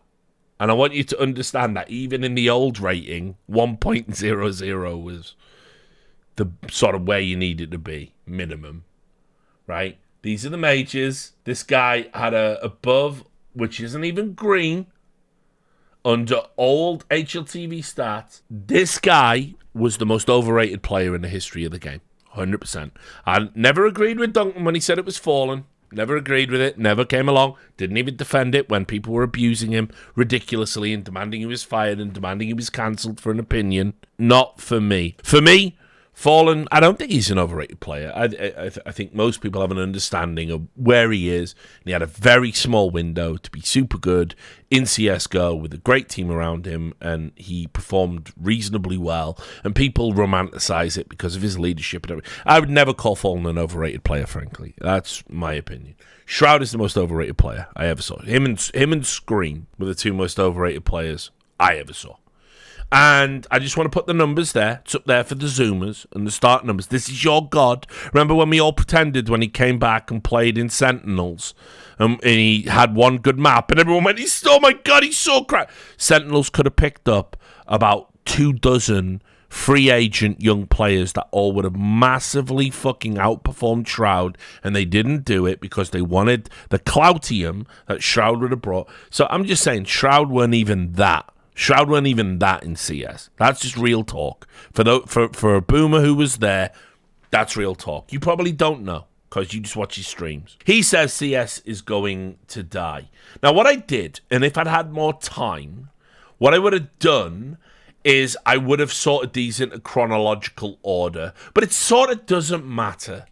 So I just want to remind everybody of the shit Shroud says, okay? Because this guy... And I don't know why anyone thinks he's an authoritative opinion on the gaming industry just because he's good at shooty bang bang games and not even at the highest level. Like he's not even close to Simple, by the way. He might be good at more games than Simple, but he's never peaked to the highest level in any game he's played. So remember, you heard that clip. He said it was dead. It was going to die. Let's just go through some of the fucking headlines that this guy said.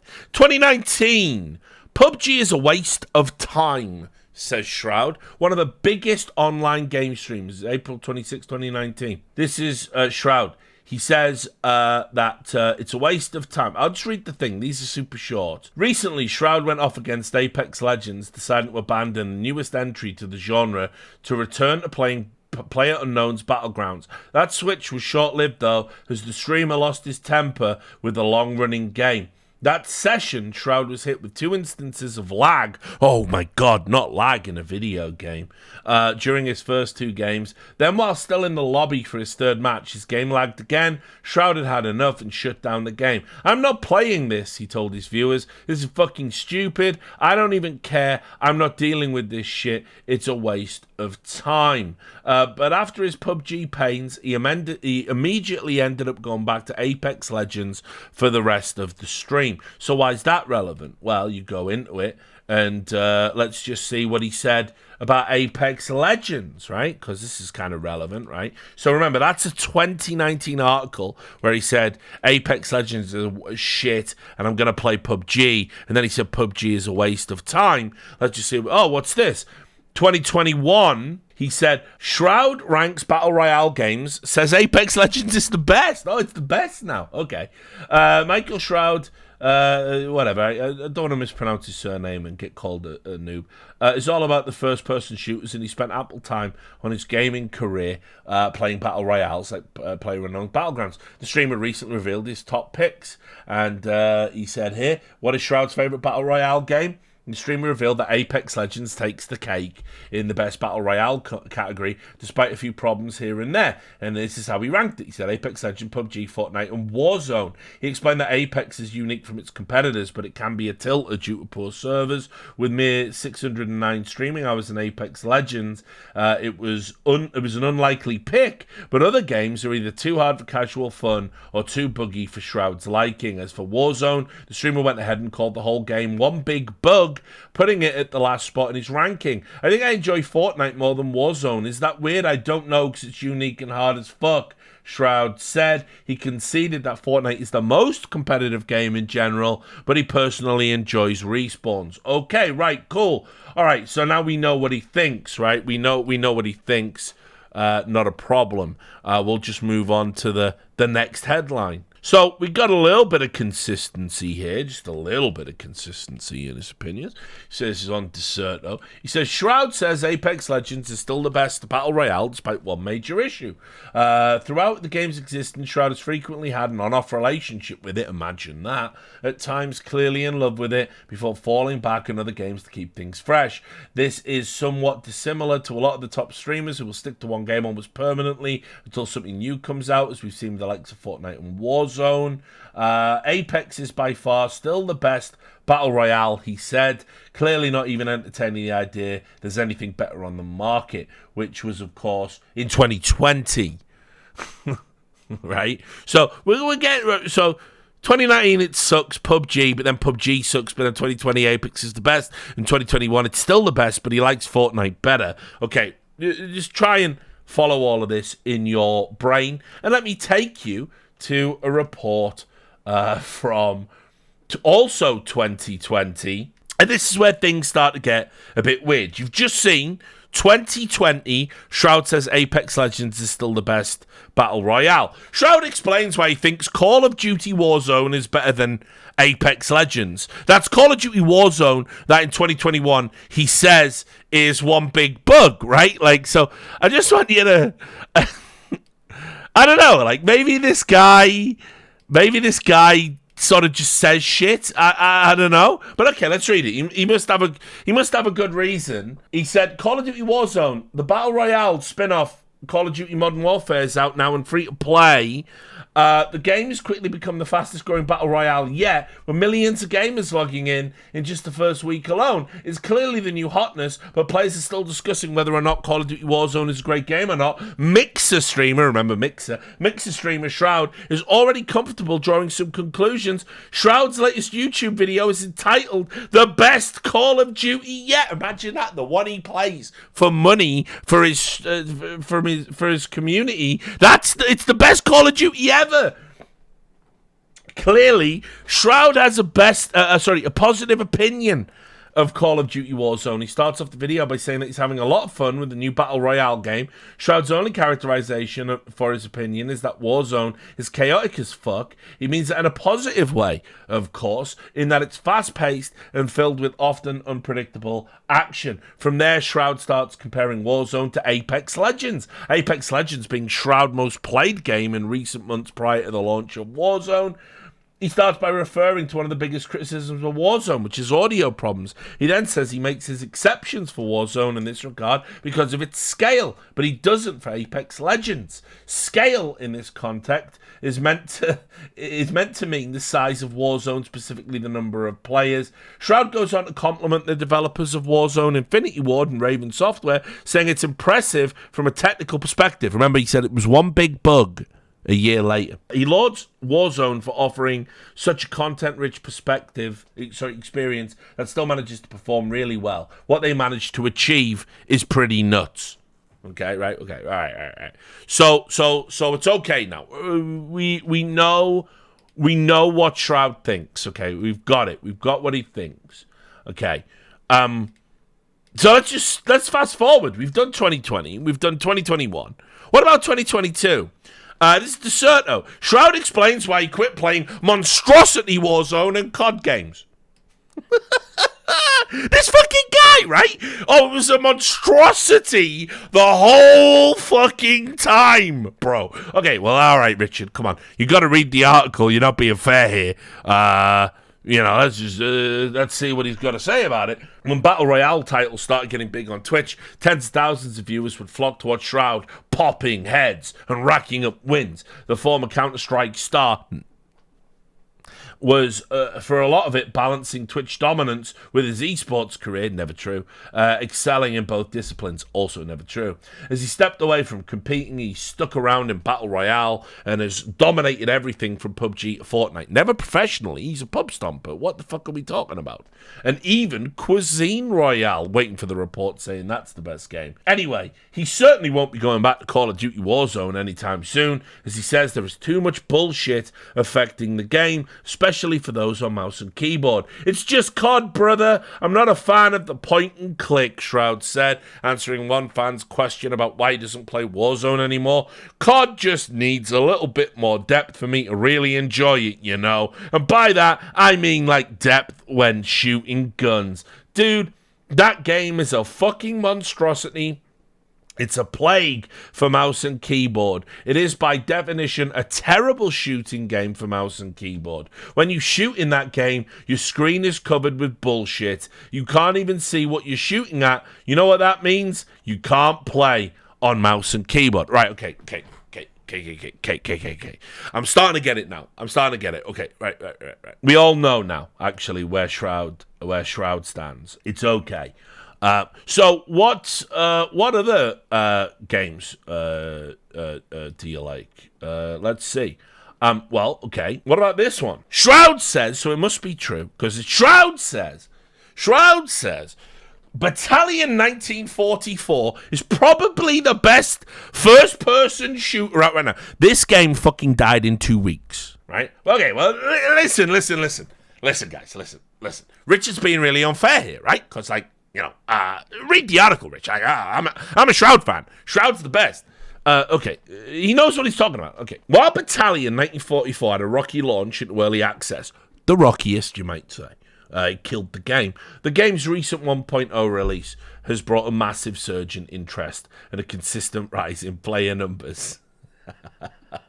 You gotta talk to Dust about this. I wish Dust was in the chat right now. I'd pull him on the stream. Dust, what happened with the surge in interest for Battalion 1944? He staked his fucking career it was going to be good and got wrecked. So whatever. The former CSGO pro says in a recent stream that Battalion 1944 is very competitive, very, very Counter-Strike-esque. Nothing like it. Also very COD-esque. Those two things are antithetical. In the fact that you jump around corners, fucking spray, drop shot, all that. Oh, the things you don't do in CS. Maybe that's where your career went wrong. Maybe that's where all them majors went wrong, mate. So it's like a blend of Call of Duty and CS into one game. Very competitive, very difficult. By the way, Battalion 1944 was meant to be as close a replication to the sort of Call of Duty as you could have, Call of Duty 2 as you could have on a modern engine. So I just guess he never played COD 2. I guess, but whatever. Shroud says he's already played 43 hours, and it's so much fun. I want to play it right now. That's how much fun I have in that fucking game. It's probably the best first-person shooter out right now. Fact, hands down, and it's so early, it doesn't have anything besides TDM competitive, rifles only, some skins here and there. And what year was that? 2019 again. So rewind, assemble the timeline in your brains of all the bullshit he said. All right, well, okay. Rich hasn't really been fair here. Let's do this one. All right, well, okay. So this is on the game, and this is from 2020. Shroud says Warzone, like every Call of Duty, has a limited lifespan. What, really? Tell me more. This is the best game that became a monstrosity in the space of a year. Shroud has been playing Call of Duty Warzone non-stop since its release on March 10th, but lately the popular streamer on Mixer is hinting he'll be finished with the game soon due to its inherent limited lifespan. I'm almost done. We pretty much hit the 2-week mark. The game's dead after 2 weeks to this motherfucker, and you're listening to his opinion about a game that lasted 20 years. Are you fucking mental? This guy's opinion is nothing. It is words. It is gas escaping a dead cow's body. It is ephemeral and meaningless. But let's listen. Let him go off, okay? Maybe he's cooking something. All right, okay, fine. When the game first came out, I hardcore grinded it pretty hard. I've been playing this Warzone for about a whole week. I'm at that 2-week lifespan. I'm going to move on. This statement is a bit of a surprise when considering Shroud can spend months at a time streaming other first-person shooters or other Battle Royale games without announcing so abruptly that he might be moving on. He goes on to explain that ultimately there is nothing wrong with Warzone, but that a 2-week timer is inherent and just COD. So it's Shroud, your God's opinion is Call of Duty games have an inherent 2-week fucking lifespan. Right? Ridiculous. So, all right, okay, all right. I know where I'm at now. Okay. Surely that's okay now. We all know what the best games are, right? We've got it. We've laid the table. It's gonna be okay. We all know what Shroud's genuine, honest opinion about FPS games are because, he wouldn't just be saying this for the purposes of his stream or promoting a game he likes or he's good at and denigrating a game he's bad at and washed at. No. Let's just move on because now he's about to give another totally well-informed, industry-consistent opinion about FPS games. Shroud believes Battlefield 2042 is better than Modern Warfare 2. This is from November 2022. This is an actual atrocity of an opinion. This is the worst opinion I think anyone has ever expressed about an FPS ever in the history of the game. Oh, does he mean the new COD? I don't even care. It's still wrong. It's still not true. It wouldn't even matter. He could pick the worst version. Battlefield 2042 was a fucking abomination. It was an abomination. It was dog shit. Everybody knows it. The peak players it achieved is when they released it for free on this free weekend that just happened. It's fucking garbage. I got friends that play that shit. They're going, hey, Rich, it's free this weekend. Do you want to play it? No. I'm okay. I'd rather play BattleBit, actually. BattleBit is a superior game to Battlefield 2042. I fucking said it, and I'm right. But anyway, back to the king of the FPS games, whose opinion is sacrosanct. Top streamer Shroud has been a staple of the FPS scene for years, like a barnacle on the side of a boat. And after playing Modern Warfare 2, the new one, he believes Battlefield 2042 is the better game. While Modern Warfare 2 has been praised for how easy it is to rank up weapons and earn the mastery camos, top streamers have criticised the game's movement and skill-based matchmaking. Where have I heard this lately? Longtime FPS player Shroud tried out Modern Warfare 2 but was left unimpressed, criticising its nauseating animations and saying that the widely panned Battlefield 2042 is actually the better game.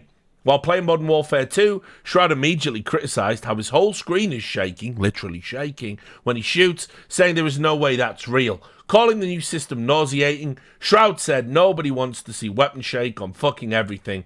To compare, he said a Black Ops 4 was sick because it was super smooth. Nice, fuck Black Ops 4. Although, admitting that the game looks great, he called it bad and said, I think Battlefield is much better than this actually, the new one. Am I crazy for that? All right, okay, all right. I think I get it. I think I know where we're at now, right? With Shroud. I think I know where we're at with Shroud. Let me get this. Shroud claims Valorant is the #1 FPS and CS2 is much easier from 2022. Sorry, 2023. This is a fresh, hot opinion. He weren't even in the beta. Right, so Shroud started out as a pro player in CSGO, where he competed for 5 years before retiring. However, he surprisingly returned to competing in 2022 when he joined the Sentinels Valorant team for a brief stint before soon going back to being a content creator for his legion of fans. The FPS legend, not a legend, never been on a top team, never been the best player, never been a top 10 player in any game, not a legend, just a popular streamer. And that's fine. That is more than most people achieve. It's all okay. Shroud said multiple times during a Twitch stream he believes Valorant is now the best game. Remember, he makes all that money, doesn't he? You know, he's been doing them Valorant co-streams and that. And that Counter-Strike 2 is 100% an easier game. That's the funniest thing you've said, his friend replies. I'm telling you guys, you just don't understand. If Simple goes to Valorant, he can't compete. Although that last comment was almost certainly tongue-in-cheek. So, look, I can pull up another 20 of these articles, right? Shroud is not and never will be the authority on what is a good FPS and what's a hard FPS and what's going to succeed in the games industry and what's going to do well. He just says things for attention. He is another guy addicted to mainlining Cloutium. That's all he cares about. Come and watch my stream. Come and sub to me. Give me your Twitch Prime. That is all he cares. I will say anything to make you do that. This guy is not genuine. He doesn't even know what the fuck he's talking about. You know, like, Simple is a douche when he says, I don't want to give Valve feedback or whatever. But if Simple told me something about the game, I'd fucking stand up and listen. Very rare you get to hear the greatest player of all fucking time educate you on something. In any sport, you shut the fuck up, listen, learn. Right? But it doesn't mean they're always right. Shroud doesn't even have that credibility. And he says this shit cyclically, religiously, over and over again. In every game he ever plays. Game is good when he plays it, and he's good. 2 weeks later, game is bad. New game comes out. This is the game that's going to kill the game I used to play. Why don't you play the old game? I'm actually gonna, because this game sucks. Plays that game? This sucks. I'm not going to play this game. It's a fucking con job. His opinion about CS is like my opinion about, say something I'm totally uninformed about, dieting. Remember, I didn't even know alcohol had calories. So, what I'm saying is, I thought vodka had 0 calories.